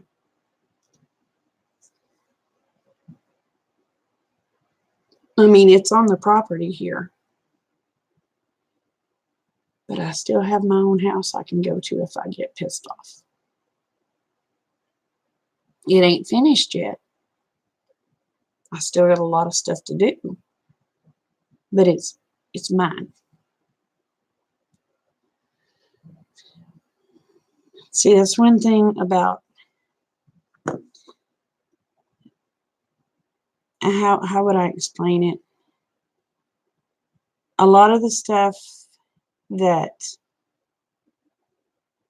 is being taught over there,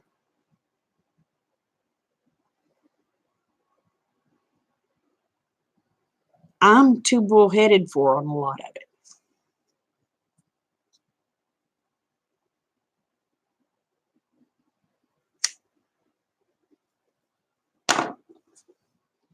I can't be a meek,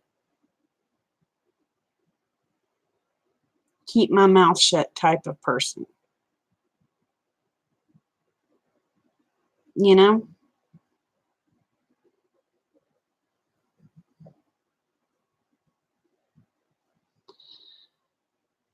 One thing Rick will tell you he loves about me is because I am so damn independent. And that's exactly how he puts it.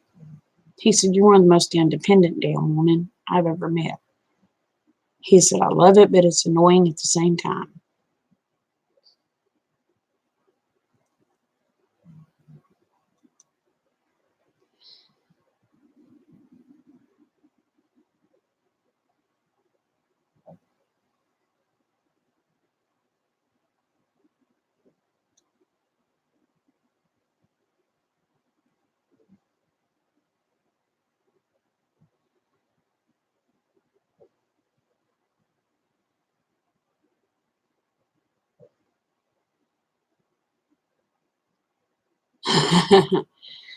Well, the thing of it is, yeah, they can see this video, but I do as he wants me to do. I'm who he wants me to be. I'm very, I'm obedient,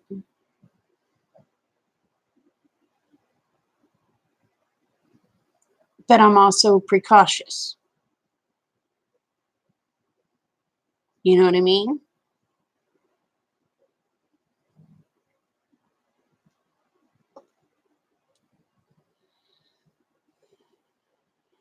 I'm very obedient,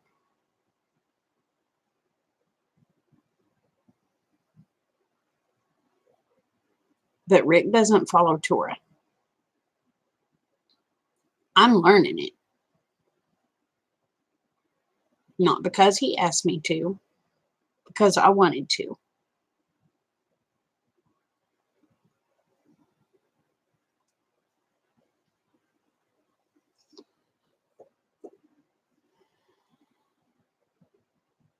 I want to learn it. I want to see what is so different about what the way I was raised.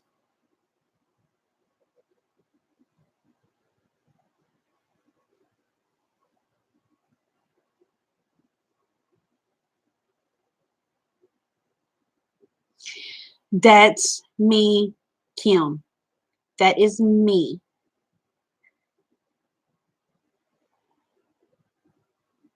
I have a brain. I have opinions. All my opinions may not be liked. You know what I'm saying? But that's okay because he don't want me to bow down and kiss his ass.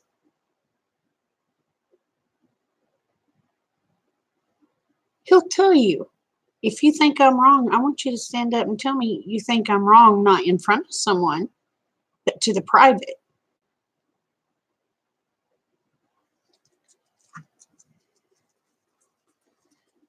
Exactly, Brenda. Exactly. Exactly. Yes. There's a difference between being submissive and being a freaking doormat.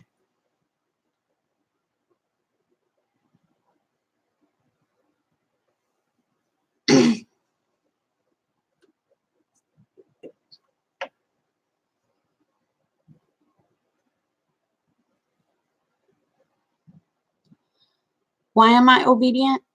Because the Bible tells me to be obedient.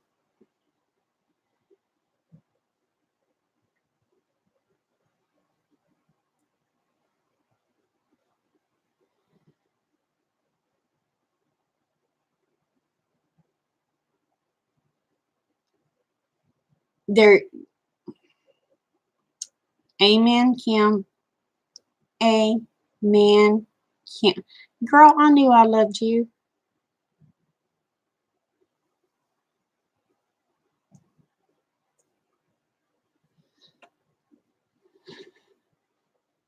Some things I do need someone to explain it to me because I might not be comprehending it right.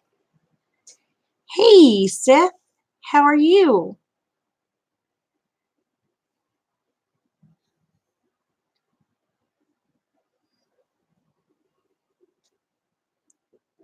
But normally, if I have questions, I'll ask Rick. I'm going to tell you right now, between us in here, he doesn't believe.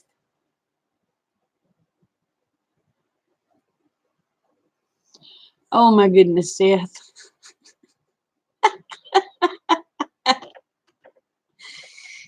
Oh my. Well, you need some coffee, brother?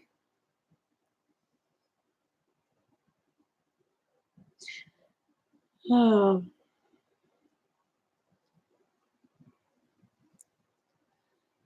Have you been making any more songs, Seth? Oh.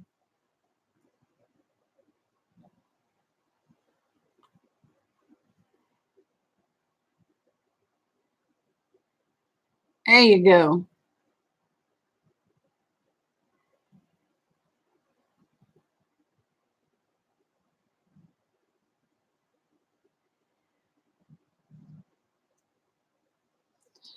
Exactly, Brenda. Exactly.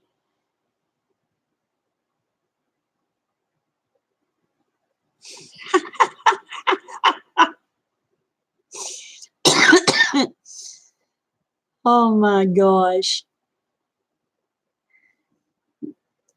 Explains why you're single. Yes, Seth, I watch your stuff.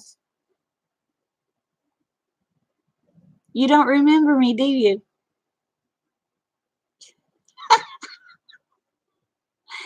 I met you through Green Bay Wacky.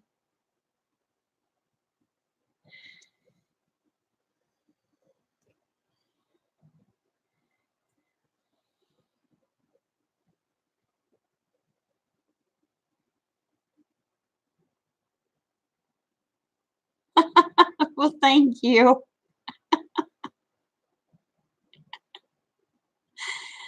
Ah,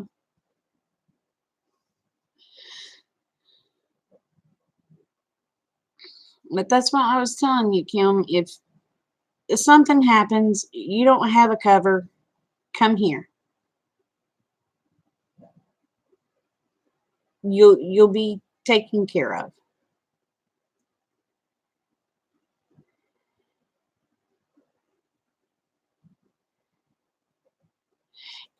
Me too, darling. Me too. Me too, Kim.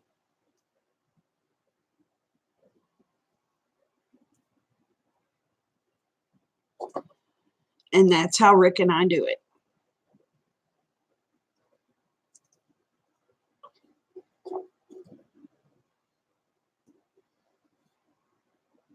Thank you, Seth.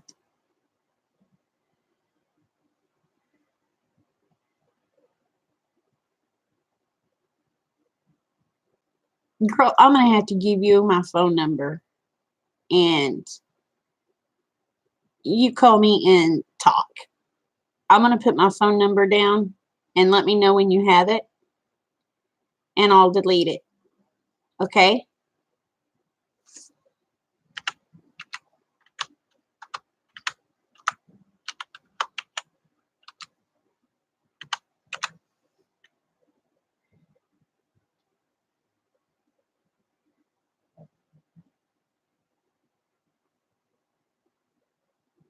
Oh, for Kim. I'm gonna give Kim my number.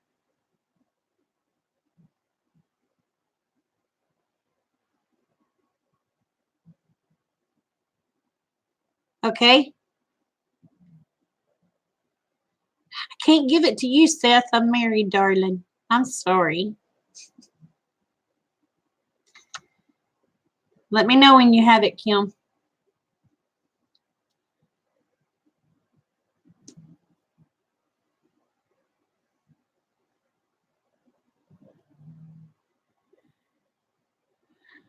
Well, you can get my number, Seth. It's just my husband may answer the phone and he might not be too happy.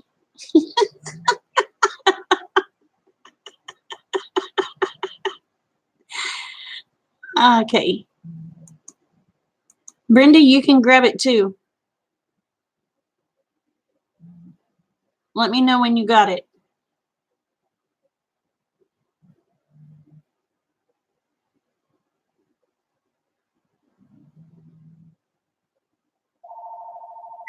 Nope. Phone's ringing. Hello. Hello. Hello.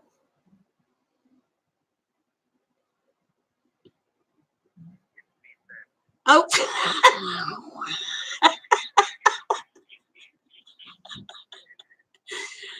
You being ornery, Seth.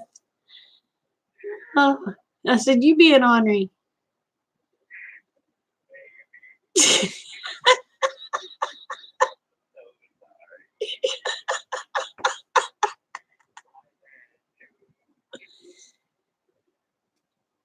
Brent, yes, you are. You're very quick. Brenda, did you get it?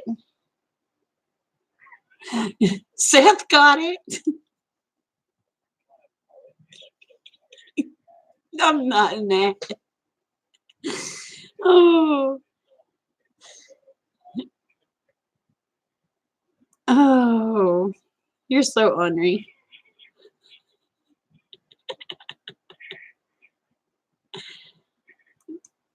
Oh, okay, Brenda got it.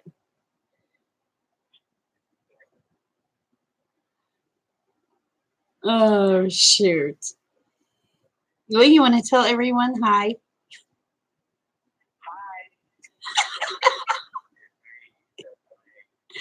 Seth Wayne says hi, people.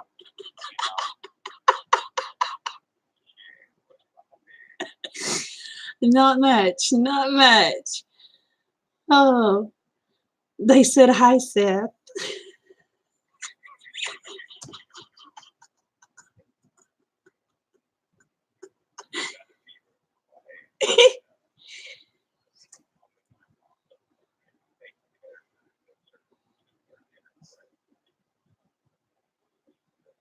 Oh,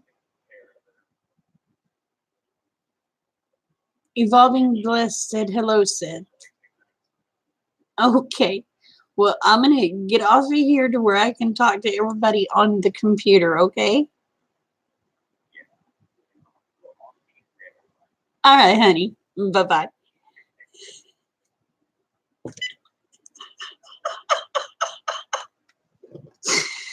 Oh, he's a quick little booger. Oh, exactly. Exactly, Kim and Brenda. Oh my gosh. Now, hello? Hello? Yes.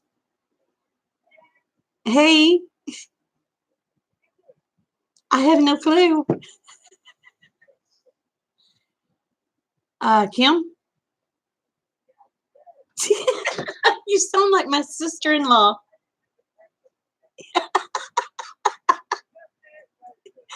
Okay.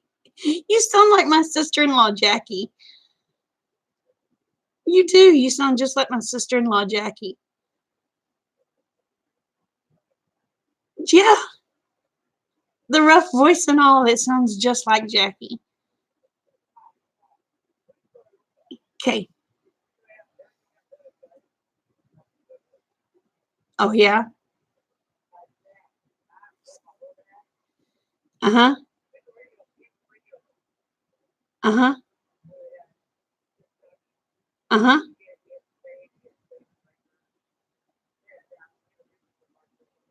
Yeah.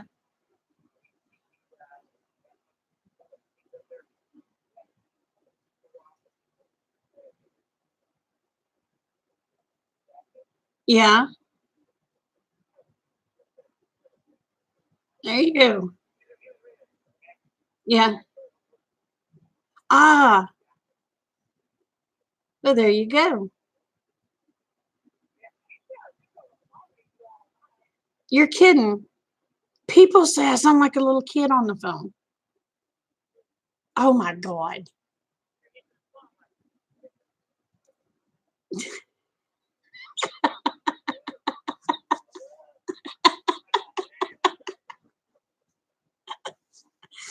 You want to tell everybody hi?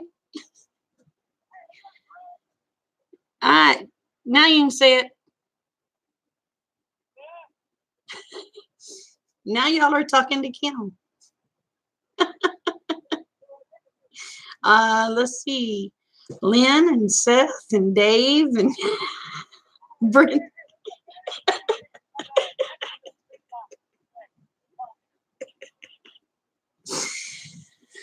Uh, yeah, it's supposed to be warm tomorrow. We're supposed to get snow this weekend, I believe. I hope they're lying. God, I hope they're lying. I hope they're lying.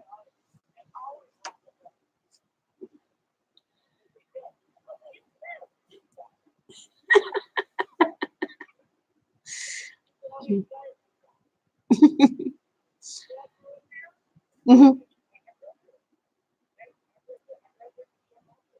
Oh yeah.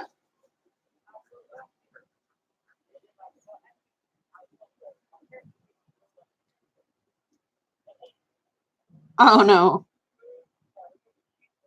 Uh.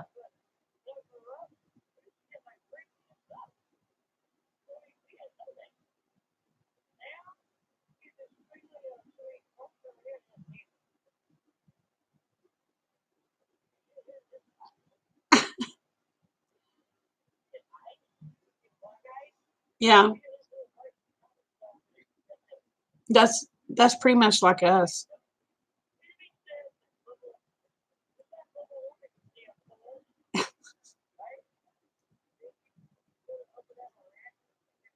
Mhm. Mhm.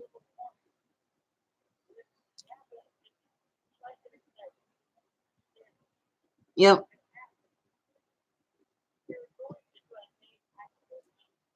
Yep. We will be.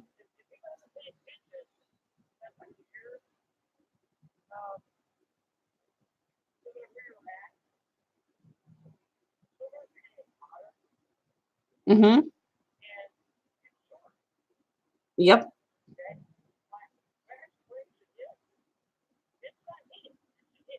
We'll just like last year, we didn't have a spring. We went straight from winter to summer.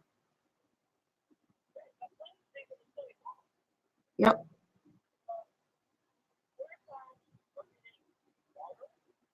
Mhm. Mhm.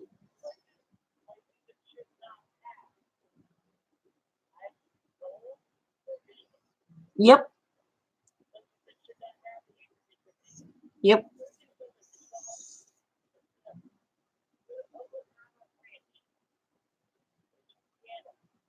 Okay. Yeah.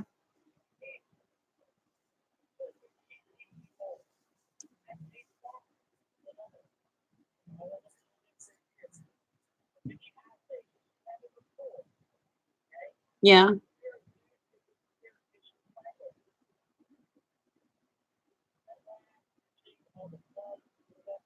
Yep. That's right. Yep.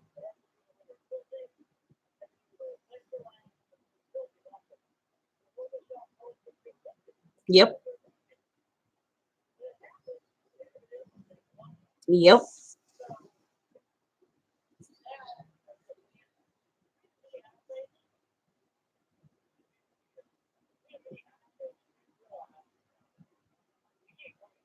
That's right.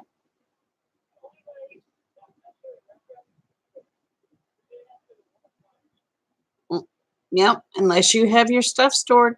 Unless you have your stuff stored.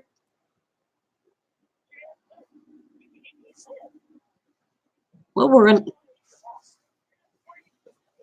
Well, honey.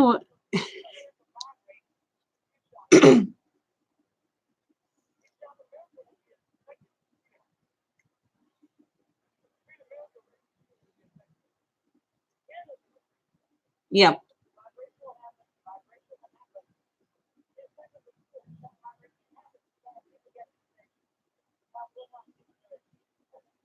Mhm. Well, that's like the land bridge. That's how it came about.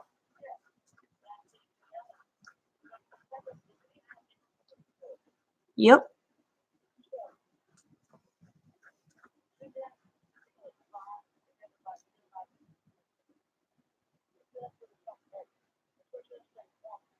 Yep. Yep.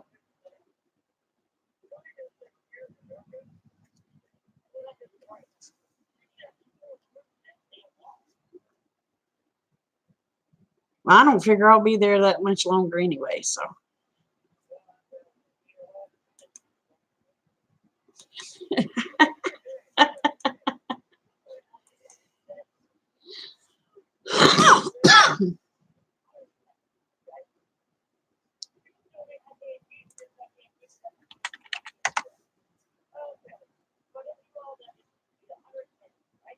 Mm-hmm. Yep.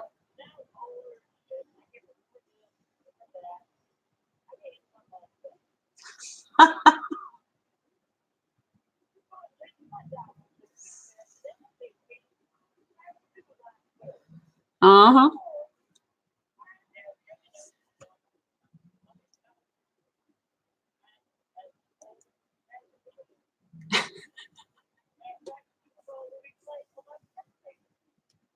Oh, well, that's cool. Hey, my brother's birthday is February 2nd. My brother. Yeah, so is David.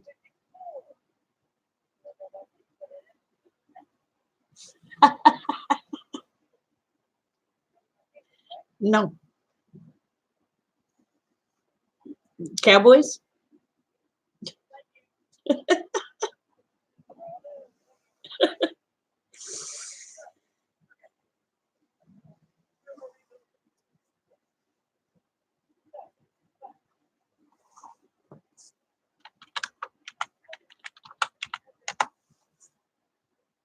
Yep.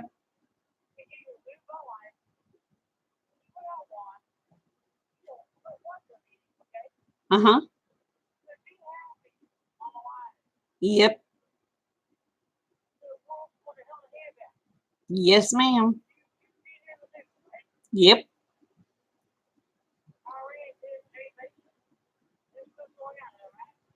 Yep.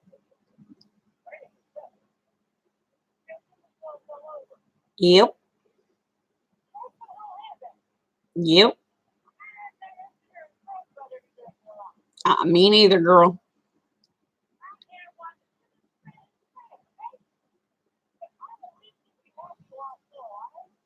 Yep.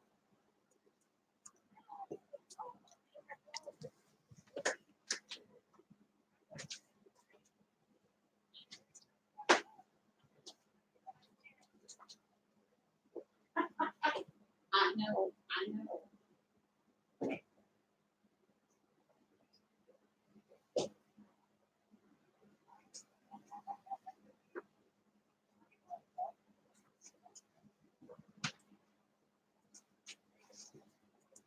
Okay. Honey, I eat it too. You know what I ate tonight?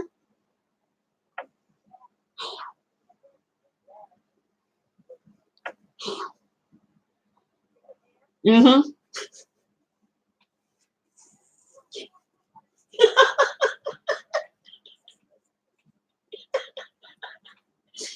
So, uh,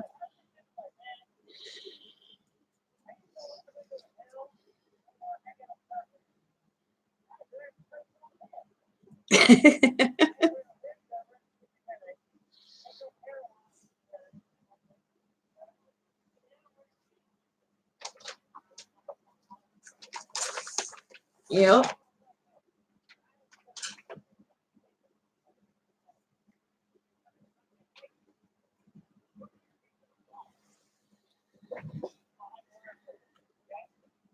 Yep.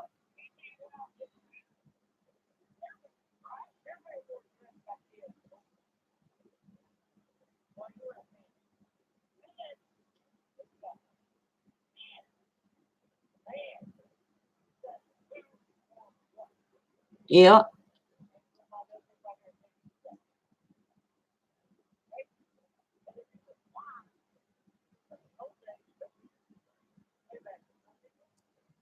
Yeah.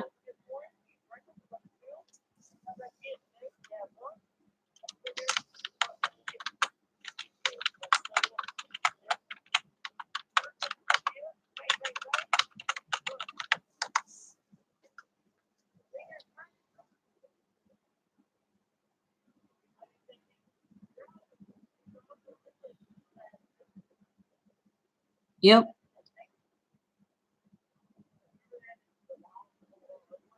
Mm-hmm.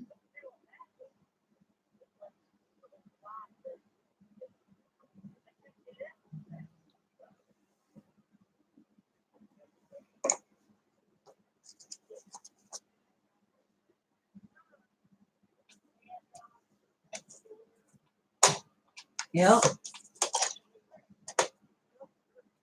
Yep. Yep.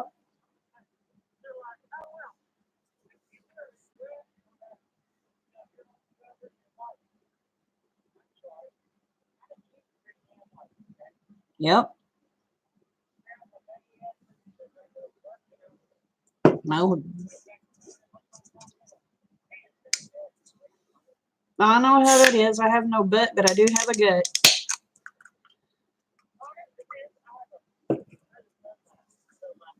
Yeah, mine too. Okay, honey. I'm still on the computer.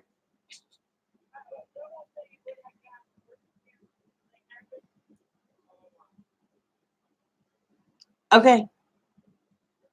But like I said, I'm here if you need. All right, honey. I'll see you in a little bit. Bye. Oh, okay. I'm back. Sorry.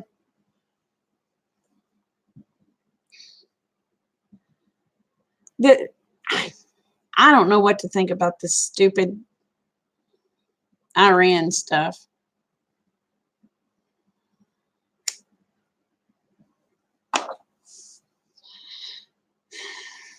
All I know is I would rather keep it over there than bring it to the States.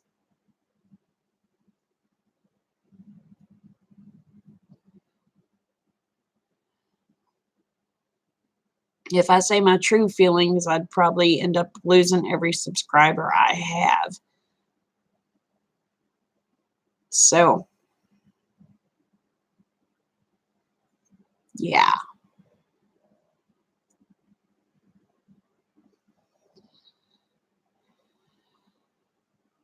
But I can say that I think glass is really pretty.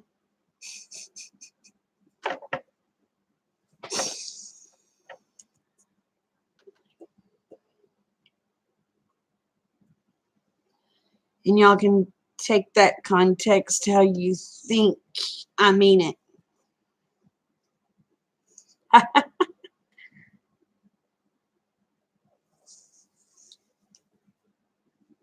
Yeah, they'll keep it there for now. But I think glass is real pretty.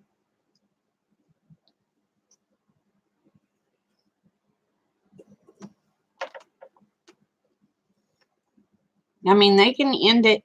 I mean, hey, Aid, they can end it if they want to.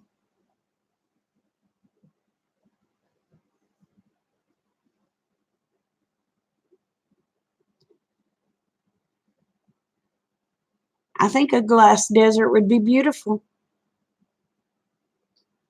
But that's just me.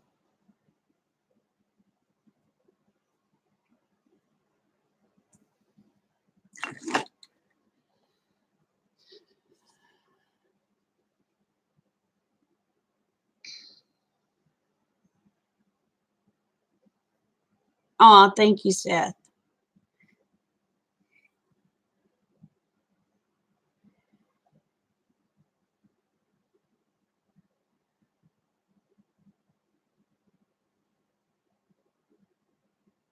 Oh, I know. But, honey, you look at it this way, and then I'm going to sit and wait anyway. There's always somebody that's going to slip up and do something. It would, wouldn't it, Duncan? Or Brenda? It would. But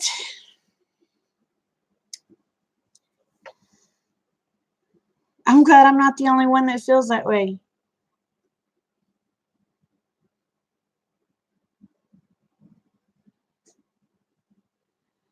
I think they just need to get out, come home, get rid of the ones that's here, and go from there.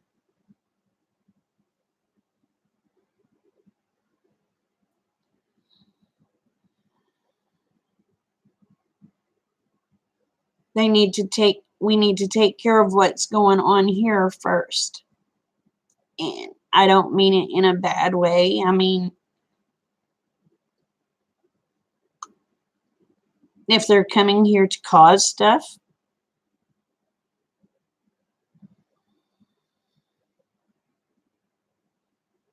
there you go, Seth. There you go.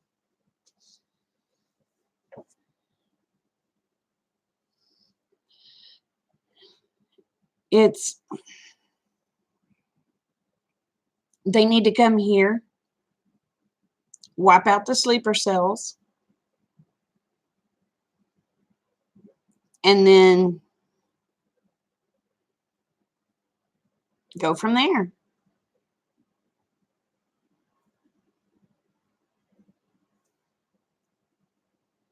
They can't tell me they don't know where they're at. I know they know where those sleeper cells are at. Because if they didn't, they wouldn't know they're here.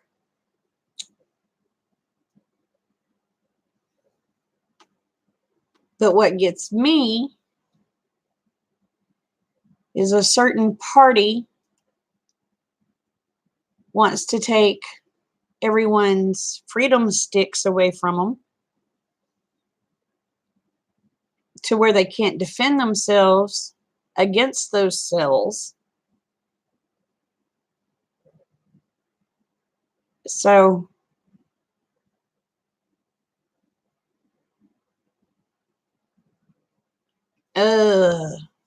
I'm sorry, Kim.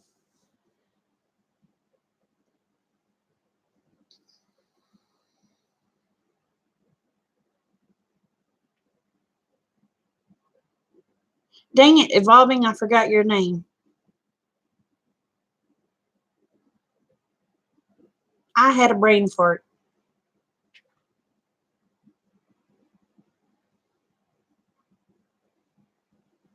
I don't know that there's that many on Earth, Seth. It's hard to find them anymore, darling.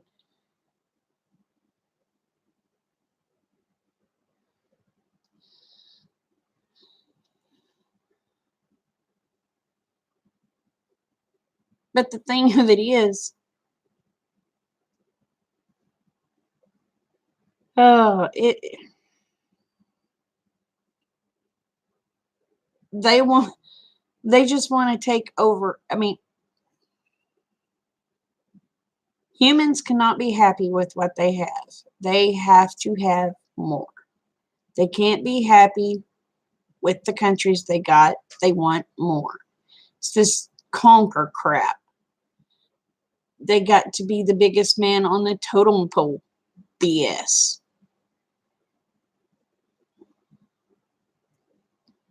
Lie. Okay. Thank you. It's just, I guess it's human nature to want bigger and better. I've never been that way. I just want to be happy. I just want home. I've never wanted to be rich. I just wanted to be able to live and live peacefully without anybody causing me BS.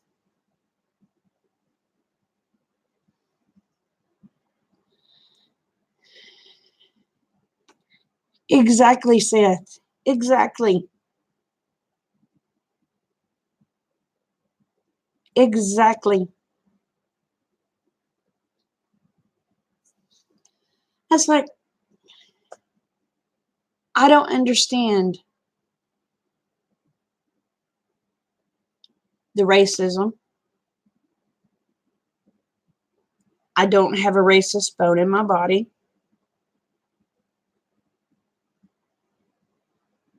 I'm a mutt. I'm black. I'm white. I'm Indian. I'm a mutt. But I'm a happy mutt. There is no pure color anymore. There is nothing pure, period.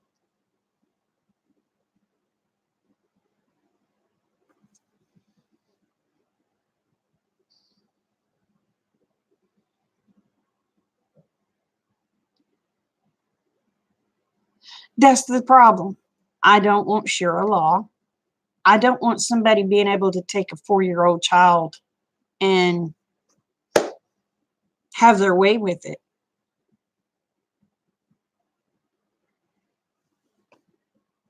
I'm a mutt. I'm a Heinz 57 and I'm proud of it.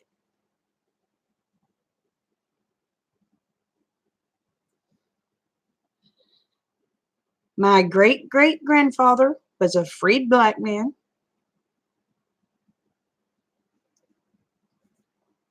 um, that lived with the Indians. Plus, on the other side of my family, I had people that come over on the stupid ships that were from, let me see if I can get this right, Scotland, Ireland, France.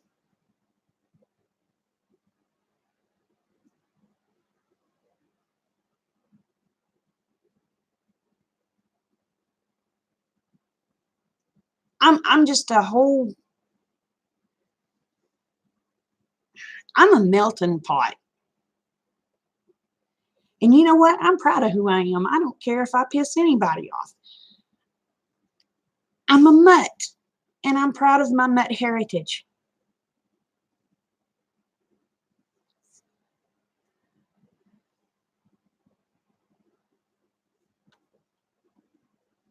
And I don't get it.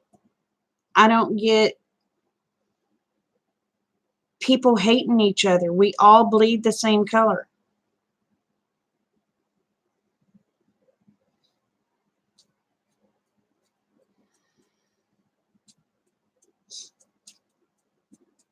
But I do believe, and this is how I believe, and people may feel I'm wrong for believing the way I believe. If you're coming from a foreign country, don't, because you think this country's better, don't try to change it. Don't try to change our country to a country that's not working. Yeah, we have our kinks, we have our knots and our chains and everything else. But that's what makes us who we are. I'm not going to condemn someone because they're Muslim. I'm not going to condemn someone because they're a Buddhist. I'm not going to condemn someone because they're a Hare Krishna, whatever. Okay, I'm all right with that. But don't come and force your stuff on me, and I won't force my stuff on you.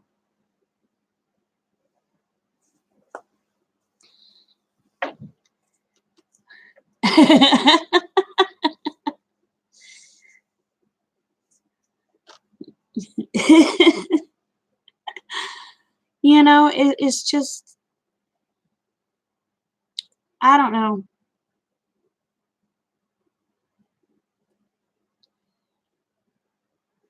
I'm not pure white. Like I said, I'm a mutt, and I'm proud of being a mutt.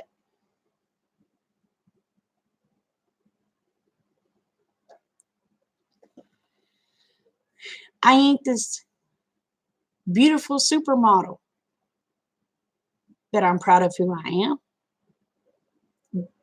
God made me the way He wanted me, and why would I not be happy with the way He wanted me? And you crazy kitty cat. God made me the type of person to love everyone, but He also made me the type of person to not put up with BS.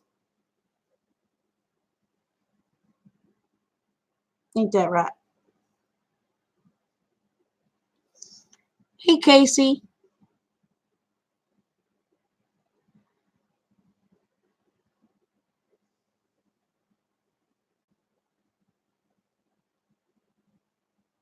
That's me. I'm a child of God, and that's all that matters.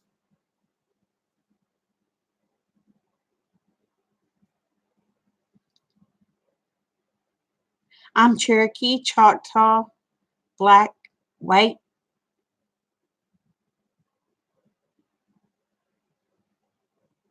I'm a rainbow child.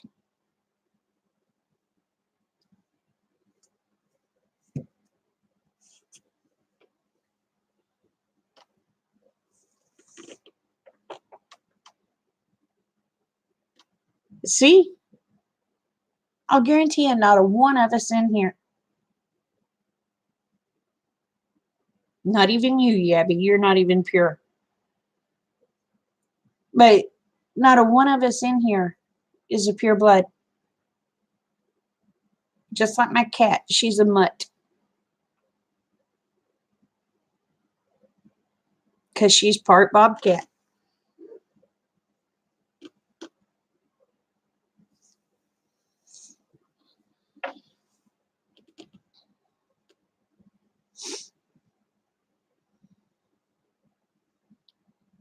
You know, I mean,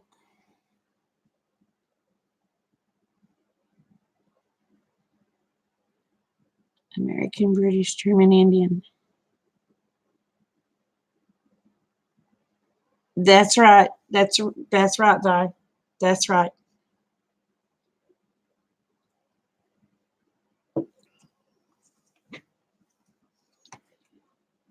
But yes,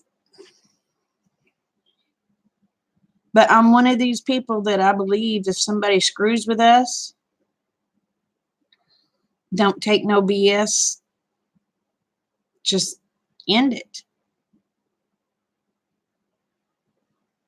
I don't mind people coming over here, but you want to come over here, behave yourself.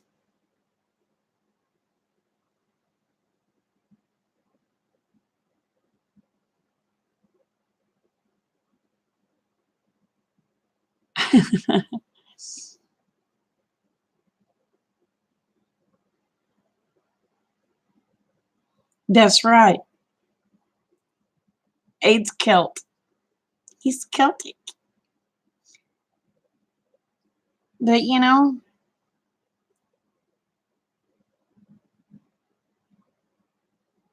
I for one think our country shouldn't screw with other countries, and I think their country shouldn't screw with us. But if you screw with us, deal with it. If you want to screw with us,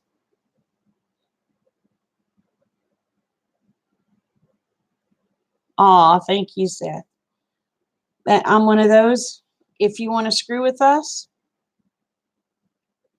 be man enough to take the blow, and don't expect us to put your ass back together. Oh, sorry, didn't mean for that to come out of my mouth.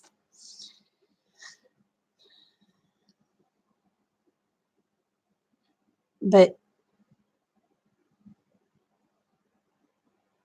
you know, I'm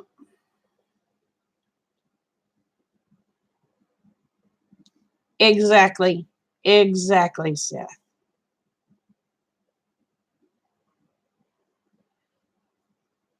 And that's one thing that people that gets to me is people will say, "Stay with your own race, stay with your own race, stay with your own race."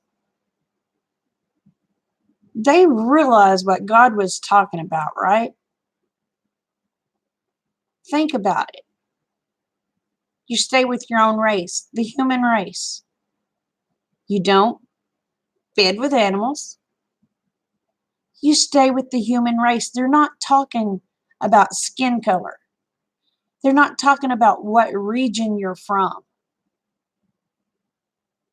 Human race.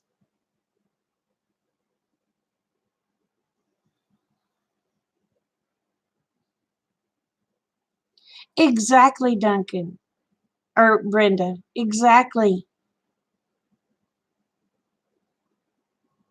That's what ticks me off.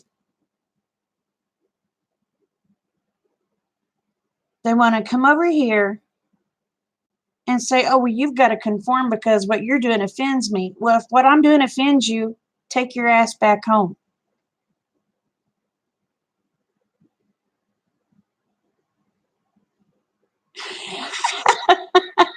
No, that's, and war's war.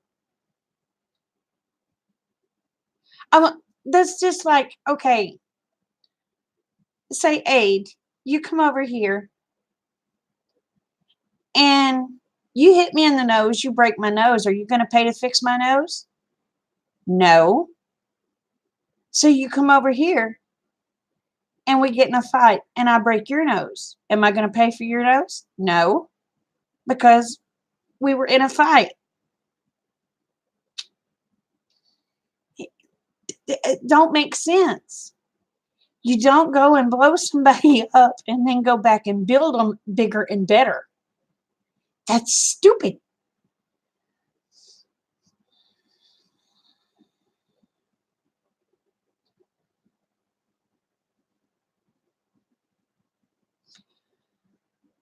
I don't necessarily want to run Iran,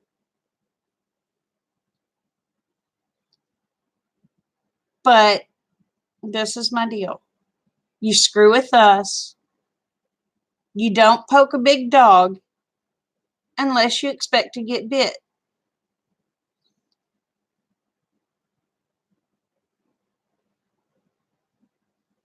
Oh, I know. I had a sailor mouth. I'm sorry. But you don't go poking a big dog with a stick and expecting to sit there and take it. You only poke so long, and he's going to turn around and bite you where the sun don't shine.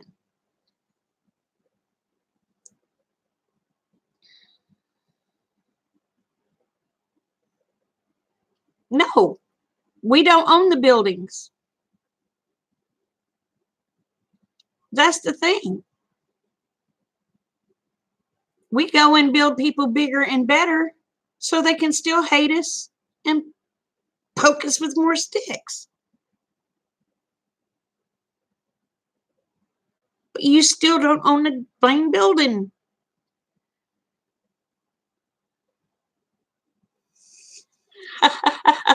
Exactly. Ex- exactly, Kim.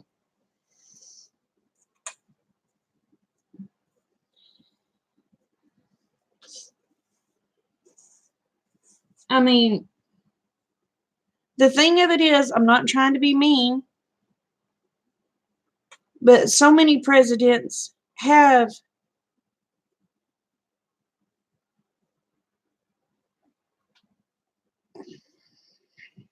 All right, y'all. They wussed out. They sold out instead of showing them. Screw y'all, guys.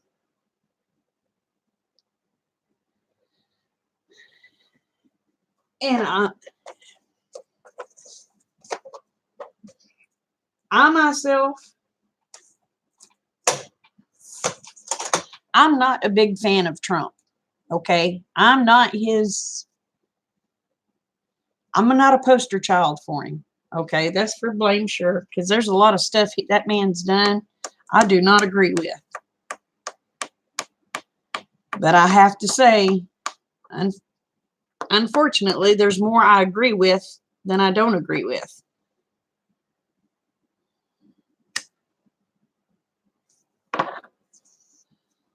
It's just, you get tired of being poked. You get tired of being run over. I am so sick.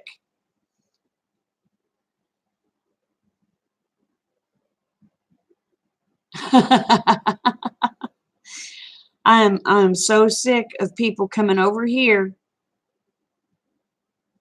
in our way of life offending them and they want to change us. Bullshit. Sorry, but it's bullshit.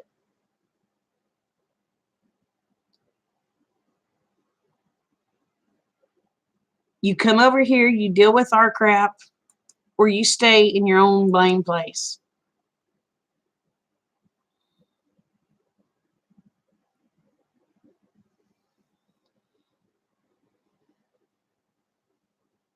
I know. I know, Kim.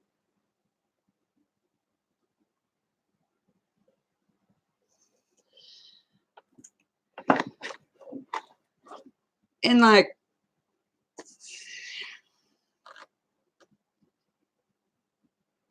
I I don't mean to get off on tangents, but I'm one of those, you leave us alone, we'll leave you alone. And that's like these blame, I'm going to say it, the blame Democrats. They want to get their hands in everybody's little pot. They want it, you can't do that shit.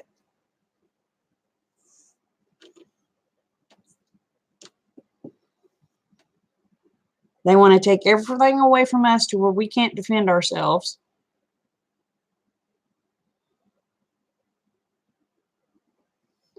It is. It is. But the thing of it is, every game there's got to be a loser.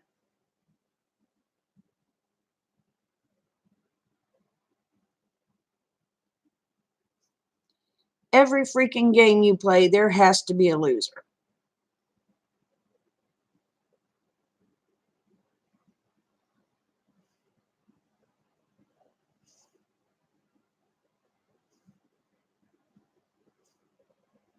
Well, I don't want the United States to lose.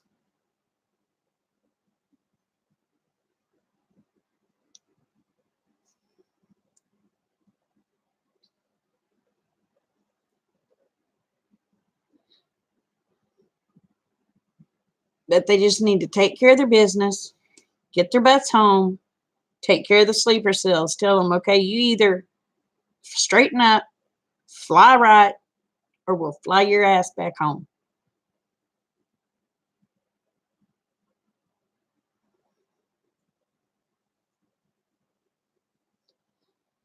But that's just me.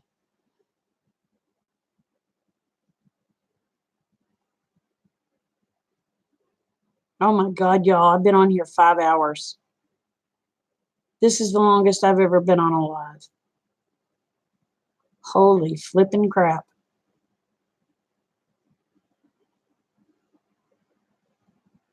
Oh, I know it's not going to happen.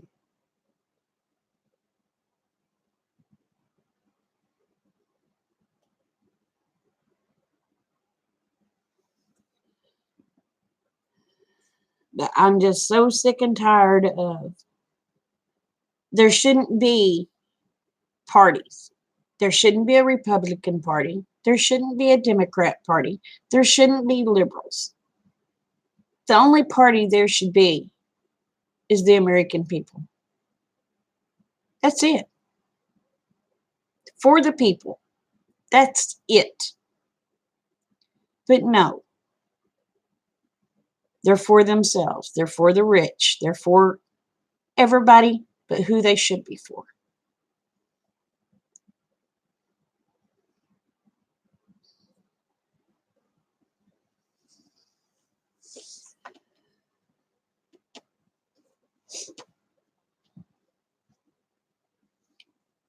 Who makes the rich people rich? The poor people.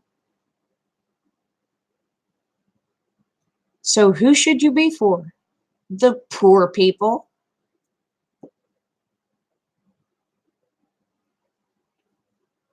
Because guess what? If you're for the poor people, they're still going to make the rich people richer.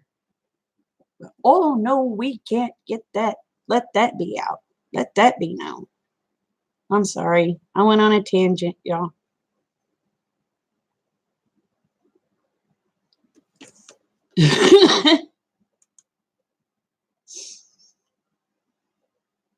Yeah, I went on a little tangent. But what gets me is these rich people do not understand. You help the poor people out, you're going to get richer.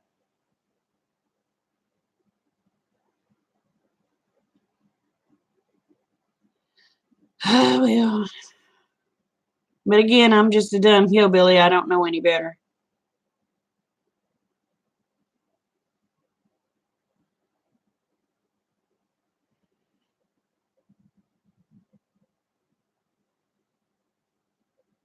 Oh, I know. they've always been the ones to pay the price. Hey, Lori, how you doing, babe?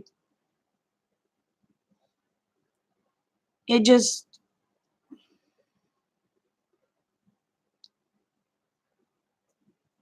I don't know.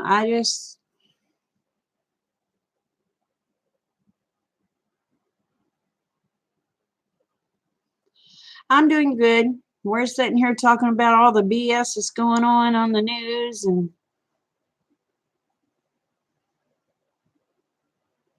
trying to make sense of it.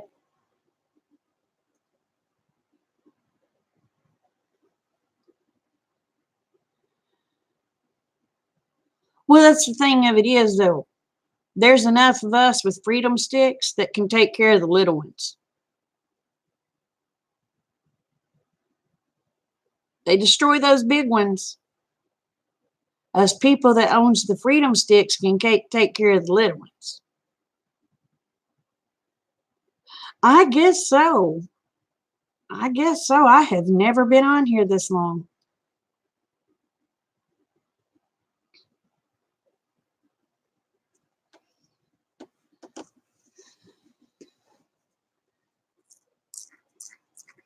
Usually I'm on here about an hour and I'm saying night all.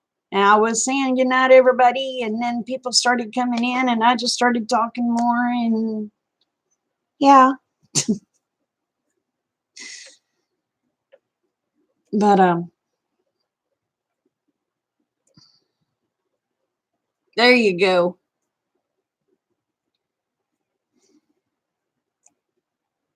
Well, shoot, Seth, just go and run now, son. Just go and run now.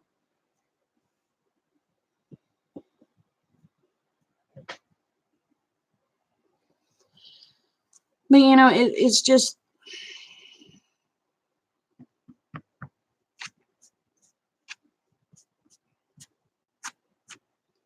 if they'll take care of the big cells and those little ones start creeping out, we can take care of them.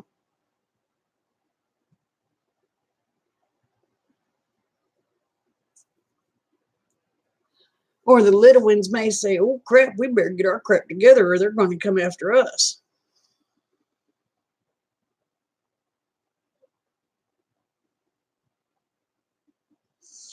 You sent me a message telling me you got hacked.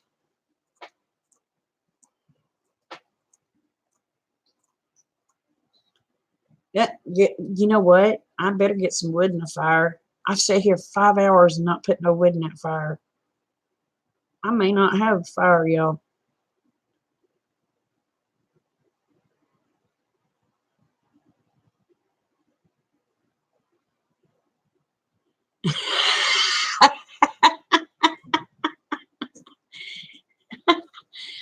Let me get some wood in the fire, y'all.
Oh, shoot, I better get Rick's coffee on.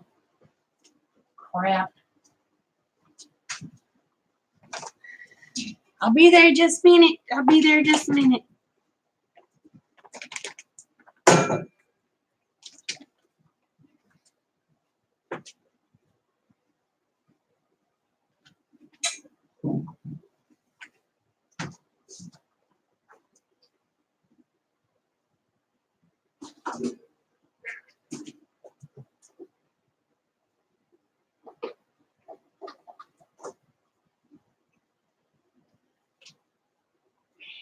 Oh, shut up, kitty.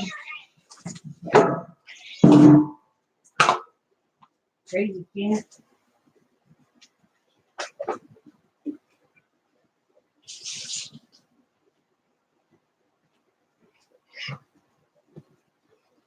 Move. Get him. Get him.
Sorry.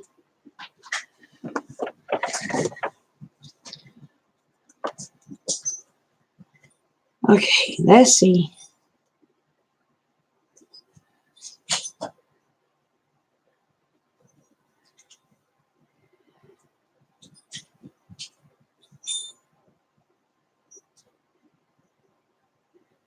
Just insert a guest.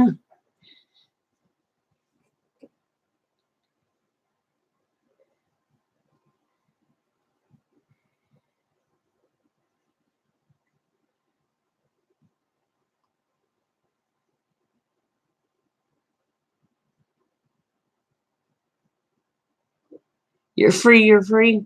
Well, mine will be getting up in about 22 minutes to get ready for work. All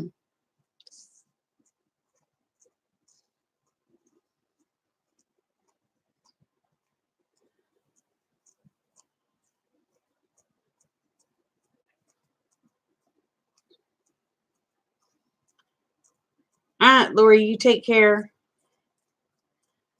But anyway,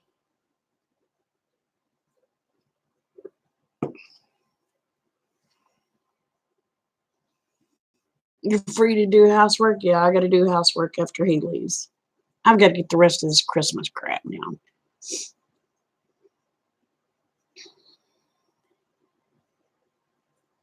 It's 5 a.m. It's 5:09 a.m. right now.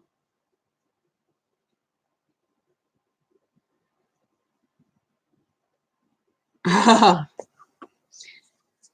ain't gonna get mine done today. I'll get some of it.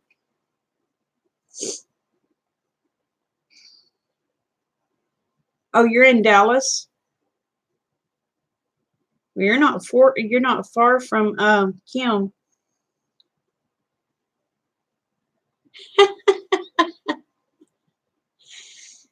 Uh, yeah, it's 5:10 a.m. now.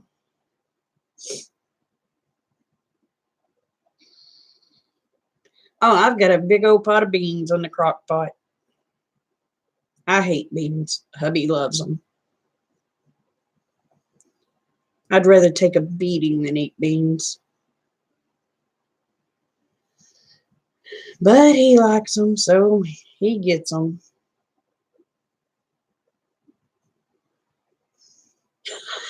You drove through Dallas once and swore you never did again. I've been through Dallas many times. Matter of fact, I was there. The last time I was there was October when Peepaw passed away. I was actually in Fort Worth.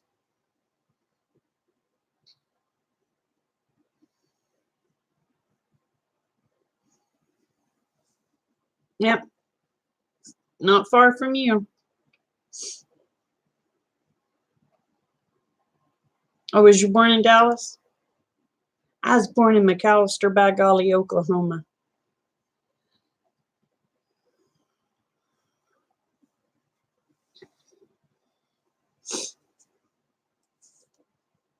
Oh, shoot. Well, y'all, I guess I better get off of here before he gets up. Because he's going to say, what in the world? You been on that computer all night? Yeah. Oh, no.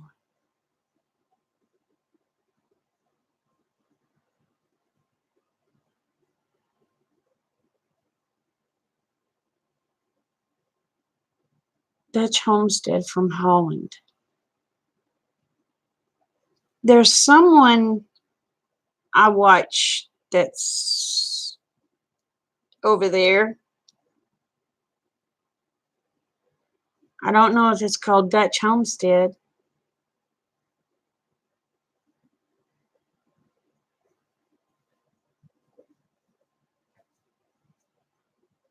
Dutch Off Grid. I don't guess I've seen that one.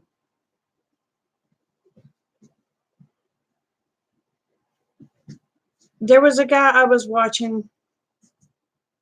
No, I guess he's from Sweden. The one I was watching. He was having problems. They were wanting to do something to his land and all sorts of big ruckus, and maybe that one, I don't know. But anyway, he has some of the prettiest Highland cattle. He's kind of I call him a strawberry blonde. You thought about homesteading overseas? I can't think of his name.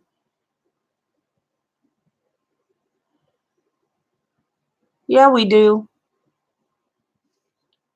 Um, yes, I started them all. I started them last night. So by the time hubby gets home from work today, those beans will be well done. They'll have a nice thick juice on them. Um,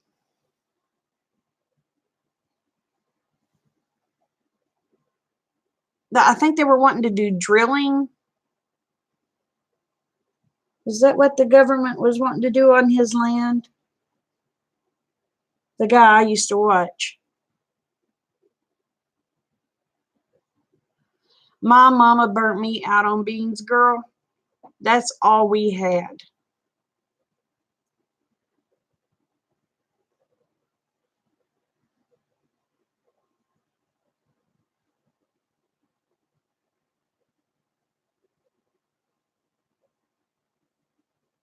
Oh, he was born on the south side of Chicago. The the only day we got anything different than beans was on Sundays. On Sundays, oh, I love Sundays because Mama would either fix fried chicken or roast. But every other day, it was beans and taters. And if it wasn't beans and taters, it was taters and beans.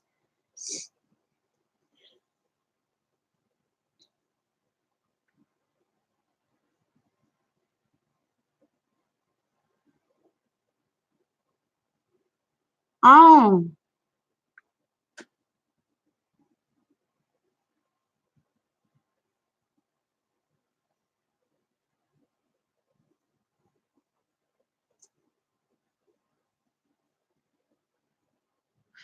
okay, hold on. You thank God that your hubby got hit with the 89-pound pump so you didn't have to come to Oklahoma?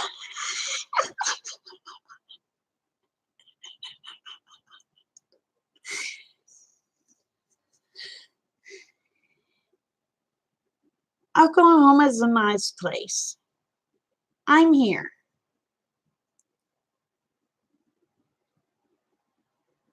Oh, I was so sick of beans and fried taters.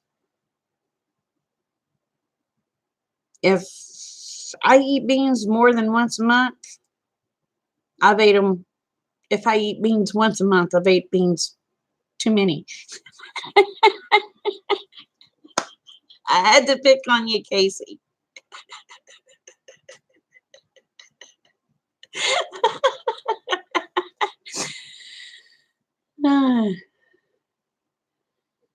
Oh, I'm sorry, Seth. Um, yeah, if I eat beans once a month, that's once a month too much. I don't like beans. I hate beans. I hate beans with a purple freaking passion. I will eat them. I don't like them.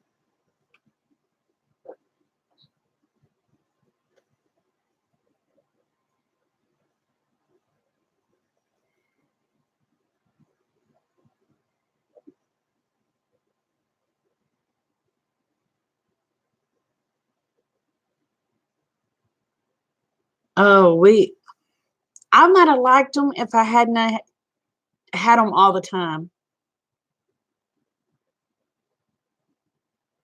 He was born up the road from Robin Hood.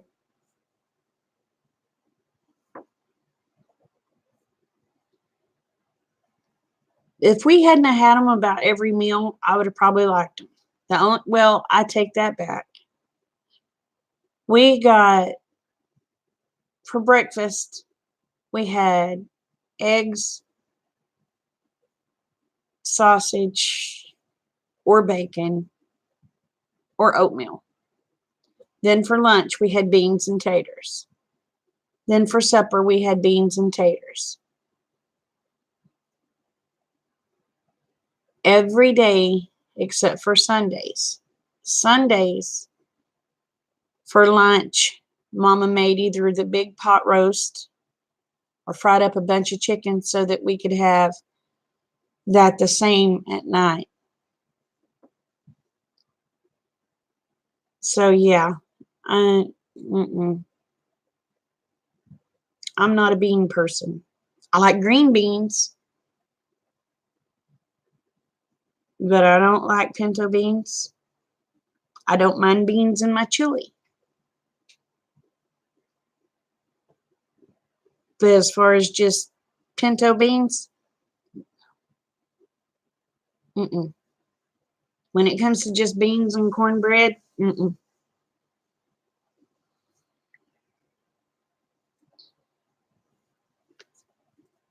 Oh gosh, I don't like beans. Rick loves them, but he got burnt out on them too.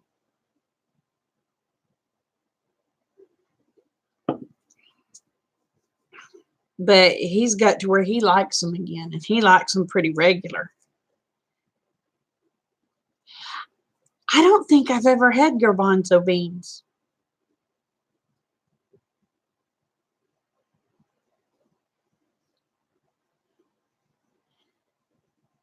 Yeah, but you can hide from those, Seth. All you have to do is go underground.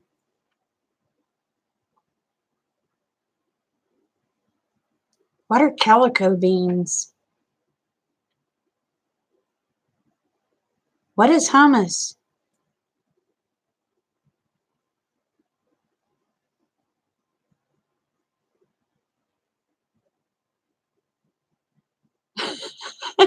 Yeah, we do, because I have no idea what a calico bean is. I don't know what hummus is. I don't know what a garbanzo bean is. All I've ever had is black eyed or pinto beans. I hate them. Hummus is delicious. They're multicolored like the cat.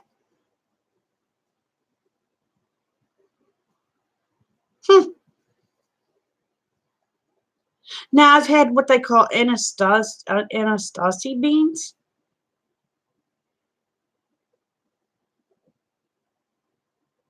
I think, is that what they're called, Anastasi?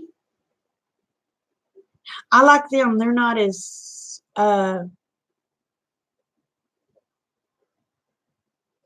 meany.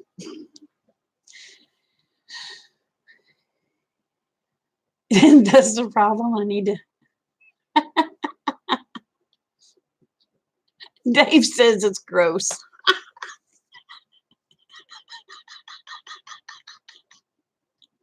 Thank you, Dave. Now this is probably weird. I like bean dip. I do like bean dip.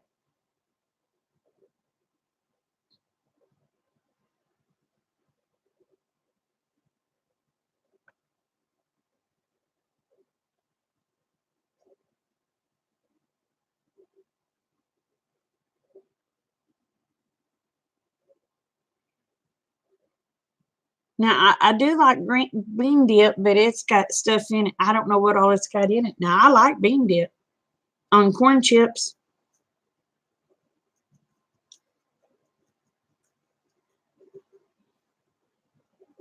but as far as beans goes, no thank you.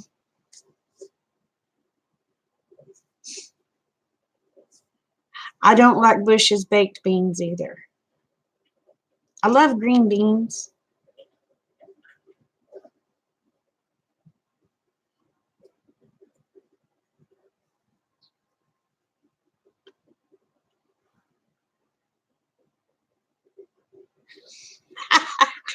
Me too. Me too.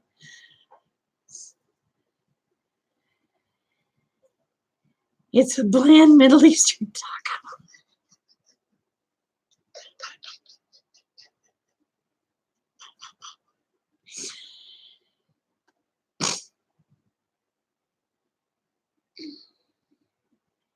Yeah, Bush's is a brand name.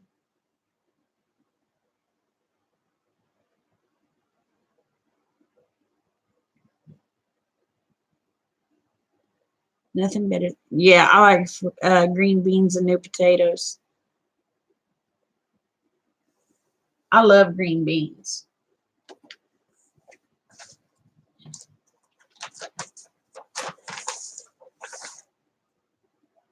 I could sit and eat green beans right out of the jar, not heated up or nothing. I loved them. I still love them.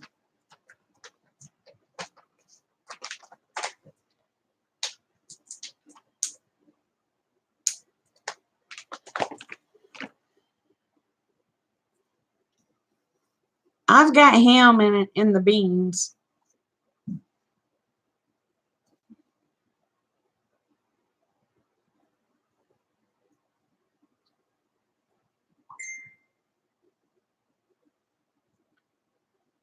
Calico beans is kind of like Bush's, but up to not a few notches. Okay. I can't stand baked beans.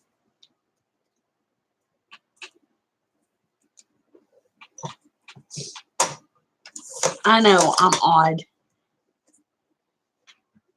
Born and raised in the country and can't stand beans.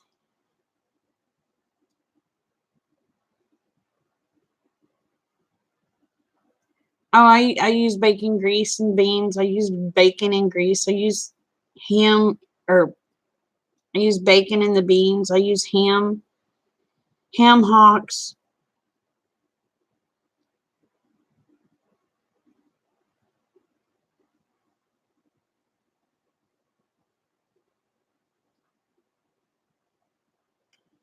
But I just don't like beans.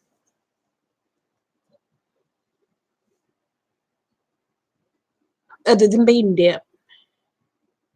Oh, I use my bacon grease for about everything too, Abe.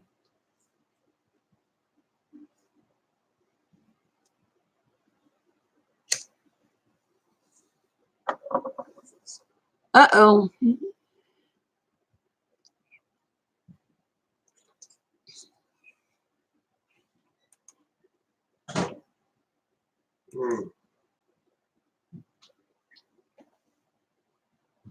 Coffee made.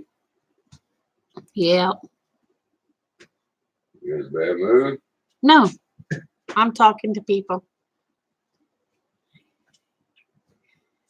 You in a bad mood? Yes. I'm sorry. Yeah. Uh-oh. Why was Kim hidden? Huh? I think it may have been an accident. Kim, go out and come back in.